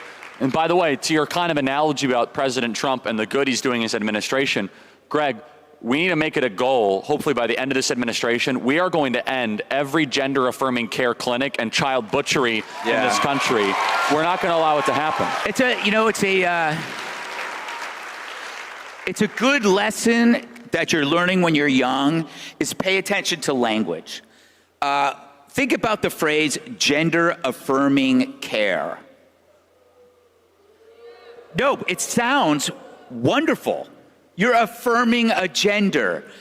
That is your warning that it's something awful. Whenever the language camouflages its actual meaning, you cannot say irreversible surgery and put high-risk hormones. You say gender affirming as the positive. They do this with everything. Let's remember that, abortion is now pro-choice, because pro-choice is an affirming phrase. So you always have to look at that and see, okay, what is underneath it? It's part of the, I think, the education of your brain, learning to question the actual words they use first and foremost. Yeah, and I mean, there's so many other examples. I mean, they'll use undocumented immigrant. Yes, I mean, they will correct people on other networks if you say illegal immigrant. Somebody tried to do that to me on Fox once. I can't remember who they were, Geraldo, but it is like, again, why? So it's almost like they can't tackle the issue, so they dance on the edge of the issue. And words. Yeah, they use virtue signaling, bullying over semantics. Yes, like, exactly. You don't use my word, therefore you're a bad person. Yes. And by the way that we should talk about gender-affirming care, child castration and medieval butchery. How's that for language changes? Do you think we're getting better at language on the right? Well, I think the great thing is that we're no longer afraid of sharing the risk, and people like you, Charlie, and Trump. People have to be the tip of the spear. A lot of people were too, you take the issue like trans. You don't want to be bullied online by people if you say what you feel. Like, if you think about the athletes that were too timid to say they didn't want to change in front of a guy. They didn't want to share the risk with the Riley Gaines, the people who did take the risk. But what you're seeing is it's a natural thing. When you see somebody that you know taking a risk, you're more likely to share that risk with them. So what's happening is now, because we are sharing the risk and being able to say what we want, the language changes. And that's a new phenomenon, Greg. So you've been coming to our events 7-8 years-ish, right? Yeah. And back when I was in my early 20s. Sure, yeah. When I was in my early 20s, not you. But, Greg, something has changed profoundly. When you first started coming to these events, first of all, the crowds were much smaller. Right. But the energy was different because there was campus rebellion energy. That still exists here. But culturally, Greg, it's kind of as if we're winning. Am I allowed to say that? Yes. In fact, I believe... We talked about this, I think, the first time I was here, and I had written about this, 20 years ago, about the ability to flip the script. You guys hopefully we'll never grow up in a time where everybody on the right was seen as evil. I mean, you kind of do now. But when I was growing up, in every movie, in every TV show, it was the person who believed in law and order, the conservative who was seen as evil. The person on the left was seen as hip and cool. This has completely flipped. A lot of it has to do with humor. Now, who are the humorless people? It's a complete flip. The least funny people on the planet are liberals. They're literally, it's hard to take a joke when you are the joke, and they cannot see that they're the joke. Meanwhile, the best thing you can do when you're in conflict with anyone is to have fun. While I watch, Charlie, when you do those, when you talk to people, you're never angry. You don't, it's not like you're judging the person, you're just having fun. It's an example that a comparison I use with when fans of Obama talk about Obama, they talk about him in solemn terms, in serious terms. That's so true. When people who like Trump talk about him, they're laughing. I stole this line from Michael Malice. Whenever Trump says something, I go, we don't deserve him. No matter what he does, you can't help but smile. And when you're defending him, it's fun. When you're not defending him, it's even fun. I mean, it's like, for example, he just did he posted on Truth Social about stripping Rosie, what's her name again? Rosie O'Donnell's citizenship, which is impossible. We know it's impossible. We know it's hilarious, but it makes news, and you see all the people on the liberal blog, social media, pulling their hair out. You know, autocracy, he wants to strip Rosie O'Donnell of her citizen. No, he doesn't. He's just sticking his finger in your eye, and we love every minute of it. So let's go a step further.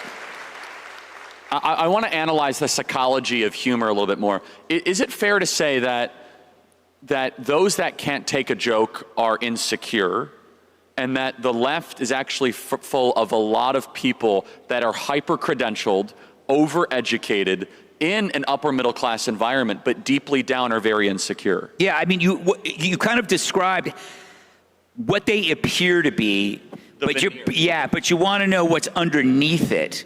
And I think about that a lot. And I think about, when I was in high school, I was a liberal, and I think one of the things I liked about it was that we didn't have a name for it. It was virtue signaling, but it was easy status. If you wanted high status from a teacher, you pushed a liberal perspective in your debates or in your term papers. So the idea, excuse me, I had a burger.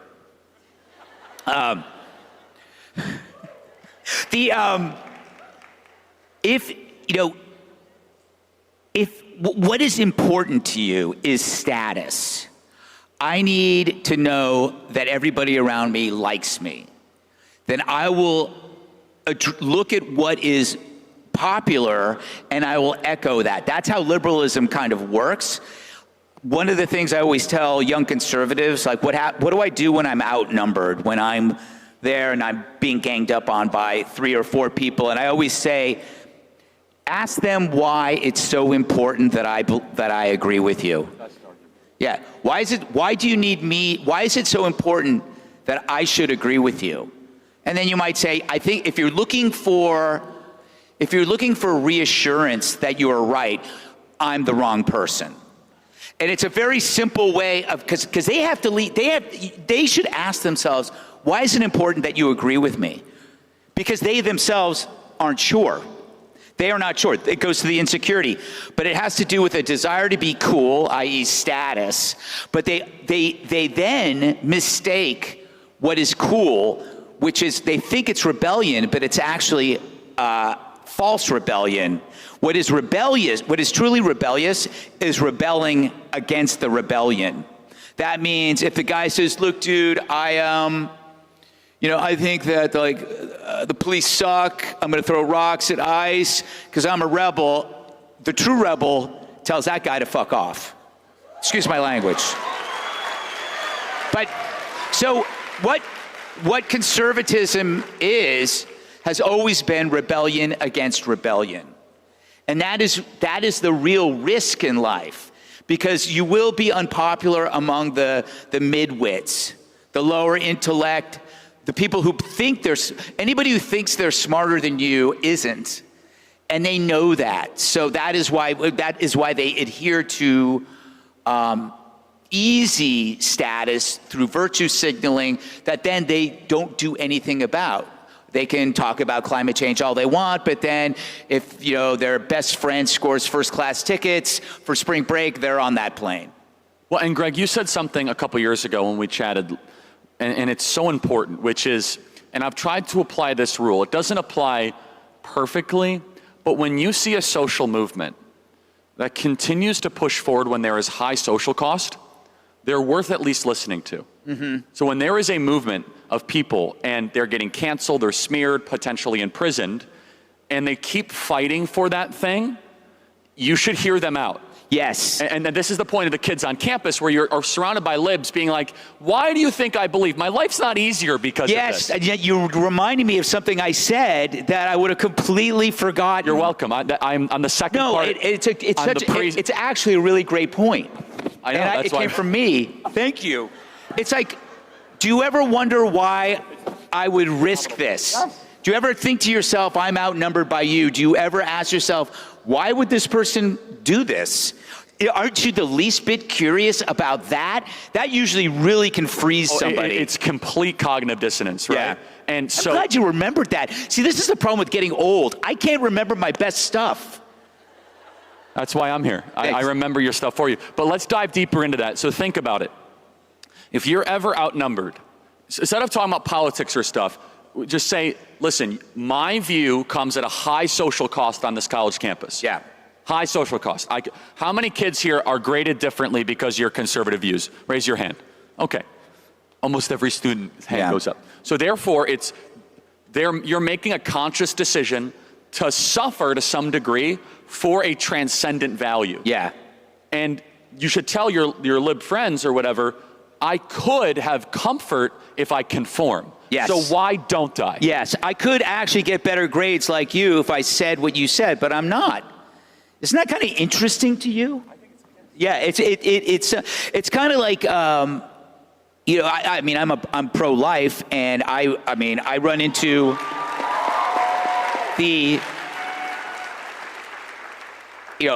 most people I know almost all people I know in my industry are pro-choice, and I know that I'm always outnumbered, but I'm always like, don't you even wonder, like, why? You seem to agree with a lot of things I say. You think that I'm a smart person? Do you think I'm just crazy on one thing?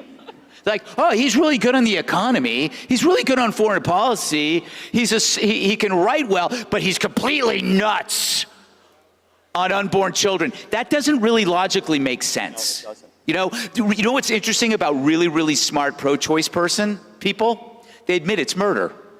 Oh, I find this on campus. They have to. Yeah, they have to go, look, you know what? I'm not going to argue what it is murder, but I'm still for it. That was that was like the liberal comedian way of dealing with it. I think almost every smart comedian, when they talk about abortion, will not deny that it's murder. And then everyone laughs at the comic club. I guess that makes it okay. Yeah, it's like, at least you're being honest. But this is another important point that Greg is making, that if you have earned social trust with people in your circle, defending that view that might be seemingly unpopular can convert that whole social circle to be a conservative. Yes. Because they'll think, wow, this is a good person. It's not just being right, it's also character. Yes. Right? This is a really good point. And for example,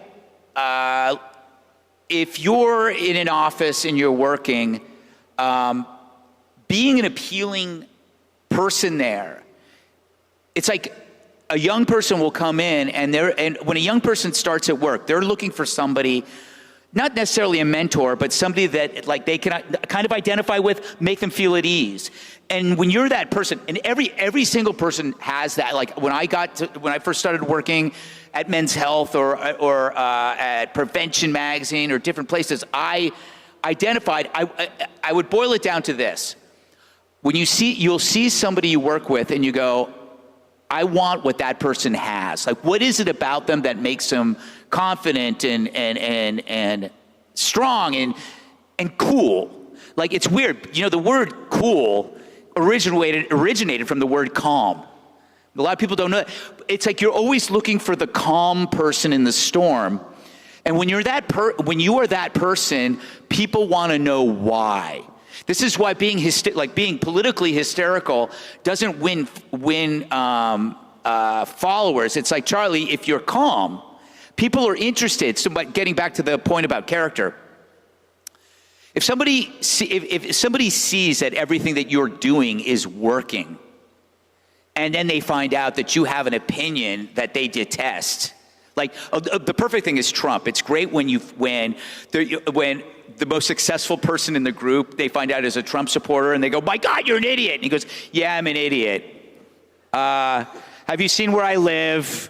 Have you seen my family?" So they have to all of a sudden start reconfiguring the way they think. Did you see that HBO, the part of with that show White Lotus or something? Yes. There was like a 3-minute clip. I don't watch the show. Where they found out that the women found out that their old friend who they love and they adore, all of a sudden she's very quietly doesn't deny. Didn't say she didn't deny she voted for Trump? Yes. Yeah. And anyway, from a drama standpoint, it was so beautifully written. Yeah, it was nice, and it's like I think that they're coming to grips with the idea that they kind of they went too far in the world of demonizing. You're making me think of something about when I've lost friends. People that you probably know, like people that I've worked with over Trump. And whenever somebody, and I'll see it in interviews, they'll ask, "What happened to Gutfeld?" And they go, "Oh man, he knew where his bread was buttered. Oh, it was his way to climb the ladder." It's like I watch people try to figure out why. Like, why do I support Trump without ever actually honestly asking why everybody does. It's like only I think the belief is only dumb people do, but when a smart person does it, it's because they're selling out. And what's so funny is if they stopped coping and started understanding, which is what I did, they would actually be in a better place. You remember, I knew Trump before he ran. I liked him. I did not support him when he ran in I'd say 2015. But a lot of it was a coping thing. It was a personal issue with me. And I suddenly realized what is going on here. I had a sunk cost that I'd already, when you express criticism for something over and over again and you realize you might be wrong, you don't want to let go. It's the sunk cost. It's like being in a bad marriage or a bad relationship. You think about all that effort you put into it. So that made it hard to say, but what was great and what was wonderful is that when he won, I said, great, he's my president. Now I can start clean. And what the reason why I was having issues with him was I fell into the trap of taking him literally, paying attention to words and not deeds. And then when he became president, it was like that. And I started using that as a mantra on my show. It's deeds, not words. It's not about his tweets. It's about, is your life getting better? And that's what completely, that framework changed me. And it made me see that I had been obsessed with something so stupid that ended up I really liked, which are his tweets. and so the Trump phenomenon, I want to touch on two final things in our time remaining. The Democrats are trying to figure out what they're doing. I mean, look, Donald Trump controls the Democrat platform. He just has to do something. They do the opposite, right? So the Democrat platform is completely controlled by Donald Trump. Yes, exactly. No, they will do. If he told the Democrats, "Don't punch yourself in the face," they will start smacking they'll just break their own noses. You know what it is? When you choose common sense as you're higher, it's called the high ground maneuver. Let's say your opponent chooses the path of common sense. What do you choose to oppose it? Not common sense. That's what they're doing. They do, because there's nothing, if you choose, common sense is the higher ground, there's nothing around it to stand on. So you're stuck doing really stupid things. You're on every 80 or 90, 20, 10 issue, you're choosing the bad guy. You're choosing the Maryland dad, you know? You're choosing gangs, you're choosing pot farmers, because you can't match it. That employ child labor. Yes. So, which I'm for, by the way. Those kids really? need to get strong. You know what I'm saying? It's underrated. Their little hands are really good with fixing watches. Clip that, please, and put that up there. Greg endorses child labor. Yes. Greg, you will get more clips from Media Matters than me in this conversation. So, because they're clipping. So Greg, but you live in New York City. That is correct. And you are witnessing the rise of an attempt by the Democrats to figure themselves out. Yes. I'm obviously talking about Andrew Cuomo. No, but so, Mamdani. Yeah, so, God, you guys just misunderstand the guy. You know, that's what the Dems are trying to do now. Whenever a new socialist comes up, they act like it's like, oh no, this is a better version. There's no such thing as a better version. It's like Chat GPT 4.0. Yes, exactly. It's going to keep getting better. Yeah, it's like it's learning. That's not shit. That's shit 4.0. It's still shit. I got to use that for my show. They'll just have to bleep it, though. So you're on cable. Yes, so they'll probably bleep it. But they always, like the issue with socialism is they always believe that it just hasn't been perfected. Well, that was the whole point of capitalism. Capitalism doesn't have to be perfect to work. Exactly. The only way socialism can work is if it's perfect, and that's not possible. It's not possible. The thing that kills me is they keep talking about, he's really hit the chord on affordability. You cannot find one example in history where socialism has made anything affordable. It's only made things awful and good things more scarce, and therefore more expensive. So, well, on his grocery store plan, to his credit, I love that. I will say, New Yorkers will lose 15 pounds in like 6 months on his grocery store plan. I mean, there'll be no food. The only thing that can make the Department of Motor Vehicles worse is if they sold food. I mean, get your number, wait for 2 hours for bananas. I mean, I'm sure there are people here from like Pennsylvania where you have ABC liquor stores. I never knew that growing up in the West Coast. Then I moved to Allentown, and I never seen a government-run liquor store, and they are depressing. I didn't know that. You would quit drinking. But do you know what I do encounter in New Jersey is basically pseudo-run gas stations. You have to have an attendant pump your gas. Oh, yes. Like, what is that?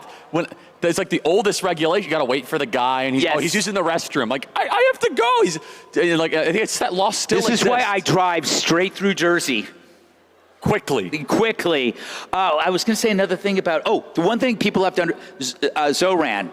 The one thing that people are overlooking is that he says police officers should not respond to crime, that they should send people who are trained in it. So when you have a subway maniac who throws a woman in front of a train or one setting him on fire, you shouldn't send the police. You should send a social worker. I think that journalists should go find these social workers he's talking about. None exist. There's no social worker, no matter how liberal they are, will ever want to go down to the subway and address a maniac. And again, it's another case of a left-winger throwing women, literally in this case, under the bus. Under the subway. So Greg, in the couple minutes we have, there's two things. I do want to hit I want to hit two things quick. I want you to give kind of a send-off for the college students at the end. But first, you're a new dad. Yes. Yeah. And I was joking backstage. He did have his first kid finally before Social Security hit. Yes, that was my goal. So I have a baby girl, 7 months old. at the age of 60, which is I still don't know. Impressive. I'm like, but you know what the for thing? multiple reasons. That's it is multiple. But I think that I realized that I would have been a lousy dad 10 years ago, 20 years ago, and then I don't know what it was. I just realized I think I can be a good dad now. I don't know what it was. That's my only explanation for why I just never thought I would be. Well, I party pretty hard. So I think I had to now I'm a normal person. I'm going to do, I can do it now. But I was a very selfish, I'd say in my 30s, I think that's, there's your advice. The most important thing you can do is don't be selfish. I think I led a fairly selfish life in my 20s and my 30s. And the most important thing, probably the most selfish thing you can do is to be of service to other people, because the high you get from that is amazing. And it's going to make you a better person. I think most of my life was a purely transactional. What can I get out of things? And I think that's why I think I felt like I've grown a lot in the last. Boy, I'm getting serious. Shut up, Greg. So let's go deeper, Greg. All right, Dr. Phil. How has it changed? Greg? I have a doll here. I'd like to show you. Yes, exactly. But all kidding aside, I mean, has it given you more purpose to your life? Well, yeah, and I mean, you end up being a cliche. That's the thing. It's like the cliche is the person who says, "My God, when I had a child, it changed my life." It's a cliche because it's true. It's true. It's what's called a transformational experience, which is like you don't know what it's like until you do it, and it's a shame because there's a lot of people who terminate children without ever knowing that if they had the child, they would have thanked God they didn't listen to themselves. But that's, Well, and I'll say, Greg, I want to just say, we watch you. Thank you for standing for the unborn. The fight for pro-life is more important than ever. So truly. You got it. No, that's really big. Final thoughts, Greg. Final thoughts? Well, I think the most important thing, and you're kind of already doing it, is to have fun. You're the fun generation. This isn't like, I didn't grow up with this. As a right winger, I had to hide, and all the left wingers were the cool kids. Now it's flipped. So enjoy the flip. Greg Gutfeld, everybody. Thank you.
You want to sit in on my exclusive interviews with speakers here at SAS? You can be part of them. It's just down the hall. I'm going to be interviewing people like Pete Hegseth, Tucker Carlson, Tom Homan, Steve Bannon, Kristi Noem, Jillian Michaels, Brett Cooper, and more. All you have to do is become a member of Charlie Kirk Exclusive at members.charliekirk.com. Watch every episode completely ad-free. Join our weekly question and answers live on the show. Get merch discounts and more. But you can also sit in on my exclusive interview here at SAS. The time and location will be on your SAS agenda. So go to members.charliekirk.com. That is members.charliekirk.com for up close and exclusive access to my show. It's all happening here at SAS. Follow the QR code on the screen to become a member.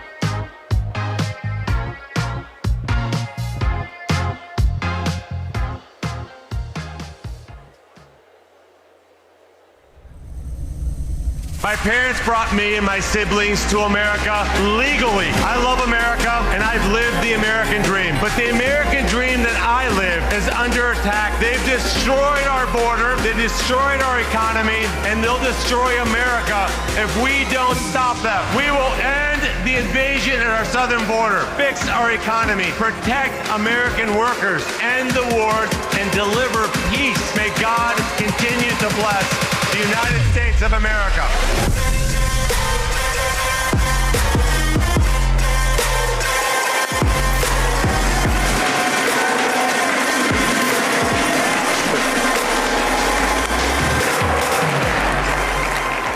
You guys love this country? All right, I'm going to tell you guys, I'm going to start with a little story here. Now, by the way, I'm not a boomer, so this is not a boomer story, but it may feel like a boomer story. I'm going to tell you a story about a dad. He's got two kids. They're twins. And on their birthday, the dad decides he's going to take care of business because you see, one of the kids is always a pessimist. You've been around kids like this? No matter what you see, they always see the dark side. They're always complaining, right? That's how one of the boys was. And the other one was always the optimist. He's the one that people want to hang around with, always excited, always sees the positive. But the dad thought, you know, these two extremes, he's got to kind of bring them to the middle.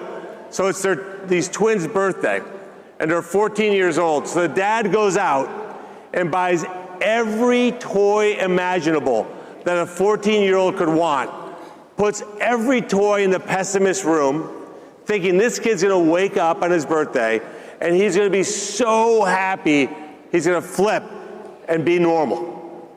And then he's thinking, what do I do with the optimist? Like, how do I make him see that things aren't always perfect? So he hatches a plan, and he fills the kid's room with 3 feet of horse shit. And he thinks this kid's going to wake up and be very upset. So now it's the morning of the birthday, and he hears crying, and he goes, aha, he's seen the horse manure, and he's upset. But the crying is coming from the pessimist room. He goes, what's going on? So he walks in there, and the kid's in a corner, and he's sobbing, and he's saying, oh my God, look at all these toys. My friends are going to be jealous. Some of these things need batteries, right? I'm probably not going to play with them in 2 or 3 months. I'll forget all about them. It's the worst day ever. And the dad's like, oh my God, this kid, I can't take it. Walks out of there, and he's walking down the hallway into the optimist kid. This kid's laughing and is yelling, so happy. He's like, what is going on? He opens the door, 3 feet of horse manure, and the kid's digging through it. And he goes, there's a pony in here somewhere.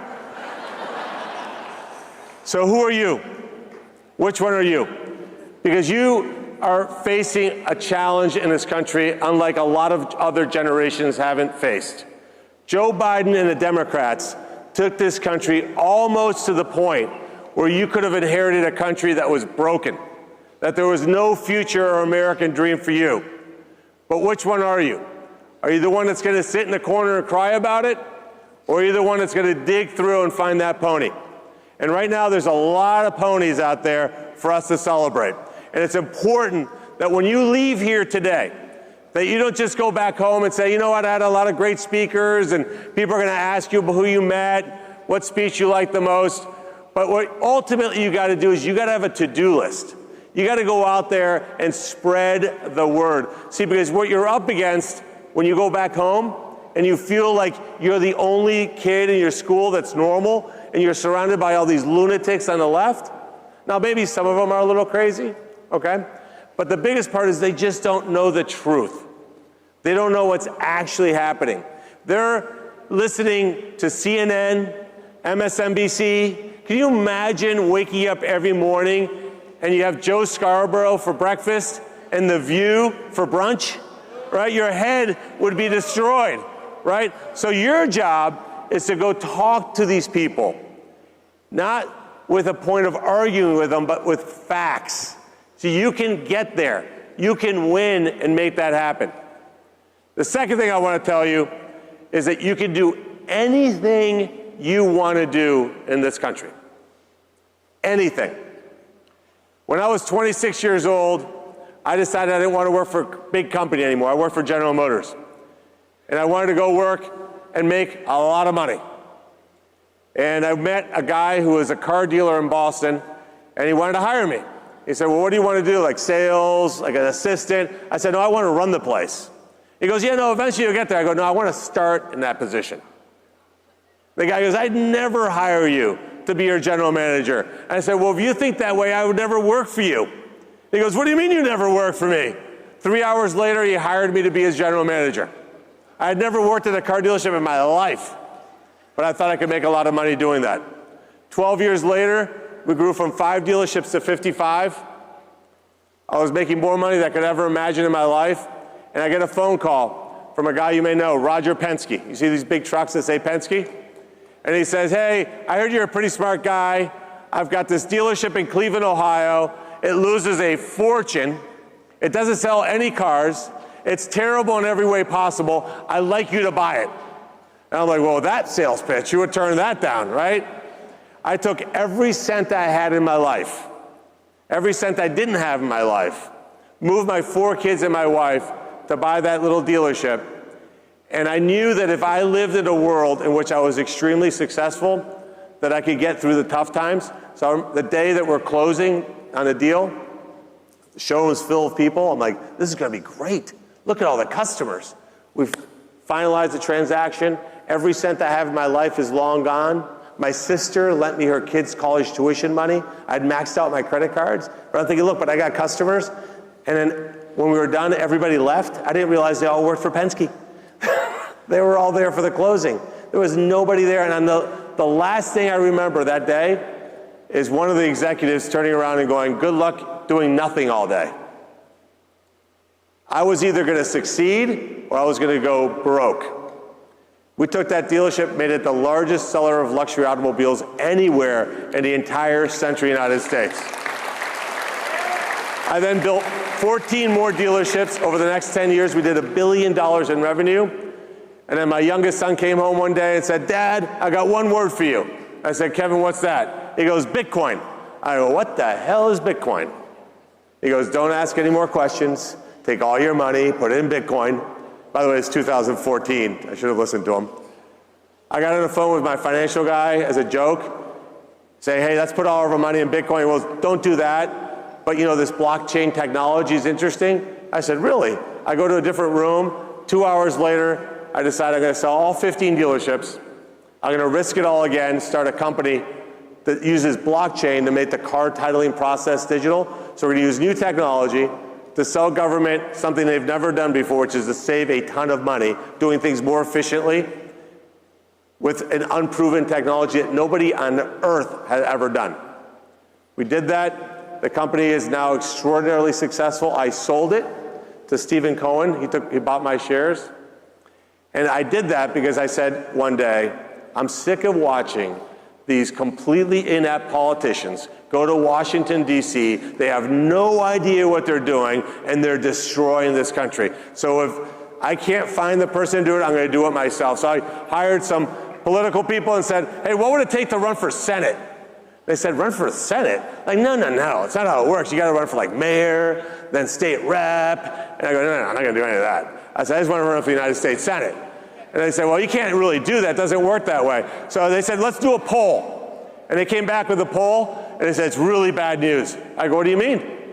They said, well, you're at 4% statewide.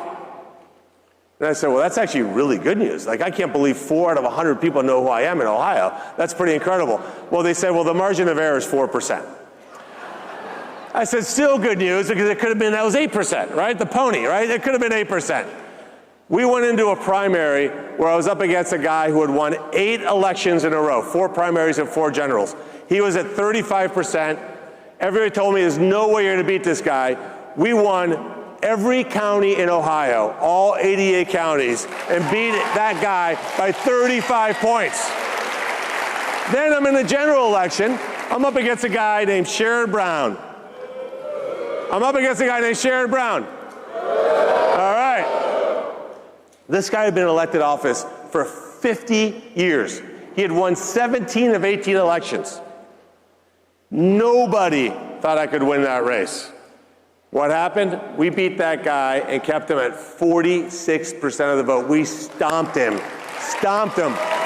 And I got to do the greatest thing ever. I got to do an acceptance speech that night. When I went out on national television, I looked right at the camera and I said, Chuck Schumer, you're fired, buddy. You're out as majority leader, because we took over the Senate as Republicans because of that race. And I say that to you not to in any way brag about anything. This took a total team spirit. My point is to every single one of you, never, ever listen to people that you say that you can't do something here in this country. This is the greatest country on earth, period. And you can accomplish whatever you set your minds to. Never be boring. Never be ordinary. Never do what other people are doing. Chart your own course and make a reality for yourself. This country was built by explorers. This country was built by warriors. This country wasn't built by whiny people who looked for victimhood. This country was built by tough people who knew how to get through adversity. And look, the greatest thing, I'm going to give you another example. 13 years ago, I met a kid, 18 years old, comes and sees me in Cleveland. I said, what are you doing?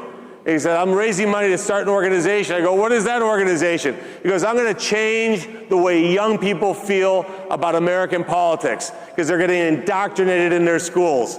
I said, really? What are you going to call it? He goes, Turning Point USA. Then I see Charlie now. I'm like, damn, you're an old man now. What happened to you? Right? So who's the next Charlie Kirk? Are they out there in the state, out there in the audience? Who's the person that's going to make things happen? Look, nothing happens without hard work, perseverance, and a belief in yourself.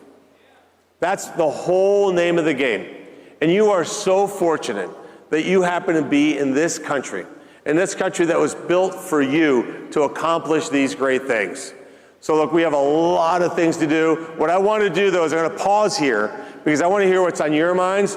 I went through the most expensive election in American history.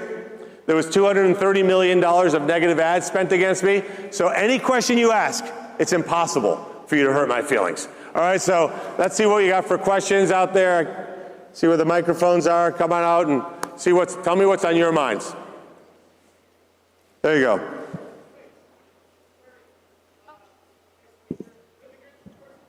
Go ahead.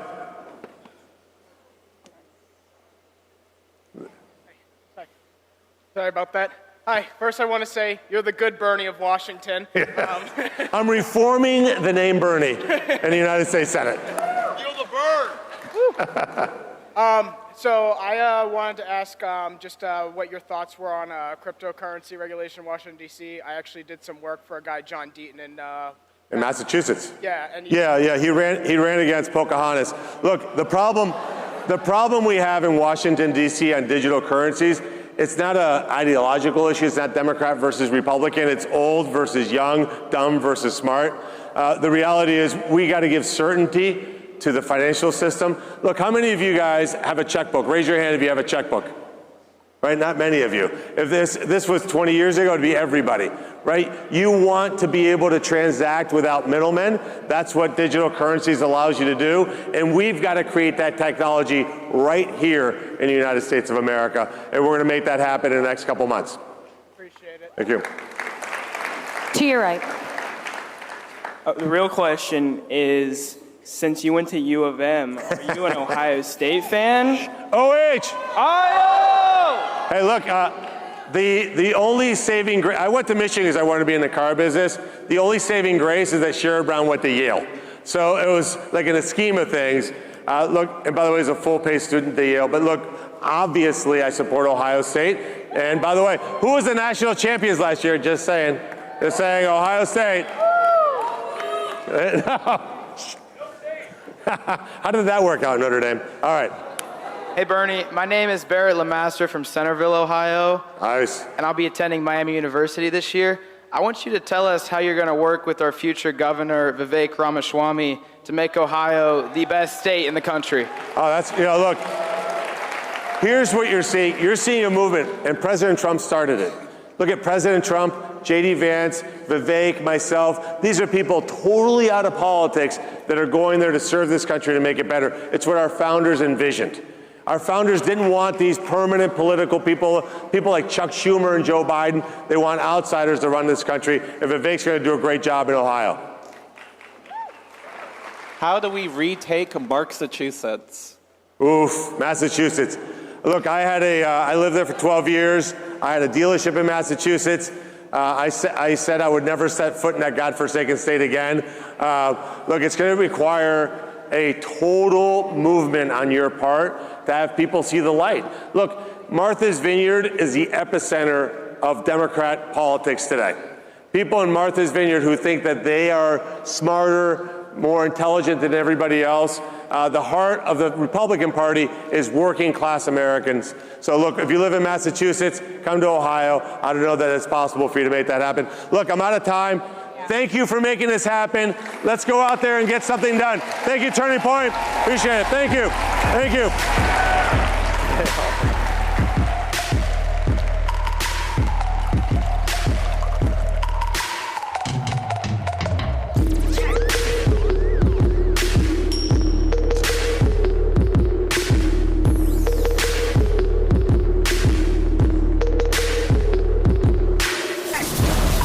Defending women's rights is not anti-anyone.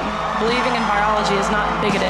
And following the science that there are only two sexes and that there are very real and important differences between the two sexes is not hateful, it's fact. Be bold. Say the controversial thing. Call out injustice when you see it and never, ever apologize for speaking the truth. We cannot become complacent. So you don't have to be a closeted conservative anymore. You are the majority. There's a lot of things that scare me, but a man in a dress will never be one of them.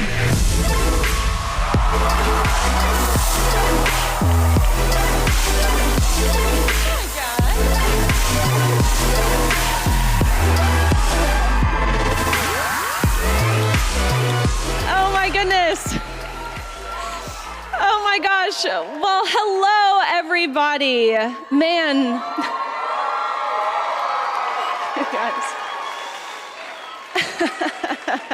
You guys are so sweet.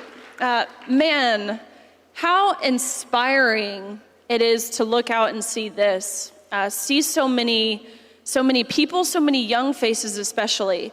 Maybe the intention for us being here, of course the speakers on this stage, maybe the intention is for us to inspire you all, but I look out and it's this right here that inspires me. So thank you guys very, very much. Yeah. And of course, thank you to Turning Point for fostering this environment. I've had the pleasure the past 2 or so years to be on upwards of 80 to 100 campuses, college campuses and high school campuses. And so to see so many familiar faces too, thank you as students for being involved. Look, of course, I'm not here to deliver a political message, if you will, because the issues I talk about, they really shouldn't be political ones. But I will say, and I imagine many of you share the same sentiment that I do, the past 173 days or so, my pillows felt a little bit better at night. I sleep a little bit better. The air feels a little bit clearer. It really has been win after win after win with Donald Trump back in the White House.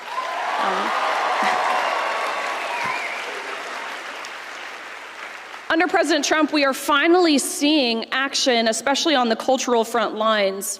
This administration is pushing back and restoring sanity where the left tried desperately to sow confusion. Of course, on day one, Donald Trump signed an executive order declaring there are only two sexes, male and female. Isn't it crazy that a sitting president has to take time out of his day, has to exercise his executive authority, executive powers, and declare such? But maybe we shouldn't be too surprised, considering we have a sitting Supreme Court justice who can't even answer the question of what is a woman because she claims she's not a biologist. Guess what? I'm not a veterinarian, but I know what a dog is. That's the stupidest thing I've ever heard in my entire life. It was one of the most remarkable experiences. I got to be there standing beside the president as he signed this executive order barring men from participating in women's sports within any educational program that receives federal funds. And maybe some of you saw the clips or the images that surfaced following this signing. It was one of the most beautiful things because you have the president signing this EO surrounded by a sea of young girls. I'm talking 5, 6, 7, 8 years old, and they've got their jerseys on or their uniforms. They've got their big bows in their hair that they wear on the soccer field. That visual means more to me than I could possibly put into words. And the Democrats that are pushing back, people like Gavin Newsom, people like Governor Mills of Maine, they think that they're giving the middle finger to Donald Trump. That's not what they're doing at all. They're giving the middle finger to those little girls who were there to attend this signing with the most joyous smiles on their faces.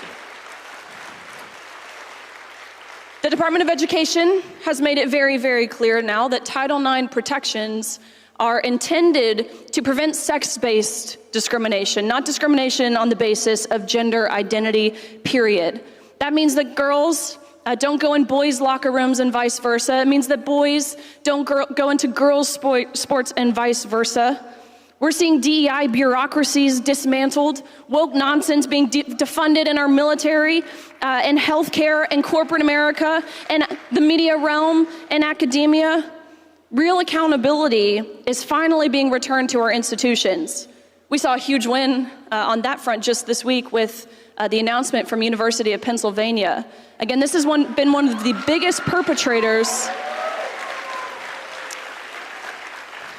University of Pennsylvania has been one of the biggest perpetrators in the abuse and the mistreatment and the emotional blackmail of women over the past few years. But because of President Trump, because of how he flexed the fact that he will withhold $175 million from this institution, which maybe, I guess, is enough to make anyone find their spine.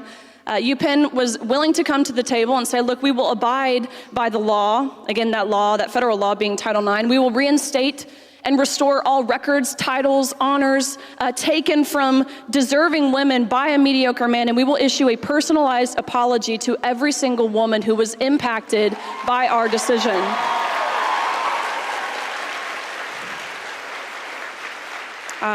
We just found out that the Supreme Court will hear oral arguments this fall surrounding a Title IX case, which is huge. I can predict what we're going to see. I imagine we will see a 6-3 ruling. I believe the votes are there, with a scathing dissent written by these liberal justices. But I don't think, I want to make a point here. I don't think that these cultural wins that we have seen should be underscored, by the way. The wins, they're so much bigger than kicking boys off of a girls' team. Understand, our entire society falls apart if we do not know the difference between men and women and sanction the permanent and irreversible harm and sterilization of children.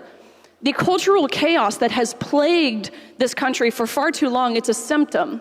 It's a symptom of speech and thought control waged on America by the left. It is foundational, these wins that we are seeing. They're wins for truth. Of course, they're wins for women. They're wins for children. They are wins for the American people, but they only happened because we pushed back. The people here in this room pushed back. We refused to be silent. And you know what's ironic? The left keeps insisting that Gen Z is theirs, that we're all just these mindless foot soldiers for progressive ideology. But here's what's been proven. And again, what I have seen when going on these campuses, more and more young people are waking up. We're not buying it anymore. We see the absurdity. We see how out of touch with reality the other side is. They tell us, be your authentic self, all while pushing hormone blockers onto kids, telling them that they were born in the wrong body. They tell us, trust the science, until that science says that men can't get pregnant. They tell us, they care about women. The Democratic Party, it's the party of and for women. But then they erase the very definition of the word itself. Gen Z, what I have seen, what I have experienced, truthfully, what I have felt, we're a generation that craves truth. We're desperate for it. We crave authenticity, freedom, not virtue signaling, not censorship, not social engineering. This generation isn't lost. We've just been lied to. But the American people, again, especially Gen Z, we're beginning to see through it all. So here's my clarion call to you guys. We cannot get comfortable. We cannot become complacent. It's almost inevitable, truthfully. Because success, again, the wins I've mentioned, success, it breeds complacency. But hear me when I say complacency breeds failure. It is the enemy to growth. It is the enemy to progress. We can't treat these victories like they're permanent. You know why? Because the left is relentless. They don't just roll over. They don't allow themselves to be steamrolled. No, they rear their heads and they gnash their teeth. They're already trying to roll it all back. They're pressuring judges. They're rewriting rules. They're flooding the culture with lies disguised as compassion, as empathy, as inclusivity. And if we check out now or allow ourselves to fester in these wins, if we stop fighting, they will undo everything that we in this room, that Turning Point USA, that President Trump has worked for. We are in a battle for reality itself, and we must fight like it, because this war on woke, it has not yet been won.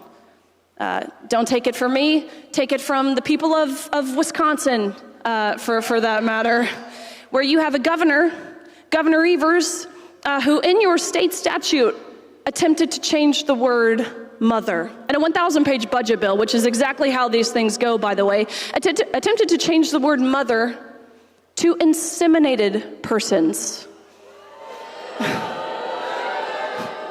We've been called it all as women, as mothers, right? Like cervix havers, uterus owners, menstruators, bleeders, chest feeders, birthing people, like the list goes on.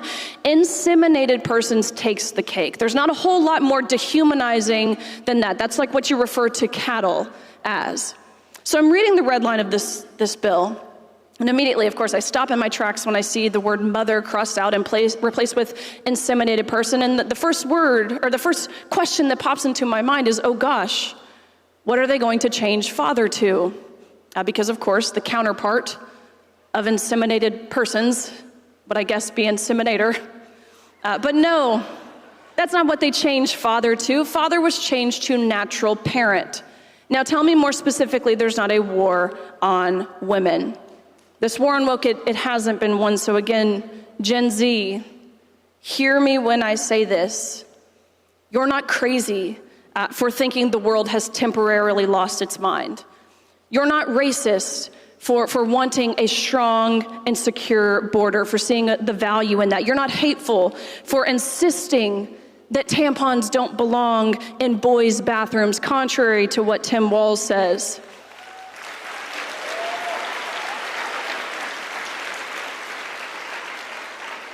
I know it can still feel like we are the minority, even with Donald Trump back in the White House, but we're not. We are the counterculture, and we have work to do. So speak up, show up, pay attention to what's happening, not just on the national stage, but what's happening locally. Keep Christ first. Don't just play defense. Go on offense. Build families. Build faith. Build the future. Again, too often I hear people say that we are the ones who are going to destroy America. It's Gen Z that's going to destroy America. I vehemently disagree with this. I believe it's the generation that came before us that ultimately failed us. I believe that Gen Z is going to save America. So let's prove those people wrong.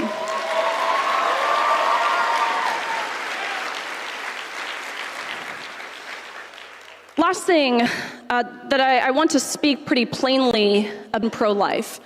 From the perspective of understanding we have a God who condemns the shedding of innocent blood and who breathes purpose into every life, whether in the womb or outside of the womb.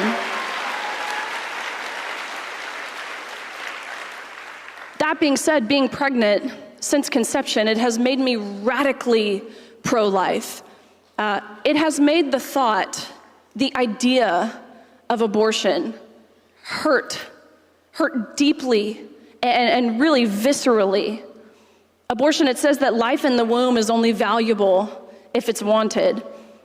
Gender ideology says a woman is only a woman if she feels like one. Neither of these ideas recognize the inherent dignity, the design, and the worth that comes with being created male or female, or with carrying a child. And at the bottom, the heart of both of these lies, profiting from both of these lies, is Planned Parenthood. This organization is not a champion for women or for children as they claim to be. It's a business. It is a business that made just last year alone $1.9 billion in total revenue, receiving $792 million in taxpayer funds. That's money from you and me. We involuntarily funded this organization. Think about that. While families are struggling to afford groceries or gas, we're being forced to fund an organization that terminates nearly 400,000 babies every single year and pushes this radical gender ideology onto vulnerable children. Planned Parenthood, they claim to fight for reproductive health, healthcare freedom, that's what they say, where was that healthcare freedom in 2021, by the way? No, these are the same tyrants who fired healthcare workers, who fired US military members, who fired school teachers. But let's be honest, it's not healthcare what we're seeing, it's harm. They profit off of confusion, they profit off of fear, of pain, of vulnerability, of insecurity. They encourage minors to go on to puberty blockers, to get abortions, to sterilize their bodies, often without parental consent, little to no consultation, all under the guise of choice. But what kind of choice is it when it's rooted in a lie? When Planned Parenthood and the abortion industry tell women that their babies are just clumps of cells or just a lump of tissue, what they're doing is something far more sinister than lying. They are severing the natural connection between a mother and her child. They are normalizing violence against the most vulnerable and calling it a choice. But no mother that I know, no real advocate for women wants her empowerment to come at the cost of her own child's life. Again, what they're selling is not compassion. It's fear. It's convenience dressed up as freedom. It's a billion-dollar business that profits off of panic, vulnerability, and insecurity, not empowerment. As I said, in just a few short weeks, I'm bringing life into this world. A little girl, again, I've heard her heartbeat all the way back when when I was only 8 weeks along. I feel her move. Again, seeing her little tiny frame on the ultrasound, she at this point could be aborted at this stage of development, or raised to believe that she's not really a girl at all. And I'm not okay with that. I refuse to let her grow up in a world that tells her she has to apologize for being female, or to pretend that biology is bigotry, or that life only matters if it's convenient. The future that I want for her is one that is rooted in truth, where women are honored, not erased, where motherhood is celebrated, not treated like a burden, and where every human, no matter how small or dependent, is protected, not discarded. And by the way, many pro-lifers were hesitant to support President Trump, claiming that he wasn't pro-life enough. But you name me another president who has defunded one of the most sinister, profit-driven, murderous organizations this world has ever seen with the passage and the signage of the Big Beautiful Bill. Unfortunately, it was watered down to defund Planned Parenthood for only 1 year, as opposed to the proposed 10, meaning, of course, again, there is still work to do. But President Trump is the most pro-life president that we have seen in modern history. This moment that we're living in It's not just a political moment. It's a moral platform that I now have. It's not a matter of right versus left or red versus blue. It's about truth versus lies. It is life versus death. It is freedom versus fear. And the good news is that we are winning. But only if we stay bold, only if we stay awake, only if we stay united. They've tried desperately to cancel us, to silence us, to erase us, but we're still here. We're growing. We're just really getting started. And one more thing, actually, the last thing I will say, as I feel a sense of moral obligation, truthfully, again, given that I've been blessed with this platform that I have, largely for being a voice for the voiceless, those who are too fearful to use their own voice, this platform for protecting the most vulnerable, protecting children, protecting women. I want to say, number one, I serve Christ, not any politician.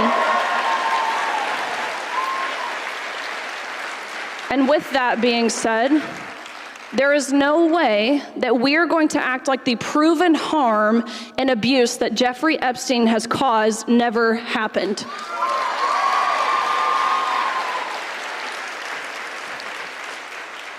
His victims deserve so much better than that. There is no line to walk when it comes to sex trafficking, especially the exploitation and sex trafficking of minors. Again, it's this right here. This is the future. And to see this, it makes me feel more hopeful than anything I've seen or felt in the past 173 days thus far. Knowing that the world that we're all working towards, the future that we are fighting for, is the world that my daughter will grow up in. And so I'm eternally grateful and indebted to you all, to Charlie Kirk, to Turning Point USA, and I hope to see you guys on your campus later this year. So thank you guys very much.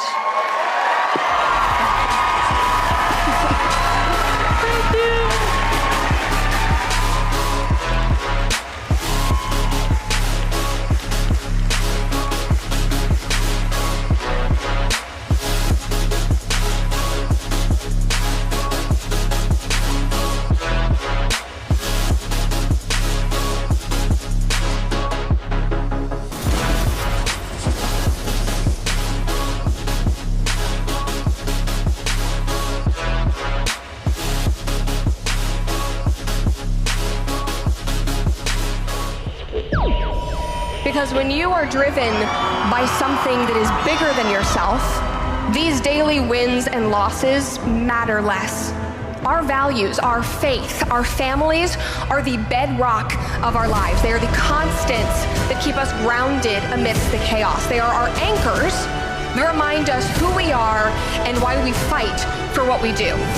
It is about staying true to yourself and leaving behind something meaningful for those who matter most. If you are driven by your principles above all else, you will build an incredible, meaningful life, and I can't wait to see it unfold for all of you. Ladies and gentlemen, please welcome Brett Cooper!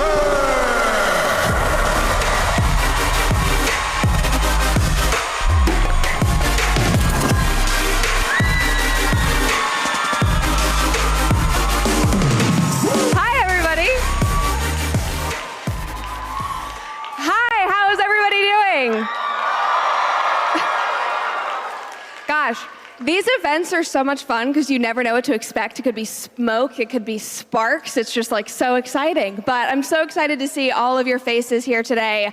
It's also very, very fun to come right after my good friend Riley. It has been, give her all the applause. It's been a fun past, 8 months now being pregnant together. And we live very close to each other. So that's been a fun experience for sure. I'm so excited to talk to you guys today. This is my first SAS ever. So I'm pumped. And I know you guys have probably heard a lot of speeches about politics in the last 24 hours. I have been glued to X. I'm sure like many of you, watching all the clips, seeing all the discourse. And so I thought for the next few minutes we could kind of take a little break from that, because even though politics are really important, in order to survive in this crazy world and in this, political landscape that we all exist in right now, there are a lot of things that we need in order to stay grounded. I've been excited to talk to you guys about that specifically because you guys are all students. You are young, you are hungry, you're obviously very impressive. You have taken time out of your summer breaks to be here, which is incredible. Maybe you came alone hoping to build community. Many of you guys are in campus leadership who I got to meet over the last couple of days, and you all are, woo, love it. So impressive. And most importantly, all of you guys are so clearly comfortable and confident standing boldly in your beliefs, which is so incredibly important. So major, major props to you guys. And while you might think that all of this is just applicable to politics and your involvement in Turning Point and your work on campus, you are already laying the foundation for an incredible life, regardless of what vocation you choose to pursue, whether it is in politics, whether you want to be a homemaker, whether you have some other thing that you want to pursue. You are building incredible skills right now. And so today I want to expand on that. Now, I am 23, so I'm not much older than you guys. I've only been married a year. I have not even had my son yet. But I would say that I have lived a bit of an unconventional life. I've been in this weird industry for a few years now, not as long as many of the speakers, so I'll leave that wisdom to them. But I've packed a lot into these 23 years. And if you don't know much about my story, I would say that my life in getting here today can kind of be summed up into 3 buckets, which I would say, number 1, is intentionally choosing not to waste my youth. Number 2, saying yes to huge, incredibly scary opportunities. And number 3, finding strength in resilience. And these are all things that you guys can start doing today. Because let's be honest, a lot of people choose to waste their 20s, even their teen years, for those of you guys who are in high school. For a lot of young people, for me, for many years, I felt like I was just on autopilot. Like people choose to treat this decade, this period of their life, they're like an extended adolescence, especially as they get into what should be adulthood. It's like this blurry phase between, being a child and being adult. We see it on social media all the time. Like, I'm just a baby. Like, I'm not going to adult today. Like, it's all of these young people just like infantilizing themselves and not wanting to just take life by the horns. And unfortunately, this is what our culture has come to promote and glorify. And people just assume that their 30s are going to be where their life really starts. That is where they'll get serious. That's where they'll settle down. That is when they will finally figure out their career and find something they're passionate about. They'll just stumble around and have fun for years, and somehow, some way, success and fulfillment and happiness will just show up in their 30s. Because the 20s are just all about having fun. But that's really not how it works. Your adolescence does not have to be and should not be a waiting room. Your teen years and your 20s are not a decade to delay real life. But the problem is, as we just talked about with our culture, most people don't see it that way. Like our culture loves to promote this idea that young people should just have fun and avoid responsibilities and ignore adulting, whatever that means, and just screw around, literally, like just hook up to numb whatever you're going through, party all the time, scroll for 6 hours a night to avoid the existential dread of, I guess, being an adult. But that is not how it has to be. That's not how it should be. Because in all honesty, based on what I have learned and observed, your young adult years should be your launch window. And if you don't use this time that you guys are all in right now intentionally, you will miss it. You only get to go through this once. Because right now, because I'm in there with you, we are in the most flexible and forgiving and underestimated season of our lives. This is the time for you to try everything. It's the time to use your youth to your advantage. I don't care if you are in high school. You should start networking. Look around at the adults in your life who you admire and respect and spend time shadowing them and asking questions about why they do what they love and why they love it so much. And instead of going home and binging a new show or starting to play a new video game or whatever you're gonna do in your off time, like find an internship in a field that you are interested in. Start building a community of people around you who are smart and capable and push you. Start exploring what you love or what you think you might love and you end up hating, because I'll tell you, I thought I wanted to be a marine biologist for years. I took a class in chemistry and I was like, oh, I will never be a scientist. I could barely make it through math. And I was like, this is never gonna work out for me. I also thought at one point that I wanted to be an attorney. And then I read a legal brief for the first time and I spoke to an attorney and I very quickly realized that that was not going to be my future. When my husband Alex was in high school, he thought that he wanted to go into medicine, maybe be an orthodontist. And then he followed an orthodontist around for one day, and that was enough for him. And he realized advertising actually sounds really great, and he went on a different path.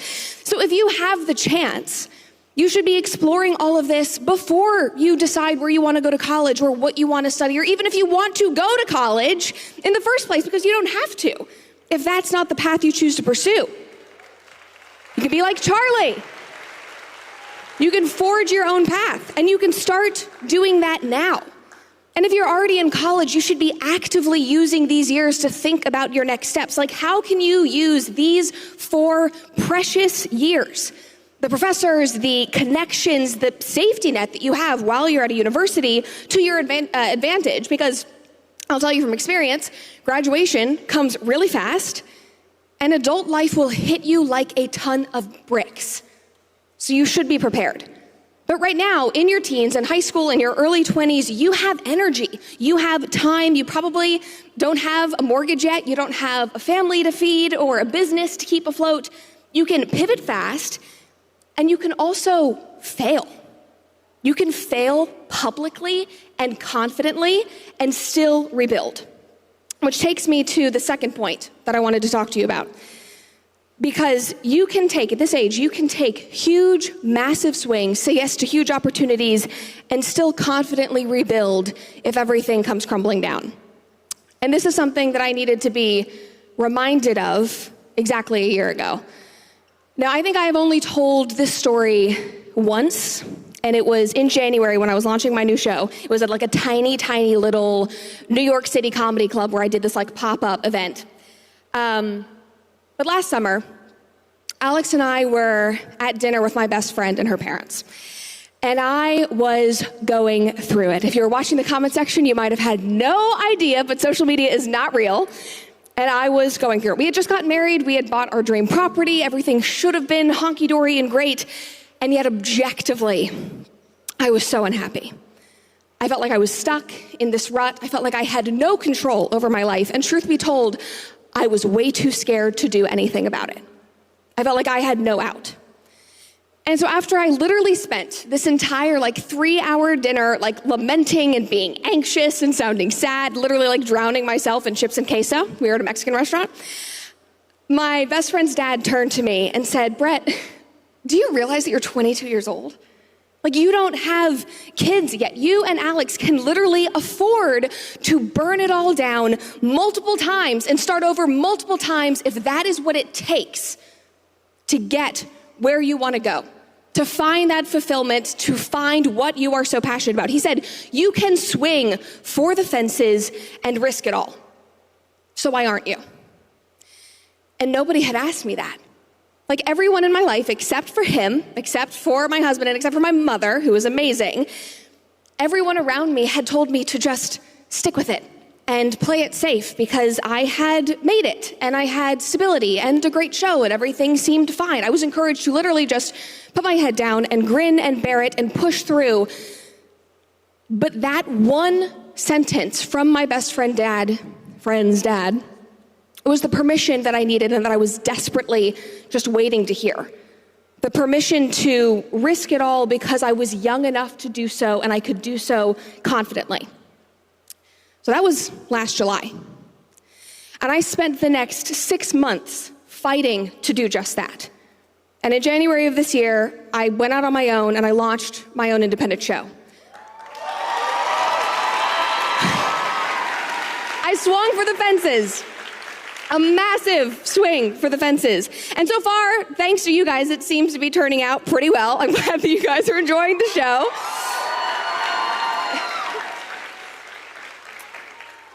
But love you too.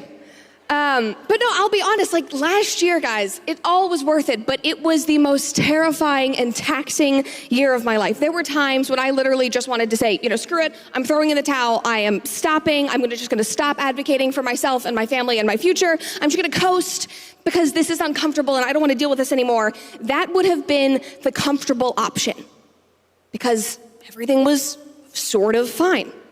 But by that point, number one, there was kind of no turning back. I'd already set the gears in motion. And I also knew what I needed and wanted to do.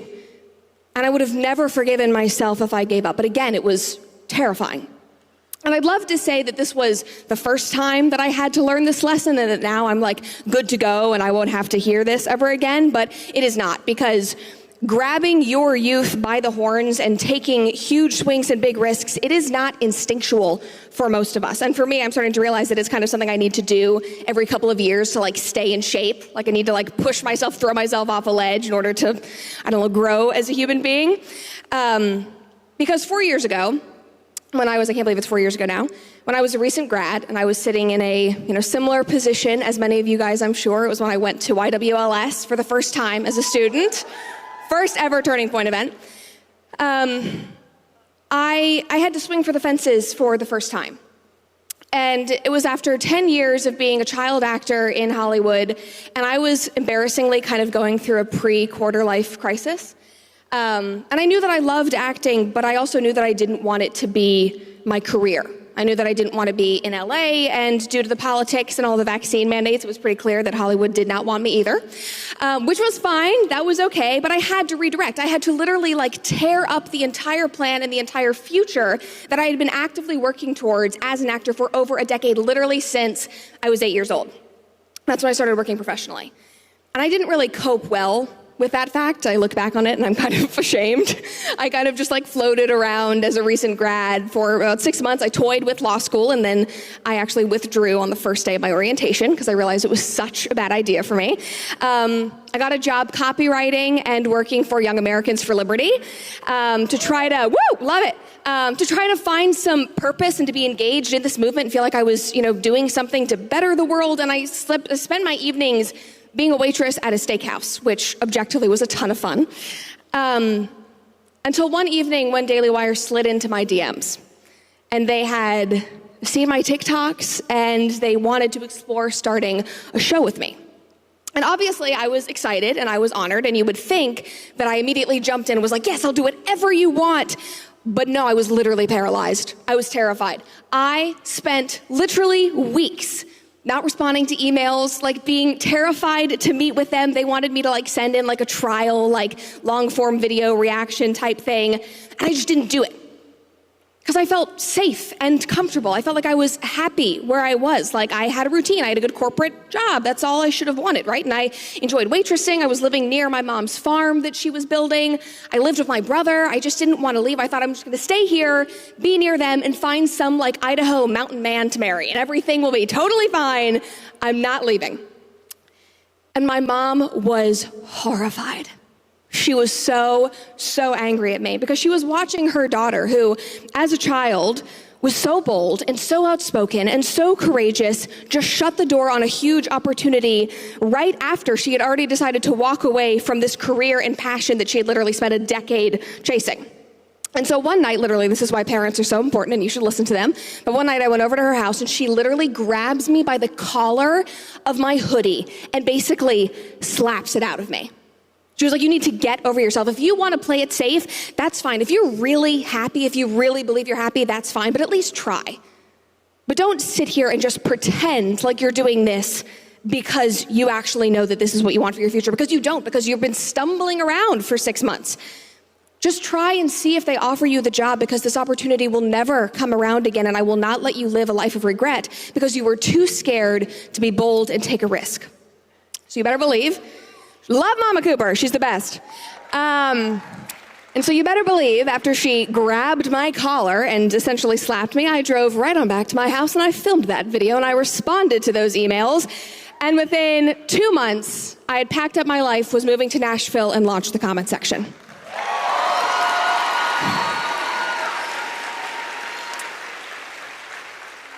And it was genuinely like a huge risk. I had no idea what I was getting into. I had no idea that you guys would love the show. I had no idea that we would skyrocket to 1 million subscribers in 4 freaking months, which is still so insane to me. I had no idea that my life would change overnight.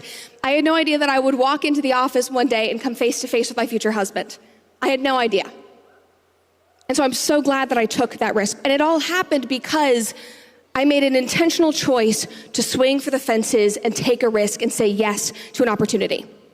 To not let myself get comfortable in my 20s or in my current circumstances just because everything seemed to be going well enough and because I had time to figure it out if it wasn't right. And truth be told, because I was 18 years old or whatever it was, I did have time, but it was how I was choosing to use that time that mattered.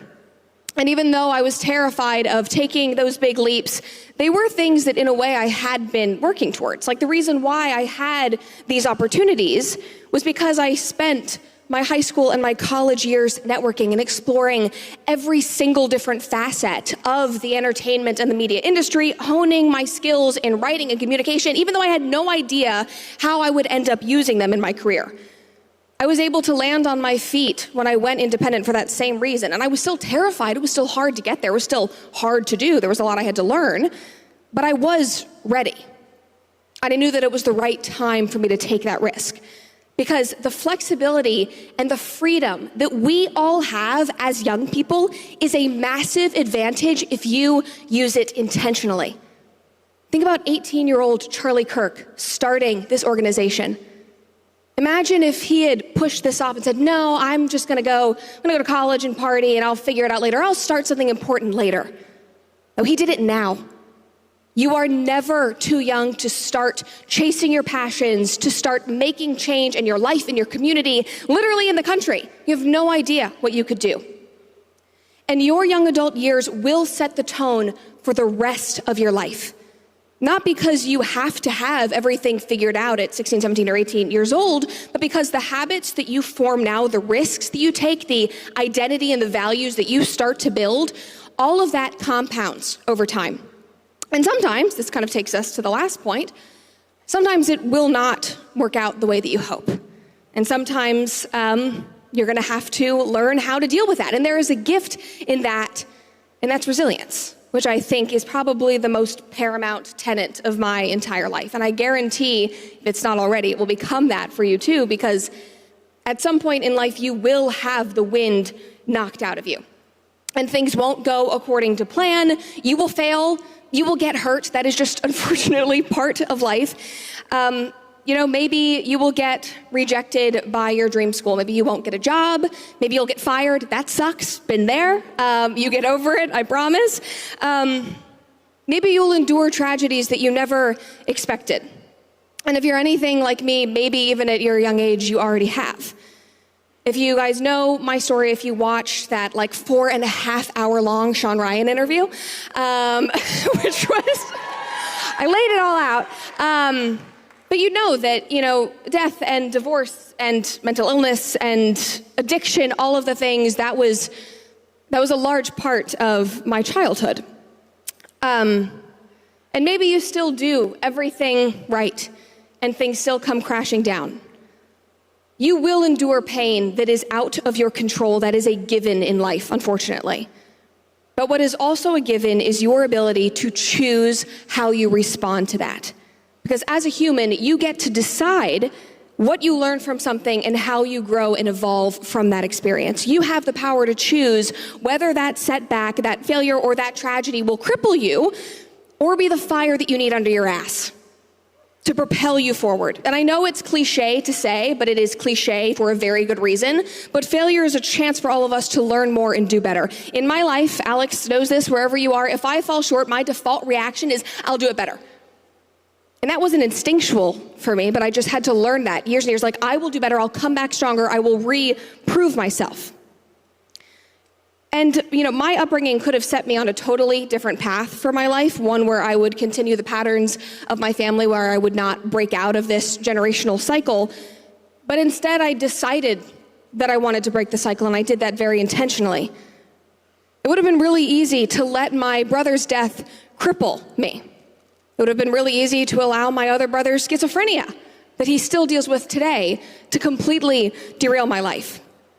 But instead, both of these experiences, both of those brothers drive me every single day to live a life that is bold and courageous and full because they never got the chance to do so.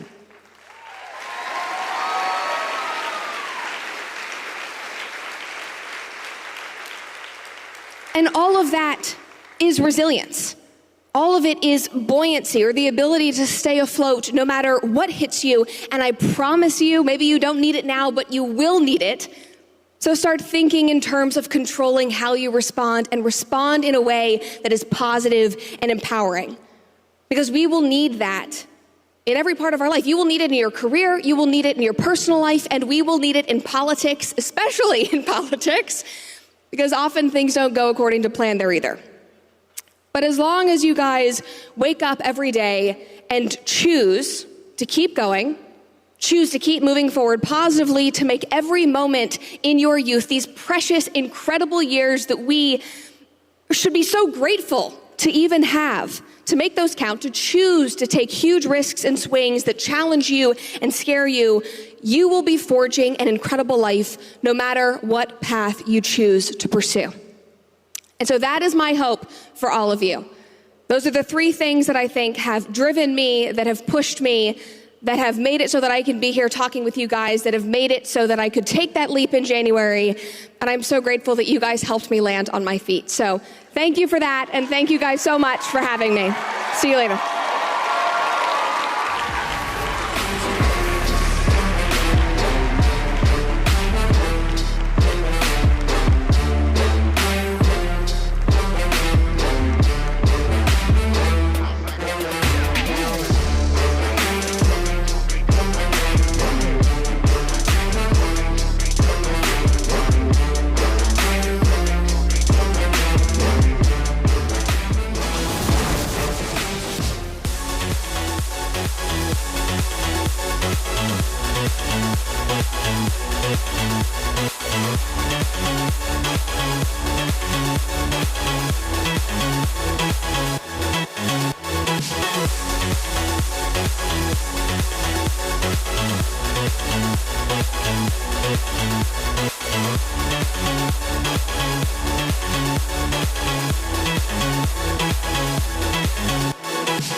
I came to Christ in brokenness, but in our Lord and Saviour, I can see the hope and redemption that was promised us, and that will be my path. We are at a point where you could live in a reality where the information you gain access to is completely and totally controlled to a degree. We already do live in that reality. This is what globalism truly means, that your nation doesn't belong to you. Your nation belongs to them. This is what we mean when we talk about centralised power. Globalist governments worldwide and big tech giants collaborate in order to shut down free speech and independent media, and to create a totally curated sphere of reality in which dissent will be almost impossible. Ladies and gentlemen, Russell!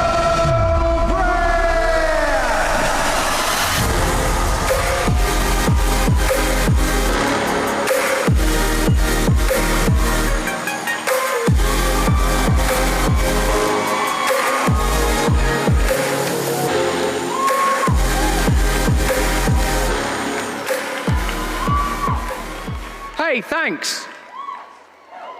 That's such a lovely welcome. I'm incredibly grateful to all of you, and I'm so happy to be. Thanks. I love you as well. That's very kind of you. Sit down, get comfortable. I'm English. Don't embarrass me. I love your accent. Actually, I don't have an accent. This is this language as it was originally designed to be spoken. Now, a few words on 1775, stroke 6. You made a terrible, 1775 is when it started to go wrong. 76, you made a terrible decision. And now we would like to invite you back. I'm here as a mystery of the king. Now, we would like to invite you to pay taxes without representation. I actually like your man who said, "Give me liberty or give me death." Since the dawn of your country, yeah. There's been an ongoing dialectic, you might call it, about what freedom represents. I suppose you young people believe very strongly in freedom, yes? I suppose, does freedom mean the ability and right to pursue our own will? Does it mean freedom to pursue our petty desires? Or does it mean freedom from our petty desires? What is the nature of freedom? Because perhaps we live in a culture, man, I wish I'd asked for a mic stand, because there's this bit where I need to take off my jacket. Is it too late to ask for a mic stand? What do you think? You're not involved in that, you're separate. Now, how's the cohesion of this, Sonia, this is that moment where I said I might need you from the stage, because you'd hold my jacket. But no, it's not that I don't need the jacket held, I need the microphone held while I hold the jacket. Do you think you can traverse these boundaries? What do you think this is, January 6th? You're going to burst through the boundaries? You're going to step over the velvet rope? Can you do the jail time? Thanks very much, Sonia. Check that out. I mean, what do you think we're amplifying? My groin? I spent 10 years speaking from there. My whole career speaking from my midriff. Nothing but trouble. Let me tell you, I know that you are young people, and this primarily is a student action group. Let me get on my knees where God wants me. I'm here to tell you this. The pursuit of the realm of the flesh, the pursuit of carnality, the pursuit of the worldly cannot fulfill you. How do you know that, Russell? Say, how do you know that, Russell? Because I tried it!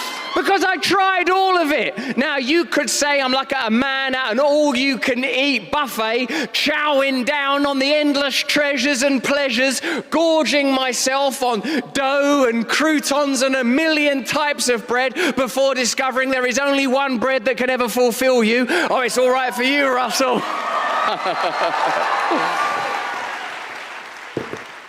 Because I've known worldly pleasures, I've known what it is to worship the engraven image, I've known what it is to worship the false idols, I've known what it is to bow down at the false altars and the high poles, I've known what it is to worship the transient, I know what it is to worship the self, I know what it is to feel weak and vulnerable. And when we do some questions, because I've decided, I reckon that probably, look, I've got 16 minutes and 28 seconds to talk to you beautiful young people, you young people who hold in the very palm of your hand and at the center of your beating hearts the future of the greatest nation in the world. I want to hand over half of my allotted time to taking questions to you. So if you have a question for me, I believe there are microphones situated, but I particularly want to appeal to any of you that feel that you are suffering, that you are in pain as a result of addiction or loss, if you feel bewildered in this world, if you feel exiled here, if you feel like you don't fit in or you don't belong, if you feel that this country and this culture continually issues to you edicts and idols to pursue that don't fulfill you,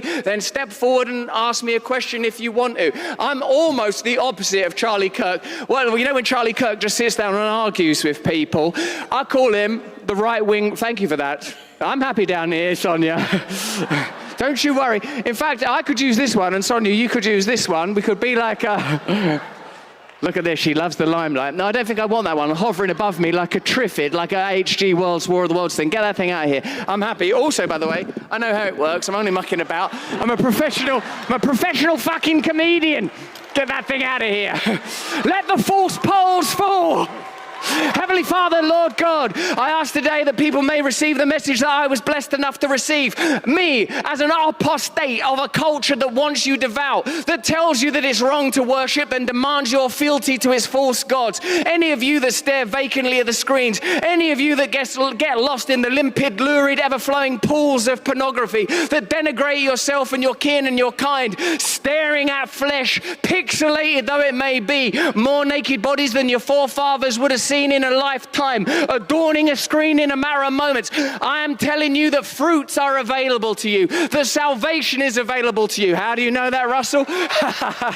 Because I've been there, because I know what it's like to walk upon the crimson carpets whilst one of our great forefathers may have parted the Red Seas. No coincidence, surely it is, that it's a red pathway that we walk along to hell, as glistening baubles and idols are placed before us in the form of the screens that we hold in our hands even now, and that we have given up a perpetual and perennial present available to us on the crucifix when we allow ourselves to die, that he may be reborn in us. We're invited continually to worship the false counterfeit light. Ah, Lord, seek thee first the kingdom of righteousness, and all this plus more will be granted to you. Have faith to trust the everlasting flow of the moment. We may not all have the same skills in this room, but let me tell you that we're all on our knees before the cross, saved by the covenant of the same blood. Before, I wanted to live only in specialness. I spent my life trying to separate myself from people. When I was young like you, I felt inferior, worthless, like my body wasn't good enough, like my life wasn't good enough, that something magical and special would happen to me. And that led me into a path of endless indulgence. First drugs for a long, long time, the crack and the heroin, let alone the drugs that are available to you lot now, an endless hurricane of fentanyl available to you, whether it's coming across the border or permeating up through the soil, don't matter much to me. What matters to me is that you don't become spellbound, hypnotized, looking to anesthetize on these phony substances, that you find the one true self, the one true healer, like the serpent held aloft by Moses. He was held aloft that we may be saved upon a cross.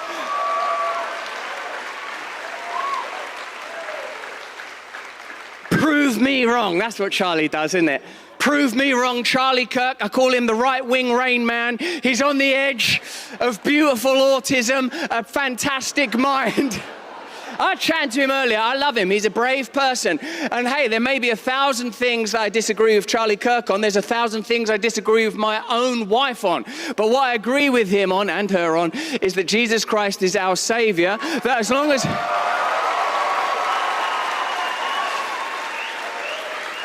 And that you in particular, more than me, must be particularly vigilant not to bow down by any altar other than him. You know, like I read in Luke, the first piece of scripture that hit me hard after I turned to this faith, after I was saved. You know how there's bits of scripture that we all have illuminated for us by people that walk the path ahead of us. And there might be some things you find for yourself that resonate with you just because it feels like the Lord is reaching through time and space, through the manifest from the unmanifest to you, particularly speaking to you like the Spirit hovering over the water of your consciousness, that you might feel his presence, that you might feel the light that he lets there be within you in the present moment, where you can only feel it. And where I felt it was Luke 10:18, when I read about the 72 returning from their missions, from their early discipleship, where they had been healing and where they were perhaps somewhat hubristic and excited to have been doing great things.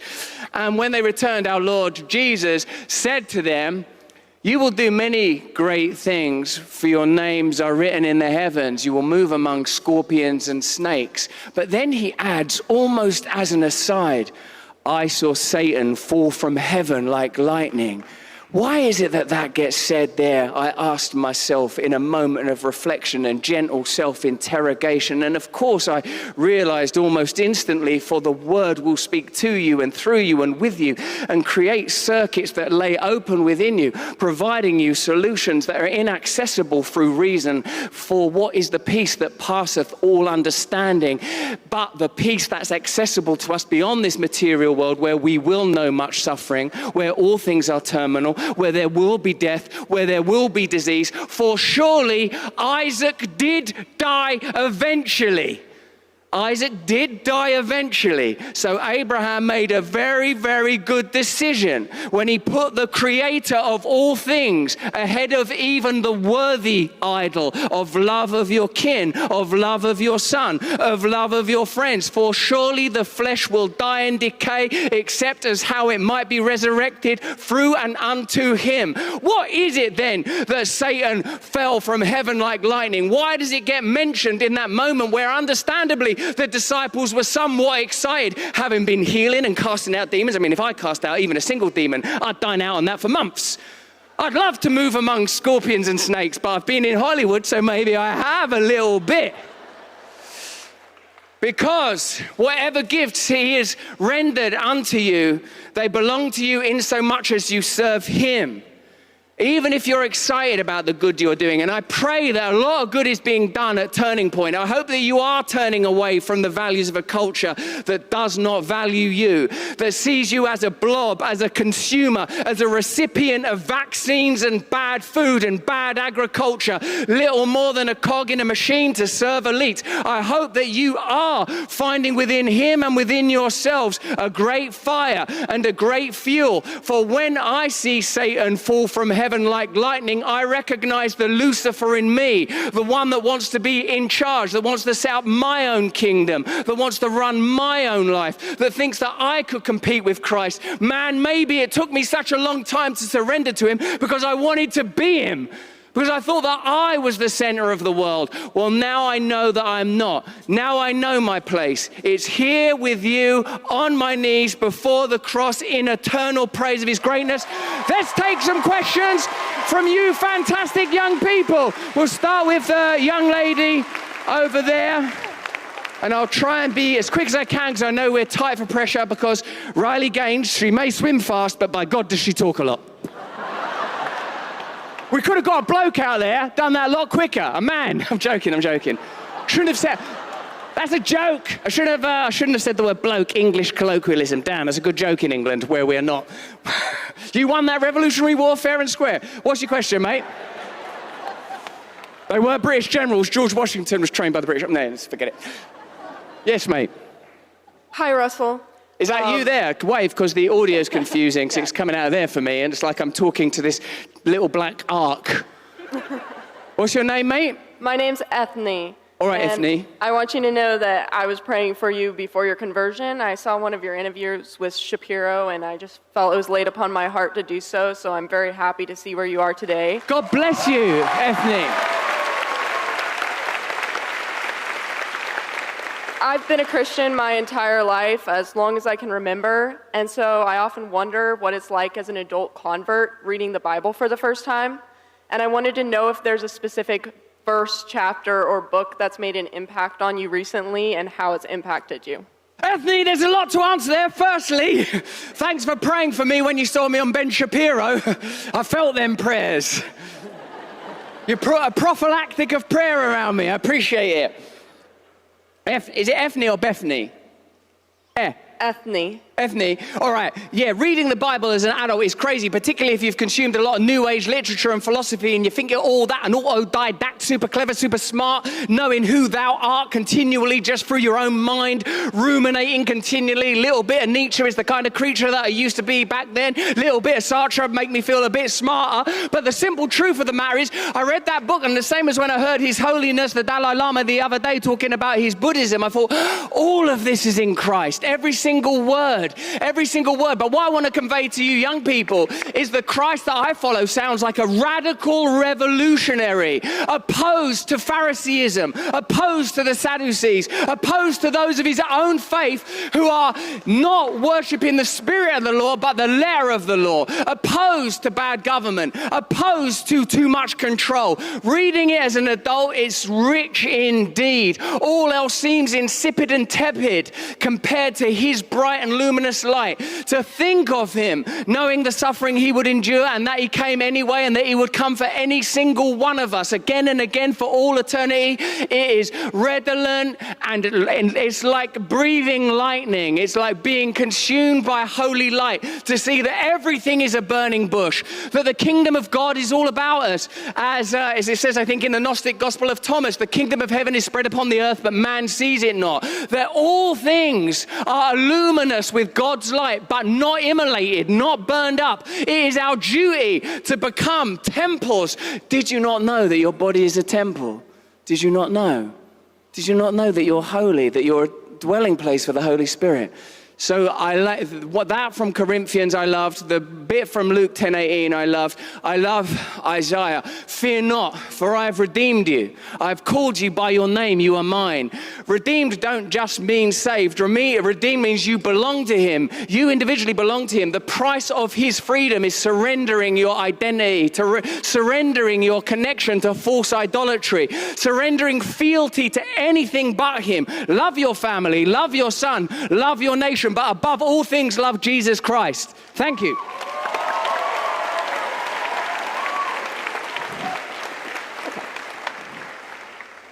Are we alternating sides? Yeah. Is that Hi, the system? Russell. Hello, My ma'am. name is Sage. Hi, Sage. So Sage is the color of your top. Sage is the type of wisdom that you are already communicating. Okay. Thank you. It's also a type of spice. Yes. Or herb. Herb. That's everything I know about Sage. We'll do the question. Okay, so I'm going to be totally honest. I'm mentally ill, this. Sage. I'm going to be honest as well. I don't know. All I know is I can't fit in with these systems, Sage. I'm struggling, Sage. I have been a Christian my whole life. God bless you. It's not a competition. I have one stronghold that I have been always struggling with. I started smoking weed when I was 13. Repent! And yeah, that's basically where I'm at. What was your light bulb moment? Because I know you have dealt with all of these physical, fleshly desires. Sage, all addiction, and by the way, how interesting that your question ended up being about the ultimate herb. All forms of worship are the inappropriate substitute for the adulation that we owe to He that saved us. Why do we smoke weed? Why do we eat food except for when we are hungry? Why do we revere the graven images? What is it? What is it we are looking for? What is it that every drug addict, every man prostituting women, what is it that we are looking for? The intimacy and salvation of Him that made us to love Him. The word dependency, did you know, means hung upon. They say the great Saint Francis of Assisi would sometimes get this, stand on his head like a landscape painter to get a different vista of the town of Assisi and look that upside down. The stone masonry and towers didn't look permanent but delicate and tender. Once, Sage, looking through a telescope, I spied 3 of the moons of Jupiter, black and white and far away. They looked delicate as they hung there.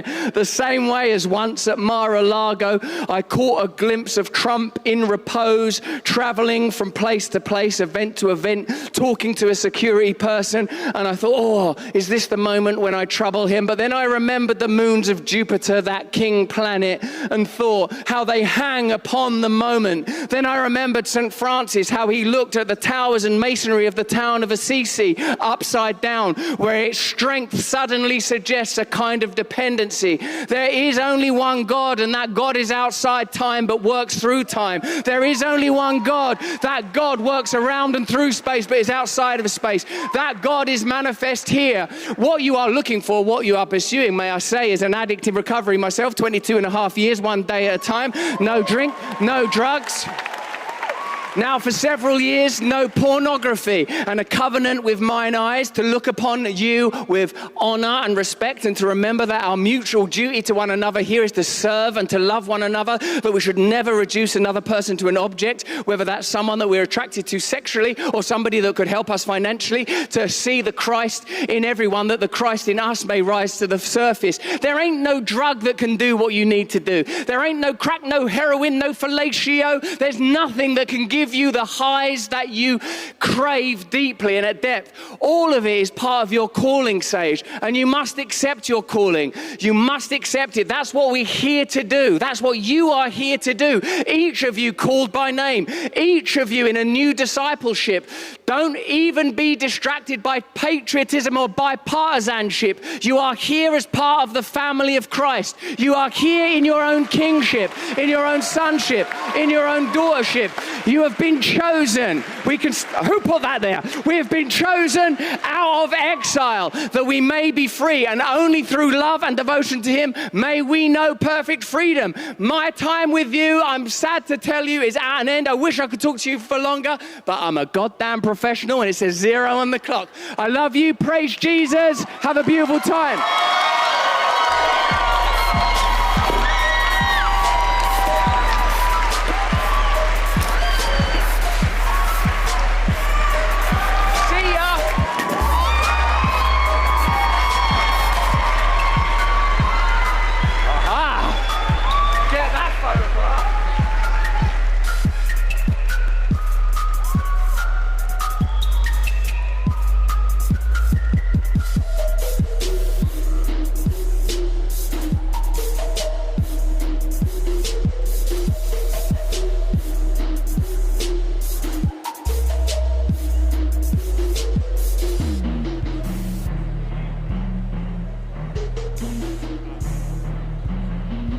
want to sit in on my exclusive interviews with speakers here at SAS, you can be part of them. It's just down the hall. I'm going to be interviewing people like Pete Hegseth, Tucker Carlson, Tom Homan, Steve Bannon, Kristi Noem, Jillian Michaels, Brett Cooper, and more. All you have to do is become a member of Charlie Kirk Exclusive at members.charliekirk.com. Watch every episode completely ad-free. Join our weekly question and answers live on the show. Get merch discounts and more. But you can also sit in on my exclusive interview here at SAS.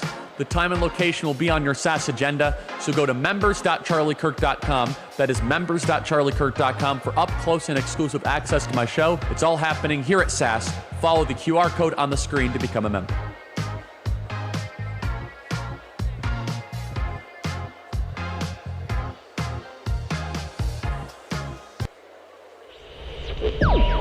Every time you enter this country illegally, you violated a crime under Title 8, United States Code 1325. It's a crime. Because when 95% less people coming across the border, how many Americans are dying from fentanyl overdoses? How many women and children aren't sex trafficked in this country when you had a border lockdown? But I love this president because he loves this country. I love this president because he wants to secure the border. I love this president because securing the border saves lives. For the billions of illegal aliens that have been released in this country in violation of federal law, you're going home, and Tom Homan's going to make sure that happens. My gang's bigger than your gang, and we're going to take you out of the country. We're going to port you out of here. Ladies and gentlemen, Tom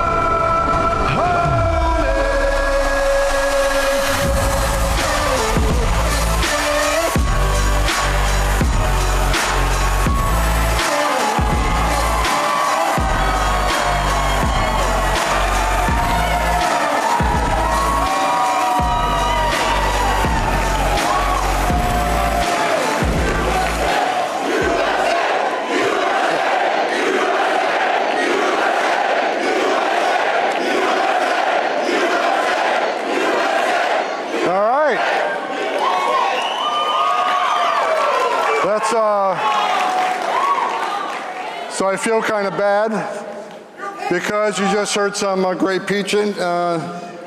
And look, I'm a badass. I say bad things. So look, let me just start out by saying this. Sometimes I use a bad word. Sometimes I'm harsh. But if I offend anybody here tonight, I don't give a shit. Okay. So look, this is the second time I came out of retirement for President Trump, who happens to be the greatest president in my lifetime.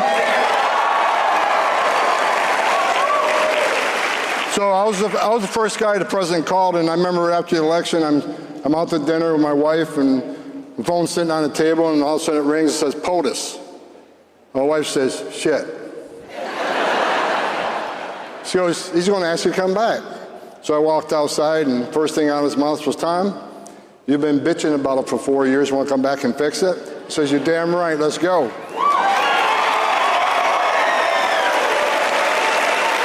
So look, Joe Biden took the most secure border of my lifetime under Trump 45 and unsecured it on purpose. The first president in the history of this nation who came into office and unsecured the border on purpose. It wasn't an accident, it wasn't mismanagement. So where are we at today? Tonight, as I'm talking to you, we got the most secure border in the history of this nation. In the history. Illegal immigration down 96%. That means 96% less people are coming. With 96% less people coming, how many women aren't being raped by the cartels? How many children aren't dying making that journey? How many pounds of fentanyl isn't getting to the country to kill Americans?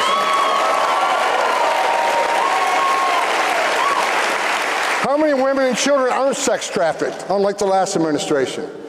President Trump's policies are saving lives every day. And look, I wake up like a kid in a candy shop every day because I'm working for this guy. And you know what? Every day is an adventure because I knew he's going to let us do what we do to not only secure the border, but remove millions of illegal aliens that Joe Biden let in this country.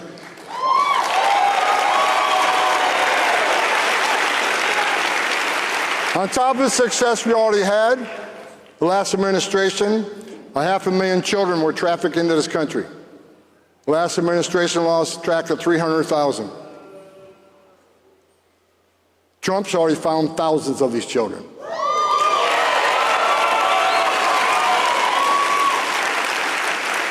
Some of the children were with family members, but some of the children were in sex trafficking and forced labor. Matter of fact, one person we found, one male, had custody of over 20 migrant children, many females. And this administration allowed that to happen. President Trump and myself are not going to be satisfied till we find every single child and save them.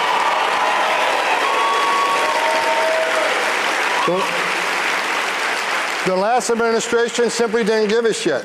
They didn't. And it's just terrible. I don't care what side of politics you're on.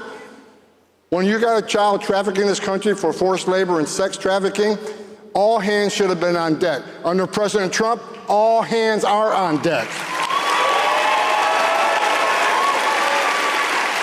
And look, I always get asked the question, why did they open the border up? Why did they do that? Why did they release people? Let me tell you the secret. They played the long game. Let millions of people cross the border, and let's release them. Let's put them in a hotel room at $500 a night. Give them 3 meals a day. Give them free medical care and give them work authorization. That brought the whole world to the greatest nation on earth. We left thousands of empty ICE beds at $127 a night, empty. Thousands of them. They released them to NGOs at $500 a night. Why did they do that? Because they knew if they're in ICE detention, they get a hearing within 40 days, 90% lose their case, they get sent home. That is not what they wanted. They're playing the long game. Let's release them in the community. Wait 3 or 5 years. Pardon me? Are you an MS-13 member? It says so. Hey, that's okay. That's okay. I got a question. No. I got a question for you. Why don't you come up here and hand me that picture? Bring it.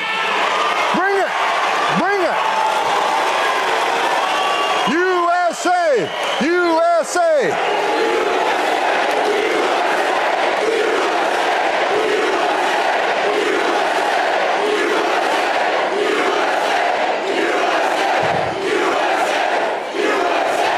All right. You got morons like this all over the country. This guy wouldn't know it's like to serve his nation. This guy ain't got the balls to be an ICE officer. He hasn't got the balls to be a Border Patrol agent. This guy lives in his mother's basement. The only thing that surprises me, you don't have purple hair and a nose ring. Get out of here, you loser.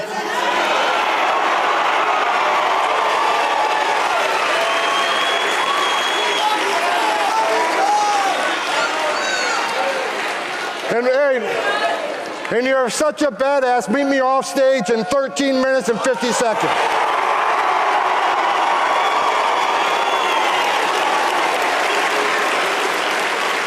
I guarantee you, he sits down to pee. Guaranteed.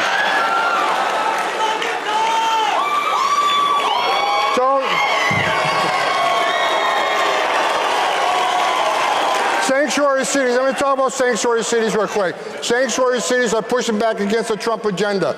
Sanctuary cities are sanctuary for criminals. So sanctuary cities from day one, Chicago says Tom Home is now welcome in Chicago. I was in Chicago within 24 hours. I've been to New York City. I've been to Denver. And for those folks from Seattle and Portland, I'm on my way to Seattle and Portland.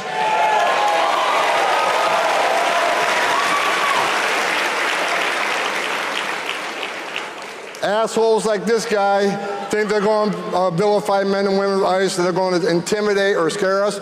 I'm not going anywhere. Either it's the men and women of ICE. We're going to do the job that President Trump gave us to do.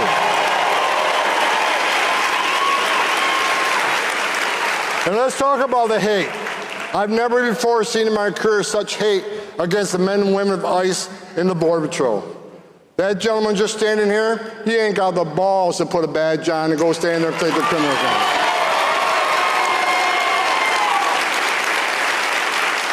The men and women of ICE have a dangerous job already. I was one of them. I was the first director of ICE that actually came up to the ranks. The 20,000 men and women that worked for me, I never asked them to do anything I didn't do myself because I was one of them. I wore the green uniform. I was a Border Patrol agent. I know what it's like to stand on a dirt trail at 3 o'clock in the morning. A sensor goes off. What's coming north? They don't know. Is it just an illegal alien looking for a better life? Or is it a heavily armed drug smuggler? They don't know, but they're going to stand there and take it on. These are the bravest men and women this nation has.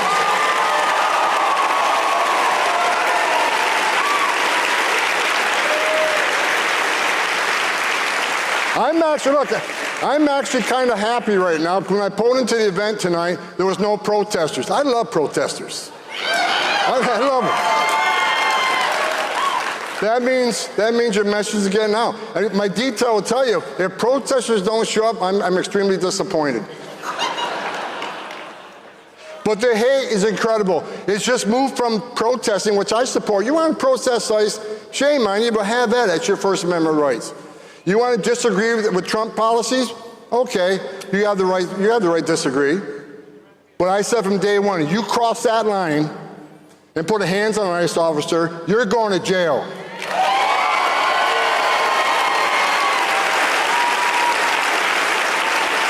You impede an ICE officer or Border Patrol agent, you're going to jail. You put hands on them, you're going to jail. You harbor and conceal an illegal alien, you're going to jail. I don't give a shit who you are.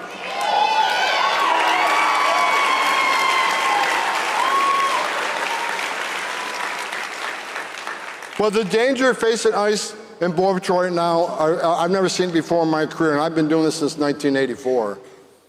Throwing Molotov cocktails at officers. The other day they tried to ambush officers in Alvarado. Almost a dozen people, many with automatic weapons. Trying to kill an ICE officer for what? For enforcing the laws of this country? You got members of Congress comparing ICE to Nazis and racists. You got Tim Walz, another loser, who compares them to the Gestapo. And understand this, these members of Congress that are vilifying them, the ICE officers are simply enforcing the law that they wrote, that they enacted.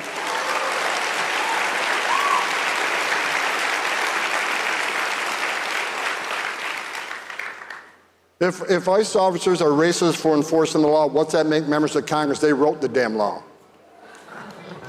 So we're going to prosecute every person that crosses that line. Last night, I was sitting on my couch, actually had a few hours off. I got a tough boss, he don't give me a day off. Last night I'm sitting on the couch, my phone rings, POTUS. He was watching TV and he saw the stones being thrown at ICE vehicles while they're departing an operation. He said, Tom, I'm sick and tired of this. We need to take action. I said, I'm with you. So he sent a tweet out last night.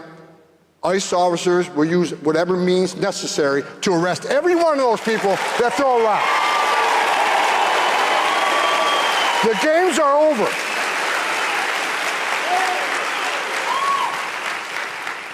I'm tired of this shit.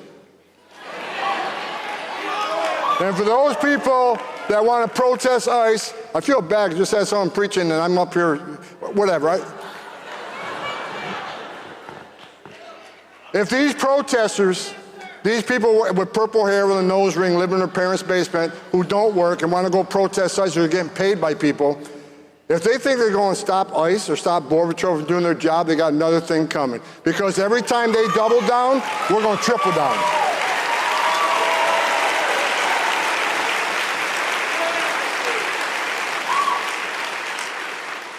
I had 1,000 protesters at my house about a month ago. Good for them. I wasn't even there. My wife's in Italy, so what the hell are they doing? They said they weren't very smart. But they don't understand.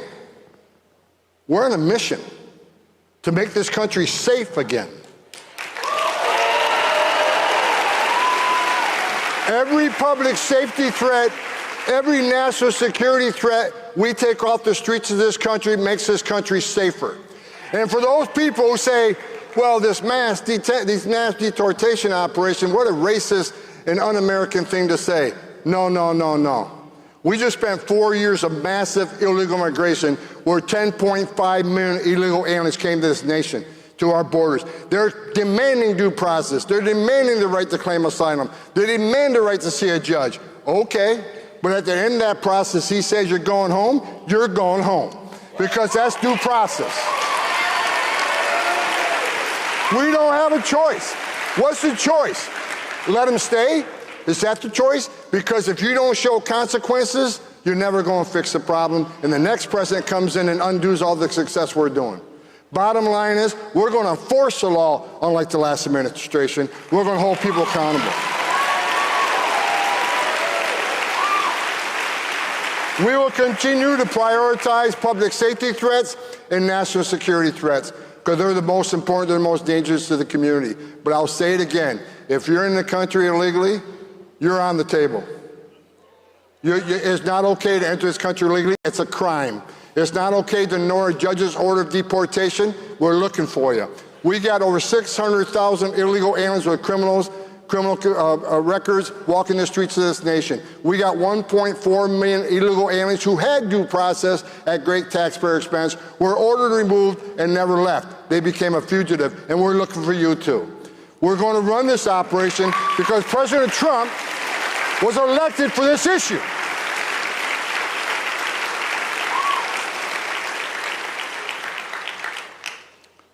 Let's talk about President Trump for a moment.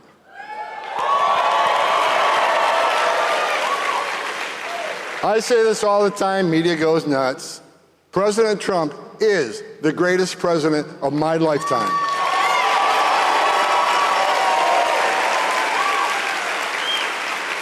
Under his leadership, we got the most secure border in the history of this nation, and we did that in 7 weeks.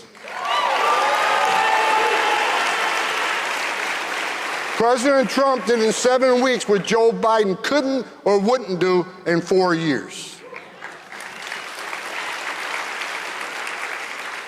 President Trump, I was at the RNC, I made a statement at the RNC, said, I think President Trump's going to designate the criminal cartels of Mexico as terrorist organizations. And you know what? He damn well did it. They are now designated terrorist organizations.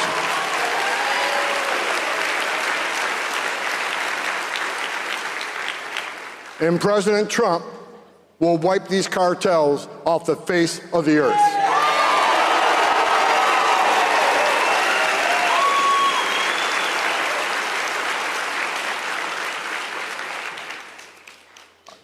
On a personal note, the biggest hero of my life was my father, war hero from WW2. Well, I spent hundreds of hours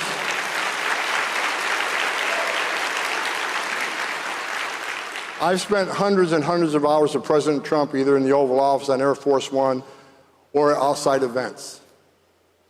I love this guy. I respect this man. He loves this country like I've never seen anybody love it before. He wants an American flag on every front porch. He wants the laws enforced. He wants law enforcement to be respected again. To me, that makes him one of the greatest presidents ever.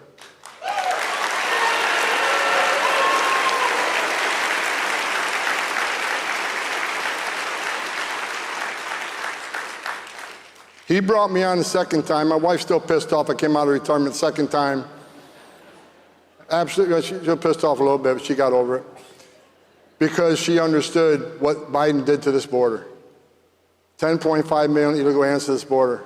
A record number of terrorist watch lists, over 400. Over 400 people with terrorist watch lists were really called the southern border under 4 years of Biden. Under Trump, 45, we had 14. Biden had 400. How many we had since January 20th of this year? 0.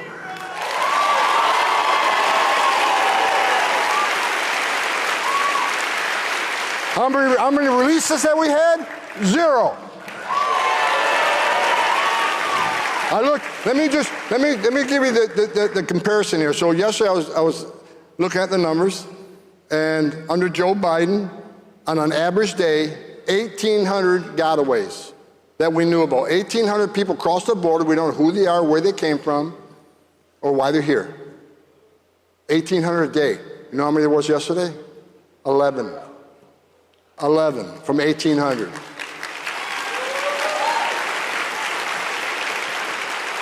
How many people crossed the southern border yesterday? It was 15,000 under Biden some days. Yesterday, 9 were arrested at the border and immediately returned. 9.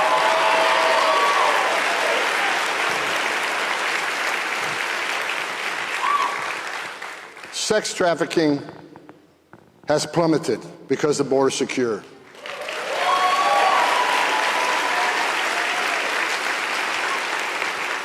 Fentanyl overdose deaths have plummeted in this country because we have a secure border.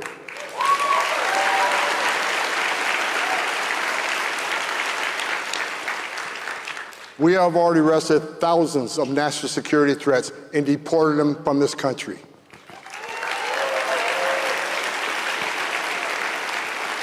And the men and women of ICE have already arrested and deported 150,000 illegal aliens, most of them in conviction.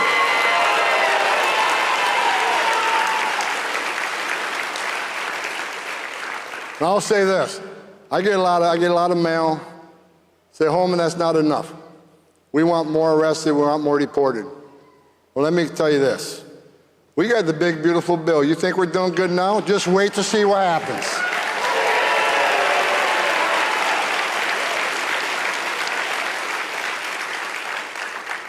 And for the haters, let me leave, I got 1 minute left. Let me leave a little message for the protesters, the haters, the criminals, the ones that want to threaten ICE officers, threaten their wives, threaten their children. They're doxing not only the officers, they're doxing their spouse, they're doxing their children. They're being bullied in churches and schools throughout the nation.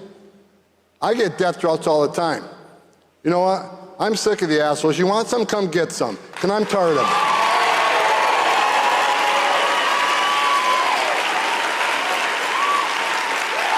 Tired of it. For the men and women of ICE, I deserve your respect. They're the finest 1% the country has.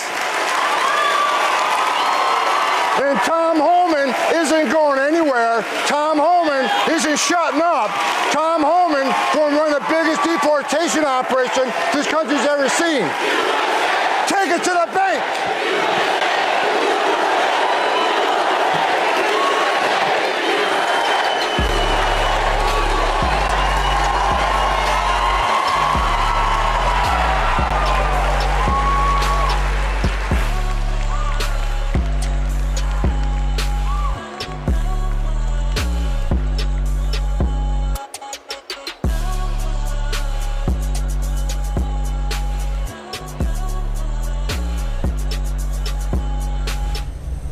Understand you're exactly like the Patriots in 1774 and 1775. You're fighting a tyranny. You represent the best of the American people. You're the sovereign will of the American people, handed down generation to generation through every patriot's grave. This is not about revenge. This is not about retribution. This is about saving this republic. The only way that they win is we retreat, and we're not going to retreat. We're not going to surrender. We're not going to quit.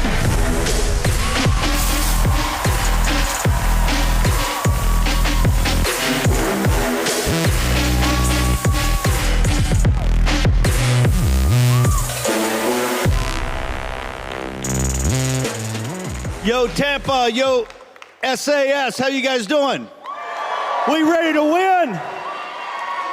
Are you ready to win? Are you tired of winning yet?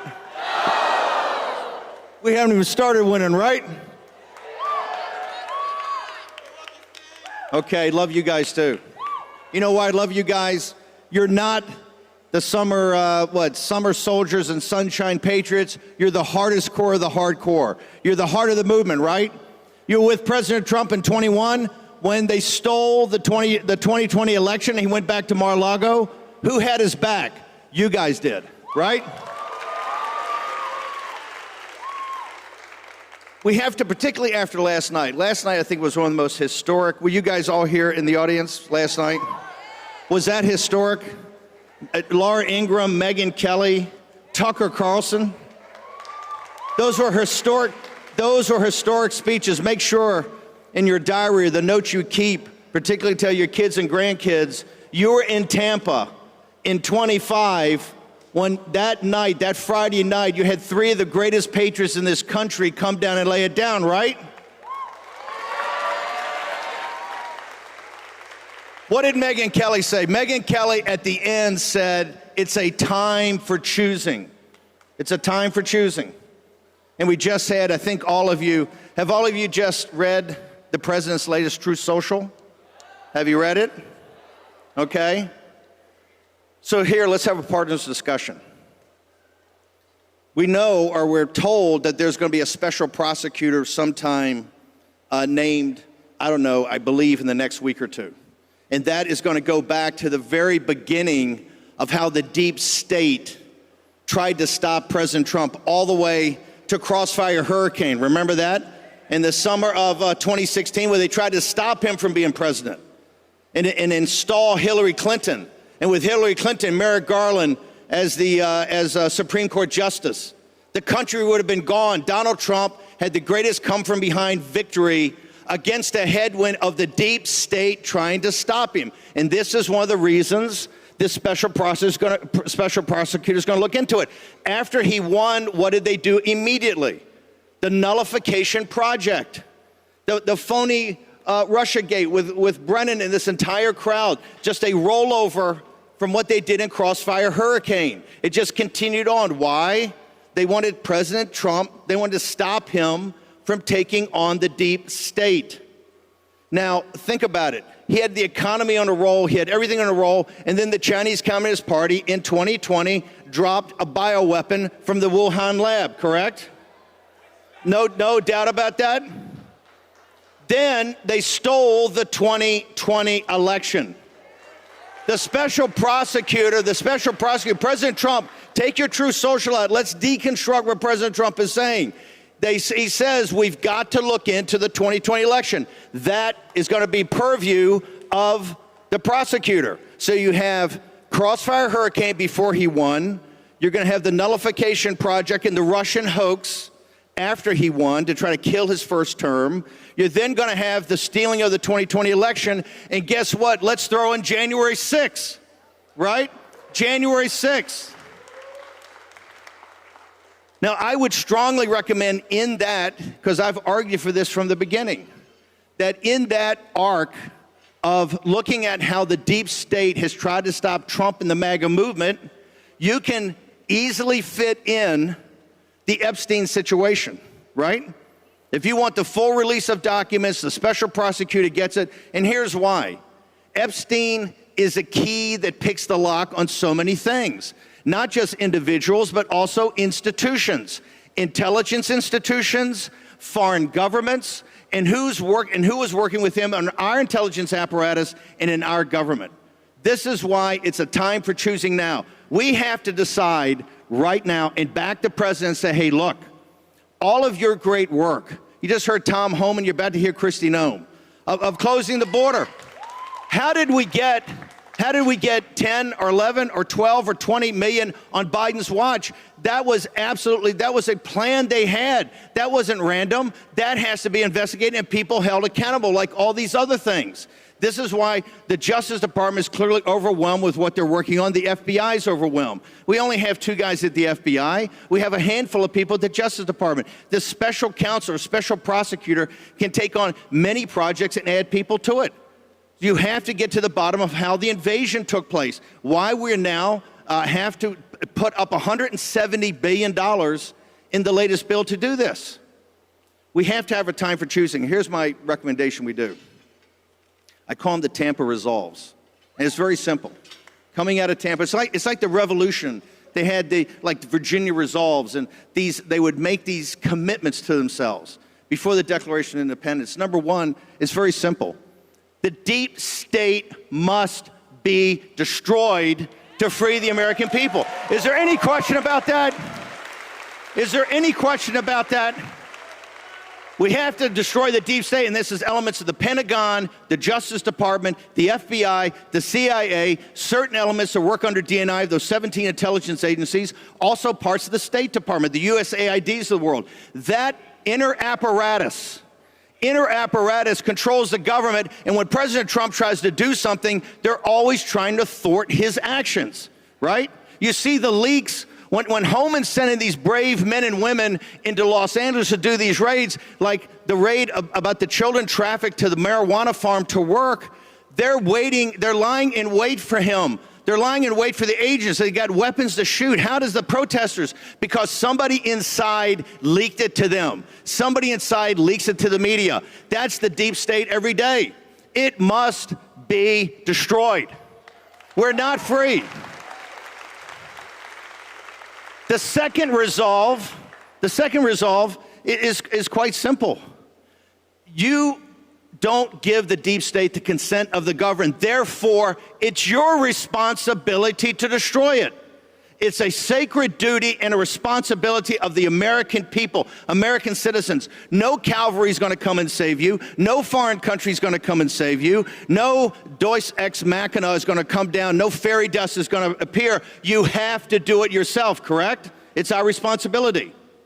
And number 3, whoever is not with us is against us, right? If you're not with us, you can't be neutral in this. If you're with us, you're with us. If you're neutral, I don't know, then you're against us. This has to happen. And President Trump, I think you're going to see, and when he's identifying these prosecutors, he's going after it. He's going after who set up Crossfire Hurricane. He's going after the Russia hoax. He's going to go after the 2020 election and how it was stolen and who's responsible for it being stolen, right?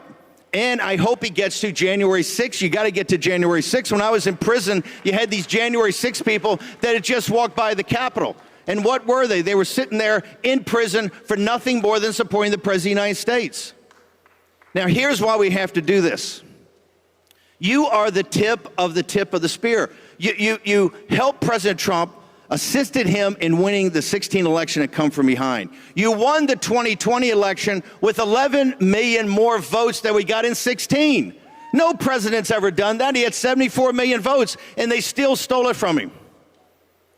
In 24, remember, on that morning, MSNBC and people are laughing at you and mocking you. They thought Kamala Harris up until 7 or 8 o'clock at night, when it was quite obvious that some of the exit polls are correct and President Trump was going to win a sweeping victory. They're all smug as they've always been. They thought they were going to win until the last second when President Trump won a sweeping victory. This is what you've delivered. Your victories backing President Trump are unparalleled, not simply in American history, in all history. So now we have to get down to it. Because President Trump, and I'm a big believer President Trump's going to run again at 28. We'll figure this out, right? Until somebody can prove to me that you can get low propensity voters without him on the ticket, then President Trump's going to the ticket. President Trump is unique in American history. You've had General Washington, you've had Abraham Lincoln, now you got Donald Trump. The 3 greatest presidents we ever had. And the reason he may actually be greater, when he went back to Mar-a-Lago, when the Republican Party abandoned him and Fox News abandoned him and the left was coming after him and the deep state was then going to put him in prison, bankrupt him, smear his family, no American in history saw what was in front of him of all the challenges, right? All the challenges of going to prison for 300 years, of being bankrupt, he made a conscious decision to come back. And you know why he did that? Because of you. He knew there were people out there that had his back. This is why we had the greatest victory come from behind victory ever. 24 will be studied in the history books forever. Now that coalition is built upon people like yourself with this foundational element. Of course, we got the tech bros and other people. That's fine. We'll figure this out as we go. We're building a coalition bigger than FDR's in 1932. That's what we have to continue to build. The only thing that can stop us is ourselves. You know what can stop us? Cynicism. If we don't look into these things and expose these things to the American people and that you can see the evidence so that you can be comfortable, hey, I fully understand it.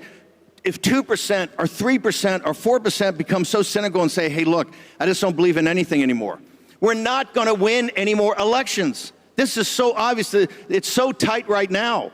where you're going to win by 10, 20,000 votes. We need to have not just every one of your votes, we need to have you motivated as you've been motivated to knock on doors, to canvass, to get people out to vote. That's what we want in 24.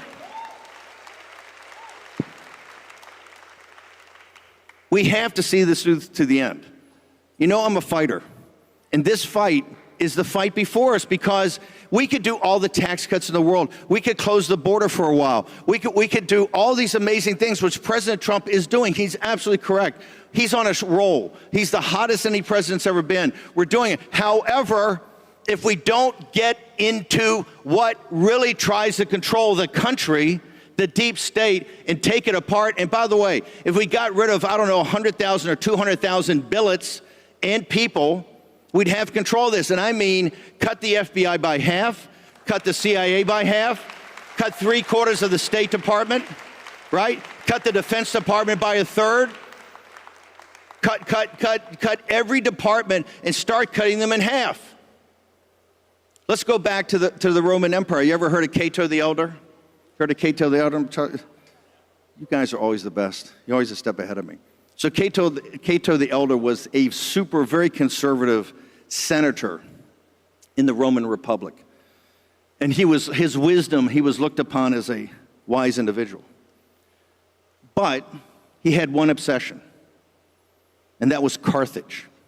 He realized the Roman Republic would never be truly free while they had this competitor, Carthage.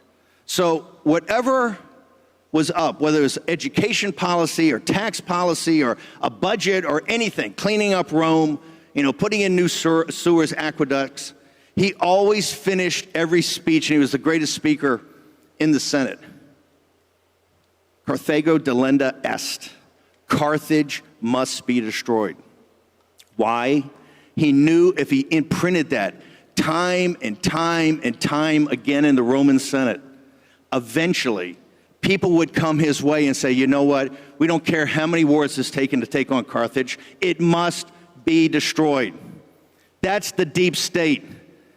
Deep state delenda est. It must be destroyed, and it's your responsibility to do it.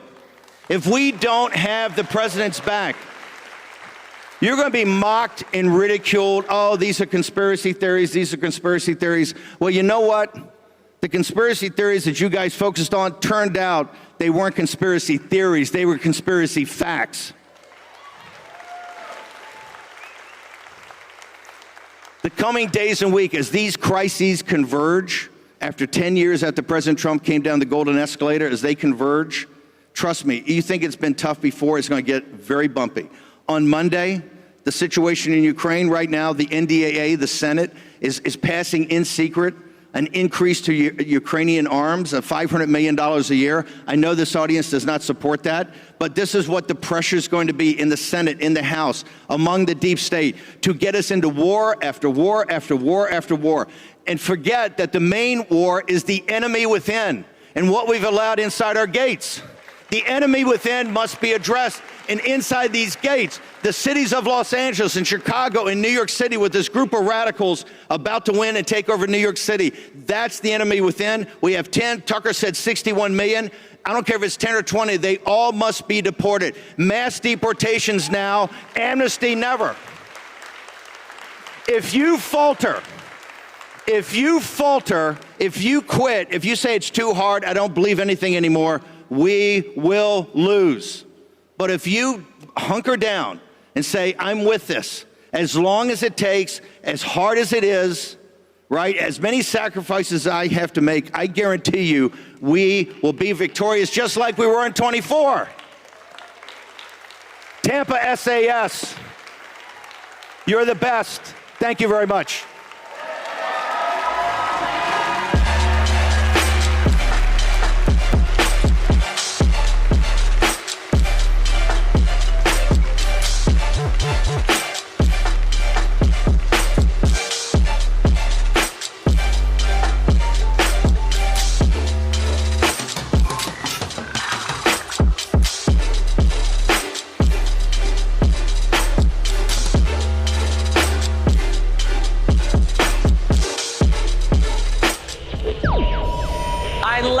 that party because it is led by an elitist cabal of woke warmongers.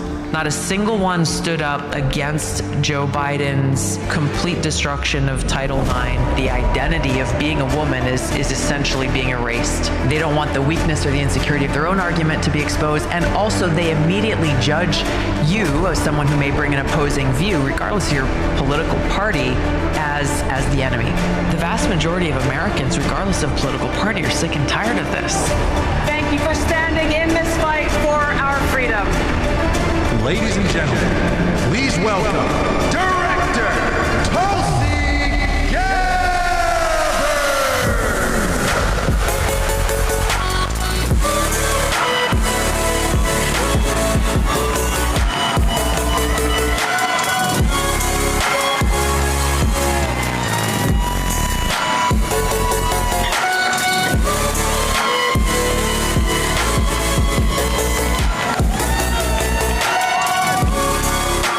Aloha. Man, is it good to see you all. This is the best way to end the week. Good to get away from DC, but seeing all of you, and I've been sitting back there listening to the incredible speakers and the questions that you're asking. Russell Brand, I don't know if I took a breath the whole time he was talking. I love you too, man, wherever you are. Thank you, thank you. It is truly awesome and energizing to be here with all of you. I hope that you are feeling energized and inspired by all of the incredible speakers, Brett Cooper, Riley Gaines, everyone coming through here. But I just want to tell you that you inspire me, seriously.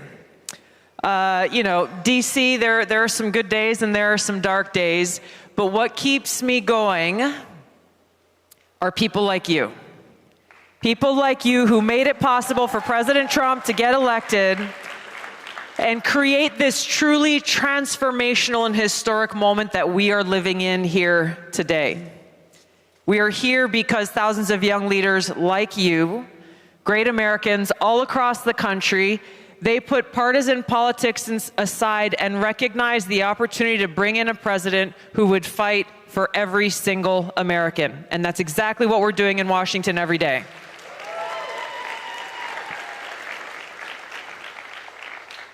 When we look back, and I feel like, it's been, 6 months-ish since President Trump has been in office, not even 6 months hardly. What happened in that year leading up to the election? It feels like such a long time ago, but I want to spend just a moment on this because it's important for us to recognize what Steve Bannon was just talking about, the deep state. When we go back and look at all of those days that President Trump had to spend in a courtroom because of the constant lawfare that was being waged against him by his political opponents and the deep state, who were terrified that the American people might choose to elect him once again. You look at all of the propaganda that was thrown his way, the lies, the smears, the attacks that were thrown his way, how many times they actually tried to throw him in jail. And even at that, man, that mugshot will go down in history as one of the best pictures ever. All of their attempts to take him off the ballot, as we were going through that, I often reflected at really what was behind it. They were there thinking, okay, we have all of this power, we need to silence him, undermining our democratic republic as they claim to be doing so to save democracy. But when we really take a step back, we recognize that they were acting out of fear. They were terrified of losing their perceived power. They're terrified of their own personal position or fame or profit or whatever the thing was. They were terrified, ultimately afraid of us. Terrified that in the United States of America, that was built on the foundation of these ideals of freedom and liberty for every single American, terrified that we may actually use our freedom, that we may lift up our voices and stand up for and work hard to bring about the vision that our founding fathers had for us, a government that is truly of, by, and for the people, To me, that is what President Trump's America First agenda is all about. That's why the deep state fought so hard to try to stop us from even having the freedom to choose who we wanted as our president and commander-in-chief. And despite their best efforts, we the people prevailed.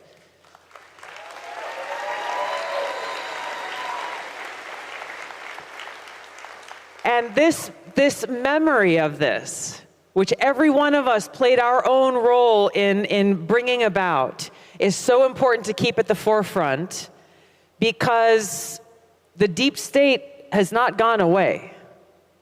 They exist within every single agency of the federal government, in the national security state, in the propaganda media.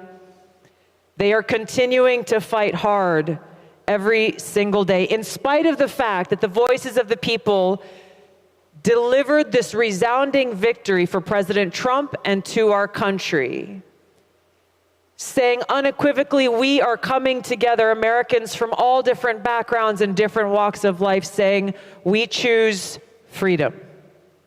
We choose peace. We choose to come together for truth. Not my truth or your truth or their truth, but fundamental objective truth. We come together for common sense.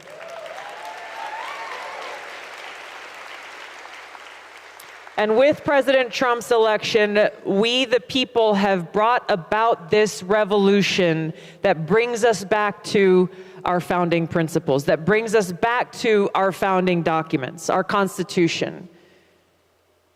This is the oath that we all swore, the oath to support and defend the Constitution against all enemies, foreign and domestic. And by the way, it is the same oath that every person who goes and works within the intelligence community takes. Every employee swears this oath. It's important for us to keep it front and center because it is foundational to who we are. That we remember what we are fighting for. When we talk about freedom, we are talking about freedom of speech. Remembering that it wasn't that long ago that we had parents speaking up for the safety and well-being of their children at Board of Education meetings who, under the Biden administration, were then targeted as domestic violent extremists. We have to remember how, and these are documents that we will be declassifying and releasing very soon, about how on day one of the Biden administration, meaning January 21st of 2021, his national security advisor issued a memo essentially laying the groundwork for who they would be targeting as domestic violent extremists.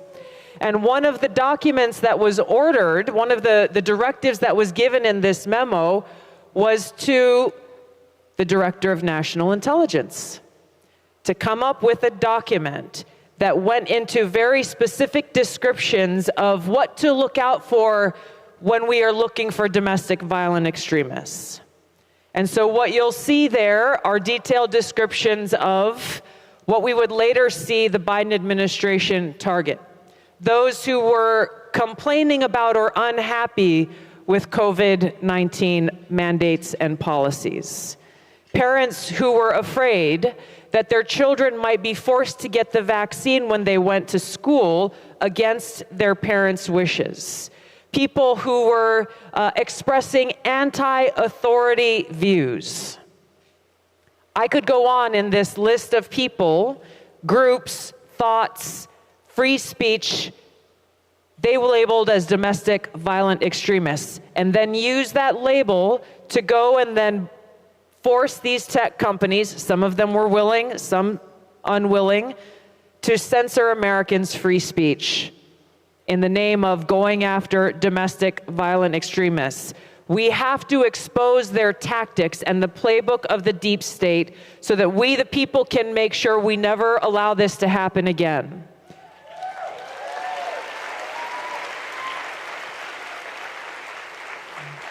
By electing President Trump, we chose our Constitution. We chose freedom of speech. We chose freedom to worship so that we can know that as we go to our place of worship, or if we worship in the privacy of our own homes, that we won't have to worry about the FBI thinking that we were suspicious or had to be surveilled as they did to those they labeled as radical traditionalist Catholics simply for attending Latin Mass.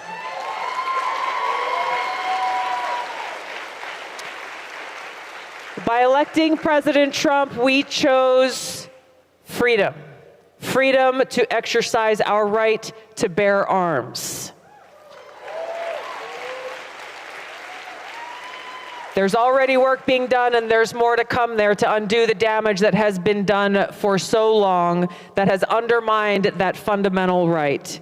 By electing President Trump, we chose our right to privacy and the protection of our civil liberties as guaranteed under the Fourth Amendment. Under President Trump, we chose our Declaration of Independence. I'm smiling because I think it was on Thursday, I was there and delivering the intelligence brief to the president, and towards the end of it, he had a couple of guests who were coming in to join him for lunch. And just seeing the pride and excitement that he shared as he wanted to show them the Declaration of Independence that he put on the wall right next to the Resolute desk in the Oval Office.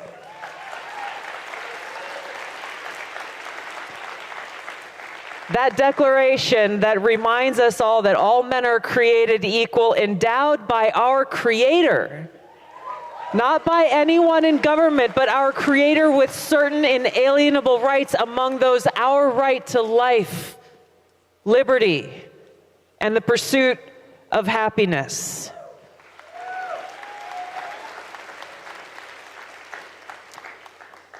So the historic moment that we live in, it's important sometimes to step away from the noise to recognize what happened in order to create this opportunity that we have, and therefore to inform the great work that we have ahead of us. You think the campaign was hard, you think what President Trump went through was hard, and it was. The road ahead will not be easy. I can attest personally that in my work as the Director of National Intelligence, the deep state is fighting us every step of the way. And it exists within every single federal agency. And so I feel the same frustration that I see many of you expressing on X or in different platforms about why aren't things going faster? Why aren't we getting results more quickly? I feel this frustration every single day. We are pushing hard. Know that they are pushing hard back. It's okay. We're not going anywhere. We're here to fight for you and to fight for the red, white, and blue that's behind you. We can't do this alone. It will take all of us who love our country and who deeply cherish our freedoms to stand united in this fight. It's going to come with hardship and sacrifice. As you know, it comes with name-calling and smears and lies and attacks. But here's the beautiful thing, is the harder they push back, the more smears and lies that are published in the Washington Post and the New York Times and the Atlantic and many others, the more we know that we are exactly on the target. And on those days where you might feel a little tired and you might feel a little discouraged, and we all get there at some point in time, I go back and think about what President Trump has been through. He has sacrificed more than anyone else. He has been attacked and targeted more than anyone else. And most significantly, 1 year ago tomorrow was the day in Butler, Pennsylvania, when a gunman tried to take his life missing by just a hair. And so on those days when you feel like you're not quite sure if you have any more fight left in you, think back to that day when he popped right up. He was not cowed. He was not afraid. He was not running away. What did he do? He raised his fist and looked at all of the people who were there, just as you are here today. And he said, fight, fight, fight. And that's exactly what we have to continue to do. Not motivated by hate for those who are trying to take our freedoms away, but by love. I know President Trump is motivated deeply by his love for our country. This is where his strength and his resilience comes from. He is motivated deeply by his care for every one of you, every one of us, the American people, and his commitment to make the most of every single day that he has in the White House to bring about this reality of a country where we can live in peace with prosperity and security and freedom for all Americans. This is why I'm so grateful to be able to have earned President Trump's trust and confidence to be able to serve as a member of his cabinet in the role that I am in, because we have a lot of work to do.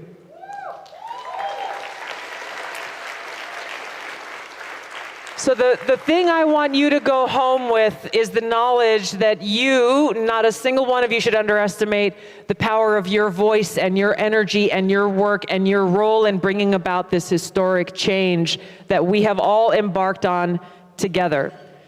Don't let anyone ever tell you that this is not your time, or that you're too young, or maybe you'll go and do something in a few years or 5 or 10 years or 20 years. The time is now.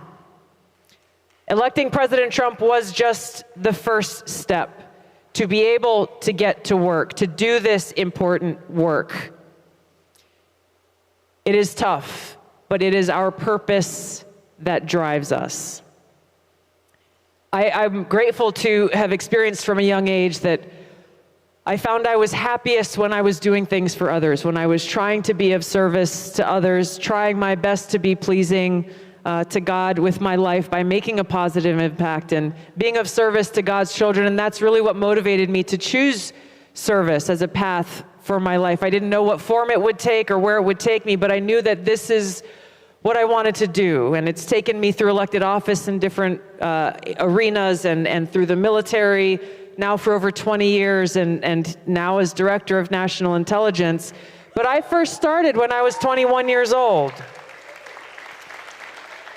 And so for any of you who are thinking of running for office, maybe you're being told some of the things I was told. I was 21 and people said, oh, okay, you have a bright future, but you're too young. Maybe you should go and take some more college classes and, I don't know, wait around until somebody feels like you're qualified to go. But I knew that the most important qualification was my desire to serve, to have that positive impact in my community. So I didn't listen to any of them, and I ran and got elected at 21. They told me the same thing when I ran for Congress at 31. Tulsi, you're great. You got a bright future. It's not your time. Come back in 20 years.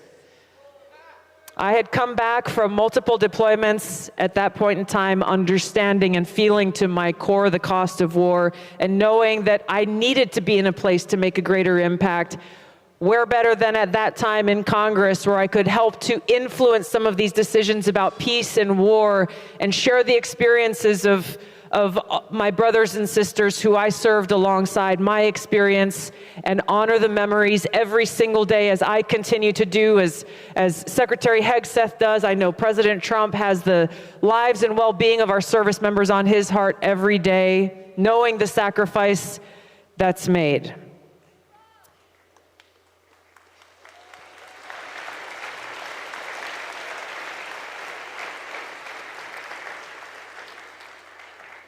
We must remain undeterred. For me, I have always turned to my faith in God in those difficult moments and these challenging times. And finding that strength and that confidence and that peace and that shelter and that courage that can only come from having faith in God's unconditional love for me, and knowing that all I have to do is do my very best every day to be pleasing to Him and have faith that whatever the outcome, it will be His will that is done.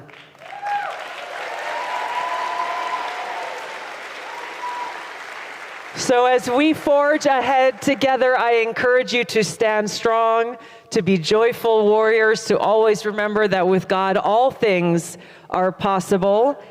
And knowing that we can change our mindset. Somebody brings me a problem, happens on a daily basis. I say, thank you, good, now I can solve it. hard challenge comes my way, or maybe I am having a difficult day, awesome. It's my opportunity to say, yes, Lord, here I am, send me.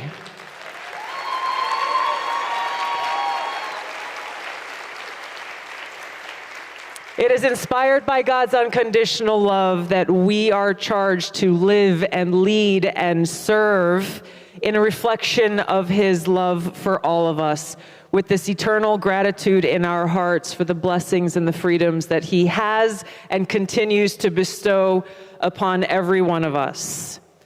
When I was deployed to Iraq in 2005, I served in a medical unit where there was a sign at one of the main gates where our security patrols, infantry patrols went in and out of every day.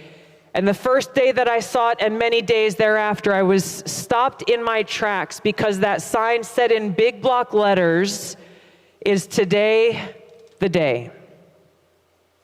And it was this ever-present reminder, certainly there in a war zone in 2005 during one of the height of that war in Iraq, that any day could be our last. And it was an opportunity to reflect and to pray and to know that I needed to do my best to make every single day count. We look to the tragedy that just happened in Texas. We're at a camp where girls were going, families who were camping over a long holiday weekend, in a moment they lost their lives in this tragedy. Is today the day? Every single day that we wake up with breath in our bodies, we are blessed with the opportunity to take advantage and make the very most of that day. Today is the day.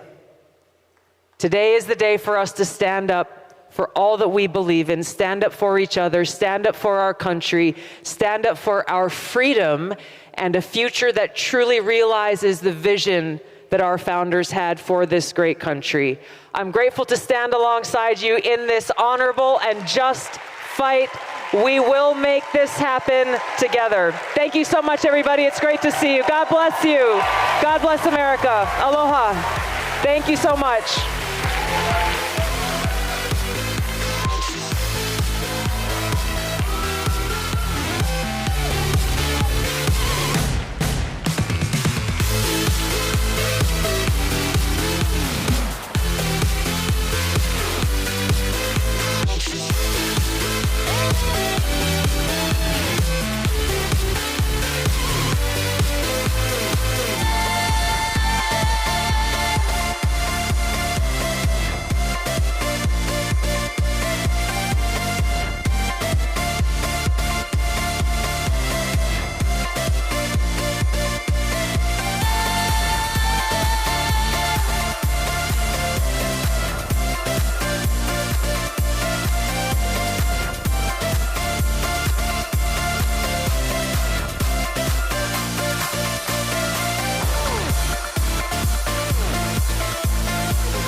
identifies as a woman. I get asked by Democrats all the time, Charlie, why did we lose the election?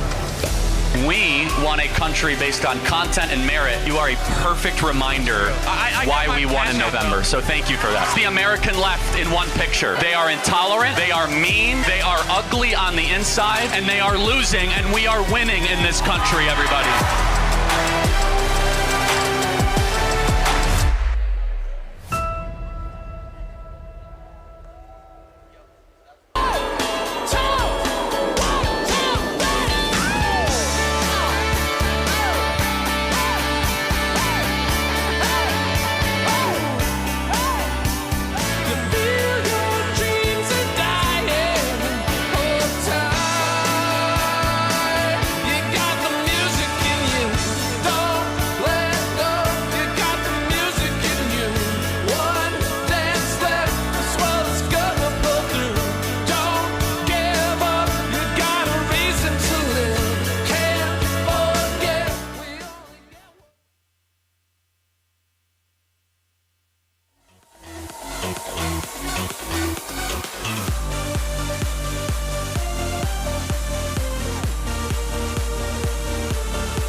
People are happy because they're free and they get to have personal responsibility to make decisions for them and their family. I was the first governor to send National Guard to the southern border. When Governor Abbott asked for help, I said South Dakota will be there right now. We've been going through this for many, many years. So the more that we can bring these people in and have them face consequences and get them out of our country, the safer America will be.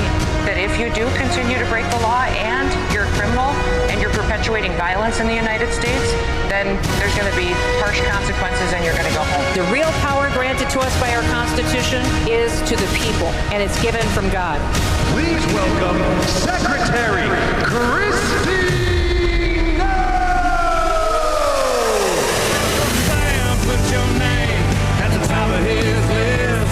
The Statue of Liberty started shaking her fist, and the eagle will fly, and it's gonna be here when you hear Mother Freedom start ringing her bell, and it'll feel like the whole wide world is raining down on you.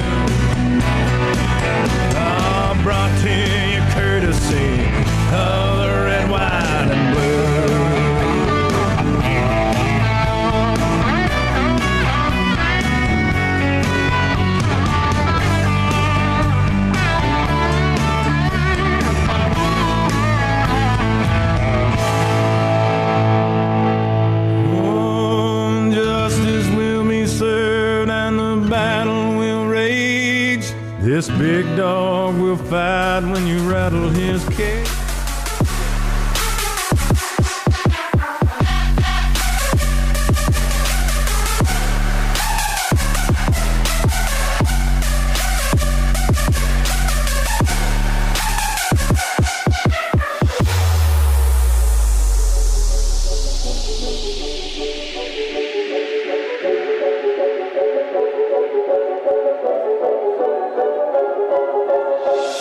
guys all look like a bunch of great Americans. Thank you so much for welcoming me here tonight. What an honor to be with all of you. What did you say? Yes, I am your governor. And now I work for your president as your Secretary of Homeland Security.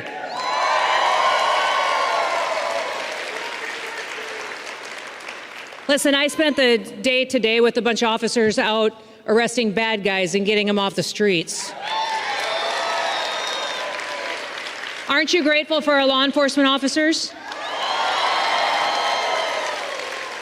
In fact, I want to do this. I'm sure my team put together a fantastic speech for me to give to you, and I will use some of it, but I'm going to go a little off the rails here a little bit because that's the mood that I'm in. But I want you all to stand up with me, and we're going to cover our law enforcement officers in prayer right now. Let's bow our heads. Dear Heavenly Father, we just come before you tonight grateful.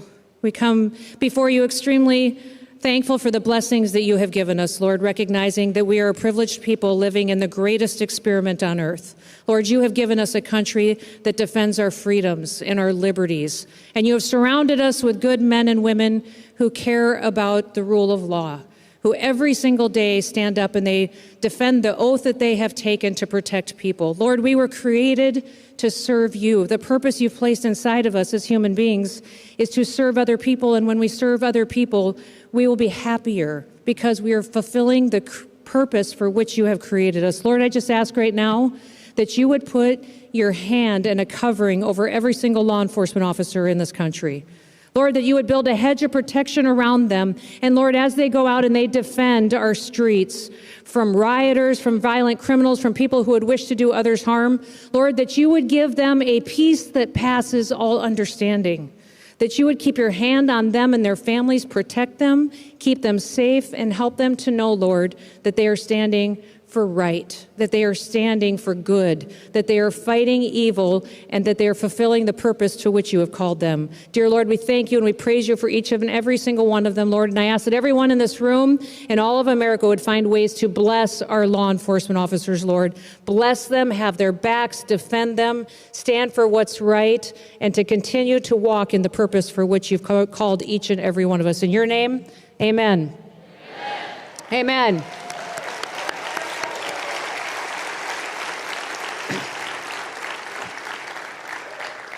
Thank you. We love you too. You guys are amazing. Thank you so much for being here. Thank you so much for being a part of Turning Point and a part of an organization that not only seeks to bring together people and have civil discussions on policies and what this country is about and world events and what's going on and what we can do as far as being engaged, but an organization that seeks to have an informed public. An informed public can have a better discourse about what our policies are, what our future is, and can continue to set America apart from other countries in the world. I'm so grateful for this organization, for Charlie and his vision, for those who support him, and for each and every one of you who come here and recognize that you are the future. Listen, I feel like, my job is really weird, actually. If you guys want to know what my job is, my background is as a farmer and a rancher. Many of you have heard me speak here before. Many of you have heard me speak here before as governor of South Dakota. I had the chance to, I love these South Dakota guys, and thanks for showing up.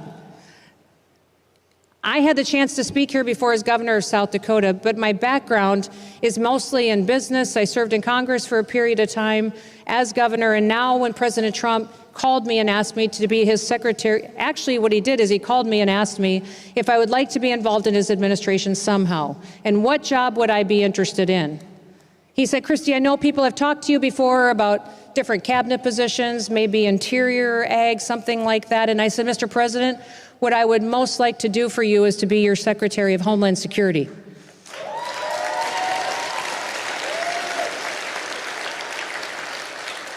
And he said, really? Why? And I said, sir, because it is your number one priority. It's your number one priority, and I think that you're going to have somebody who's actually strong enough to do it, that it's a hard job, and somebody's going to actually have to follow through on it. And I also think that you need somebody who can communicate about it, someone who is a wife and a mom and a grandma that can talk to families and recognize how the policies and what we're doing to make our country safer is better for all Americans and will help protect our communities for our kids and our grandkids to grow up and have the same opportunities that we have each and every day. I'm just so blessed and honored that he gave me that privilege to serve in this role. Now, the Department of Homeland Security was created after 9/11. It was created in response to the terror attacks that hit the New York City and the World Trade Towers. And it was a bunch of different agencies in the federal government all put under one umbrella whose mission is to defend the security of the homeland and to do so with honor and integrity.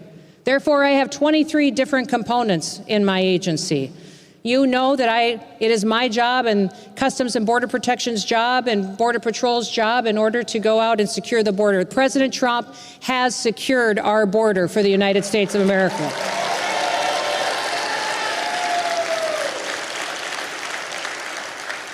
He's given me fantastic partners in Tom Homan and Stephen Miller and Rodney Scott, Todd Lyons, who's out there running ICE for us. We want to thank all of our ICE officers for what they do every day on interior enforcement as well. We have over 99% of the people that were coming through the Darien Gap over a year and a half ago. Do you remember the hundreds of thousands of people that were coming through there, coming into the United States of America? Now we have reverse migration, going the opposite direction, out of the United States, back to their home countries. A 94% decrease in people coming to the border. And for the last 2 months, we've had 0 illegal aliens coming into this country, which is absolutely remarkable.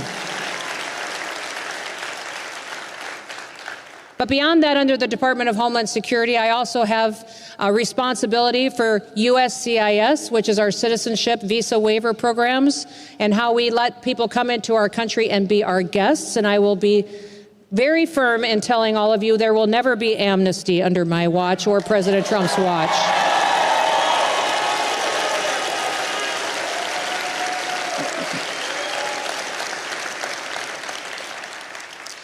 I'll also tell you that I have responsibility for TSA. You don't have to take your shoes off anymore.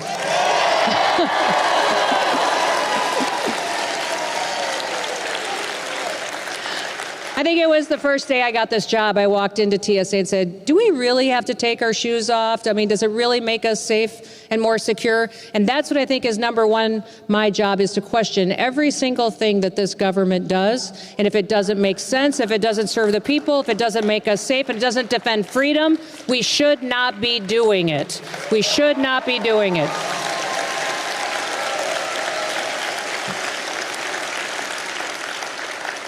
We also, under my department, are going after Harvard. They refuse, and any other university that refuses to turn over their background checks and criminal activity of the students that are on their campus, and if they refuse to defend our Jewish students and allow participation of anti-Semitic activity, they are not going to be allowed to have students and participate in our SEVIS program.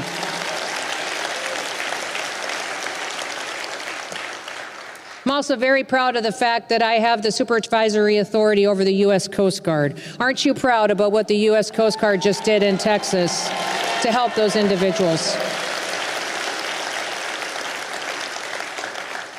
Texas just went through an incredible tragedy with the flooding event that happened and is still looking for their loved ones and for children and have been absolutely devastated.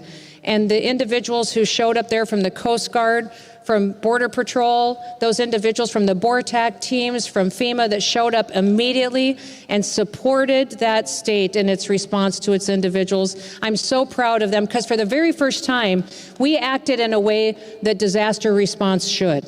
You know, the way statute lays out is that every emergency that happens in this country should be locally executed. That means the people that are closest to that emergency need to be the ones making the decisions to respond to people. It should be state managed, which means the state makes the decisions on how they're going to universally handle this disaster. And the federal government, our role should be to support. We should be there to support. We shouldn't be making the decisions. We should be sending the support that is necessary to get that state through that situation. And that's exactly how we implemented it in Texas and are continuing to do so to support Texas as it gets through this. And at the exact same time, New Mexico was flooding. North Carolina had some flooding events going on, and we continue to stand on watch to make sure that we're there to support people across this country, regardless if you're Republican, Democrat, Independent, if you love freedom and if you love this country, we are going to be there for you to help support you and get you through the most challenging days of your lives.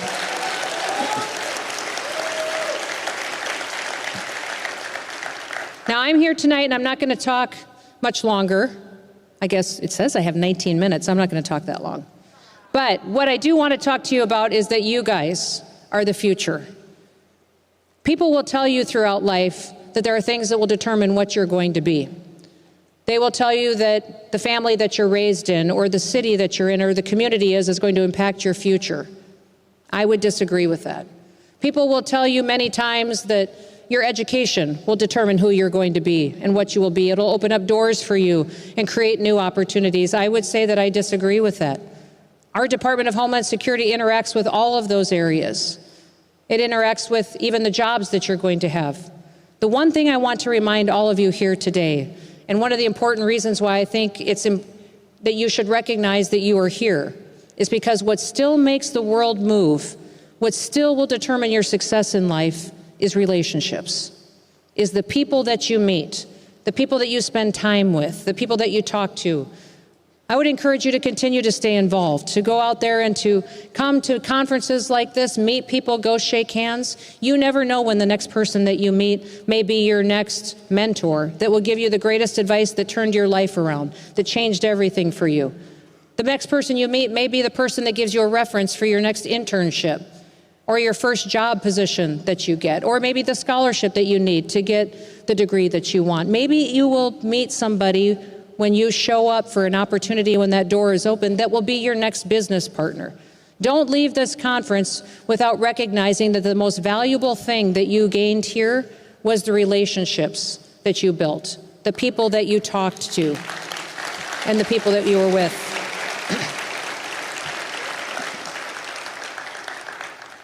I've got a team around me and staff with me that every single day help me do the job that I do, and I'm so proud of them. What most people don't know is that the team that I have around me, they leave me encouraging notes once in a while. They leave me little notes either on my desk. They might leave it in the vehicle when I get in the vehicle. If I check into a hotel room really late, they might leave a note on the desk in there. I want to tell you what note they left for me last night when I got here really late and checked into my hotel room. My advanced team left for me a scripture verse. The scripture verse was from Hebrews 13:6. And this is what it said. It said, "So we say with confidence that the Lord is my helper. I will not be afraid. What can mere mortals do to me?" And I just was so overwhelmed by them, the fact that they are so kind enough to be encouragers to me and to leave me notes like that and to remind me of perspective. That in this life, that all we need is a little bit of perspective about what life is, what hard things are, what challenging things are in front of us, but also what blessings we have in front of us. That scripture verse meant the world to me because in my job, many times we're dealing with people who can be violent, with criminals. I'm standing in situations where we're surrounded by people who've been impacted by criminal activity, and we're taking action against very dangerous people. Now, I don't wake up in my days being scared. I don't spend any time worrying or being afraid because I just think that's a waste of energy. But I will tell you that scripture verses like it that say, we can say with confidence that we will not be afraid, that we will stand, and that what can mere mortals do for this? You see, I would challenge each of you to live a life of significance. You could make a decision right here today that you are deciding to live a life of significance, a life that matters, a life that will impact people and make a difference for the future. And I'm here just to tell you that we need you, that we absolutely need you for the future of this country. The Department of Homeland Security is an agency that's, I think, the second or third largest agency in the federal government. but it has one of the smallest budgets. Now, thanks to the president's big, beautiful bill that just passed, we'll have some new resources to put into securing this country and keeping it safe.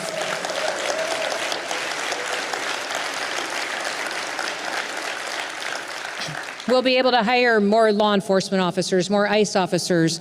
Homeland Security trains our federal law enforcement officers. We'll be able to do that. We'll be able to equip the Coast Guard with what they need to do search and rescue, but also to go out there and help us with drug interdiction and to make sure that we're taking these illegal criminals and getting them out of our maritime borders and getting them out there. Help the Secret Service get the resources that they need. We'll be able to continue to do all of that thanks to President Trump's vision. But the one thing that I wanted to talk to you a little bit about the fact is that when you live that life of significance, you will no longer be deprioritized like you were under the Biden administration. That with President Trump, every day you are his priority. You are the reason he closed the border. You're the reason he's getting the criminals off the streets. You're the reason he's fixing the colleges. You are the reason that he's out there fighting so hard to make sure our economy is strong, that you can get the job that you want, that you can get a wage where your family can go after and pursue their biggest dreams and hopes and go after them and raise your children here and continue to be blessed beyond measure, beyond most of the people in the rest of this world because you're in this great country. That's why President Trump gets out of bed every single day and why I appreciate him so much.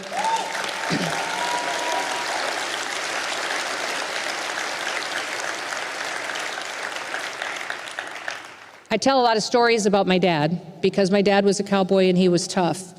But I also tell people that he gave us impossible things to do. All the time, he gave us things that were just hard to do. And I think I told this story a few years ago at this conference, but I recognize some of you may be new here, so I'm going to tell it again. I'll give you one example of one of the greatest gifts that my dad ever did for us. I remember one day I was about 12 years old and it was harvest time on the farm. We were combining corn. We had filled a semi up with corn and he was driving it. I was in the passenger seat and he pulled it out of the field out onto the road and started to drive it down the road. When he realized, he said, "Oh, Christy, I forgot. I've got to take a different truck home. Here, jump over here, take the wheel, make your corners wide and I'll meet you in the yard." And he jumped out the door. So I dove across the cab, grabbed the wheel of the semi, started to drive, had no idea what I was doing. I didn't even know how to shift, stop, or anything. I took the widest corners I possibly could when I had to turn, drove the 7 miles home, and I remember when I got back into the farmyard, I didn't even know how to stop the semi. So I just turned it off and let it drift to a stop. I remember the very first thought that I had at that time was, I cannot believe that I lived. And the second thought that I had was that I bet I can drive anything now.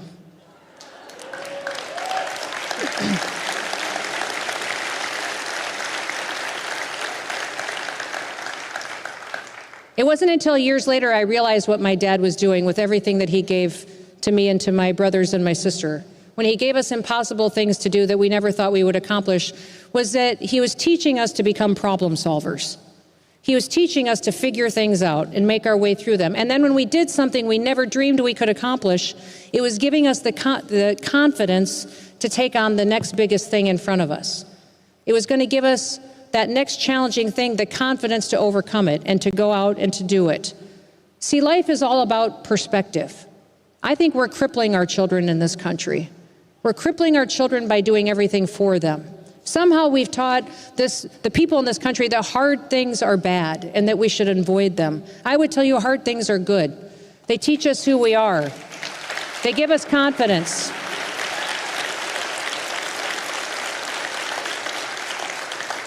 We need a world filled with problem solvers, and that's exactly who you are. You see, there's people every single day that go out and risk their lives so that we can stay free. There's men in our military, women that serve in our armed forces, law enforcement officers that keep us safe, keep us free. We don't know what hard is. We have no idea what sacrifice is compared to what some people are making for us. So I would ask you to keep the days ahead, the politics, the debates, the divisiveness that's out there. Keep it in perspective. Understand that sometimes hard things can burn off the trash and that what can come out is a shining gold, clean American freedom that the entire country can embrace again, and that you are the future that's going to continue to defend it. And you're going to defend it because you have the confidence to do it, because you've been through something hard and you've done it before.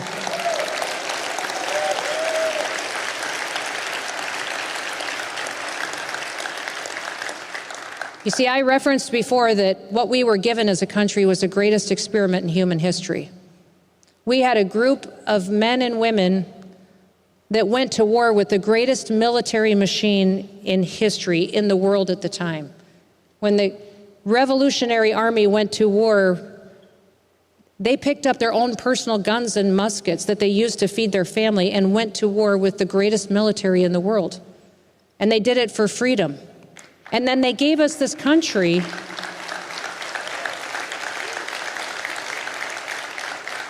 They gave us this country that's never been matched before. It might surprise some of you in the room to know that George Washington never signed the Declaration of Independence.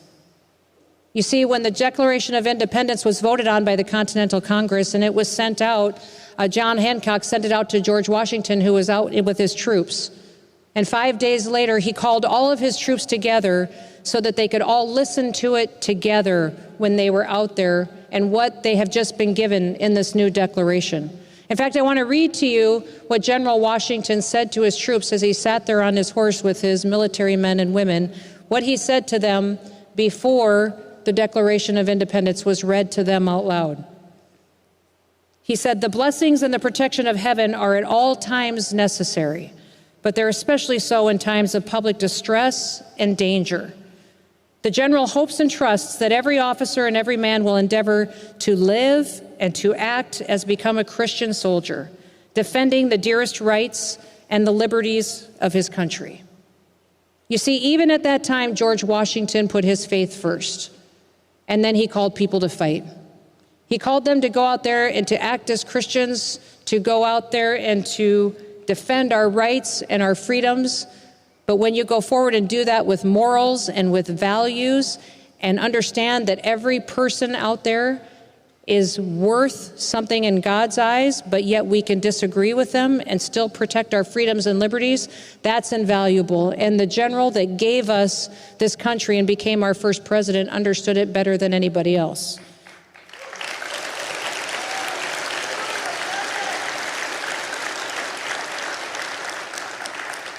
You see, our founders pledged their lives, their fortunes, and their sacred honors for us. We haven't been asked to do that yet. Some of you may get asked to sacrifice some of your life. Today on my phone, I was getting videos of my grandkids riding horses at my ranch, and I was getting pictures of my family spending time together. And as I was looking at some of that and enjoying it from afar with them, I was realizing that I'm giving up some sacrifices. Is it anything like some have given up? No, not at all. Not at all. There's some people that have given up their fortunes. They've given up their personal wealth. President Trump is one of them, isn't he? To come forward and to defend our freedoms and our liberty. And then you've got some that gave up their sacred honor for our country. If you look at people who, like Nathan Hale, and people whose reputations and different things that over the years, and even I would say some who still fight for us today, lose their reputations because of the stand that they take for right and for wrong. What I would tell you, our founders pledged their lives, their fortunes, and sacred honor. You may be asked to do the same, but today you can make a decision. You can make a decision to live a life of significance, one that matters. In this room are not people who are going to sit on the sidelines. When you're here because you're engaged. I'm looking at the faces of our leaders, the leaders wherever you are in the circle of friends that you're in. When you have a conversation with people about politics, bring some history into it too. Help people recognize what they were given in this country and why we're so special.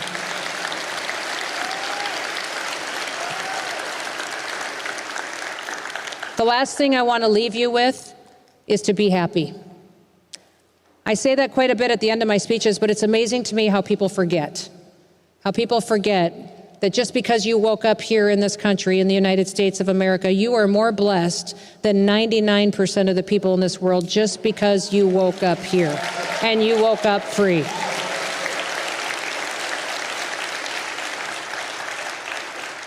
So with that, from the bottom of my heart, I just want to say thank you. Thank you for what you do. Yes, my job as the Secretary of Homeland Security is a complicated one.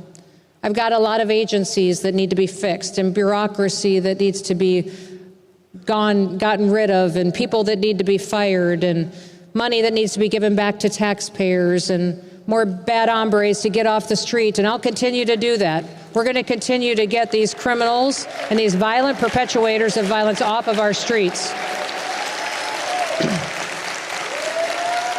But I will tell you, what this country needs is not more Kristi Noem. What this country needs is you. We need you. We need you out there changing the hearts and minds of Americans, the conversations that you have. Go have conversations with people. Ask them questions why they believe what they believe. Listen to them. And then tell them about the great gift that this country is. May God continue to bless you. May God continue to bless this great country. And may God continue to bless President Trump as he leads us into battle and onward into freedom. Thank you.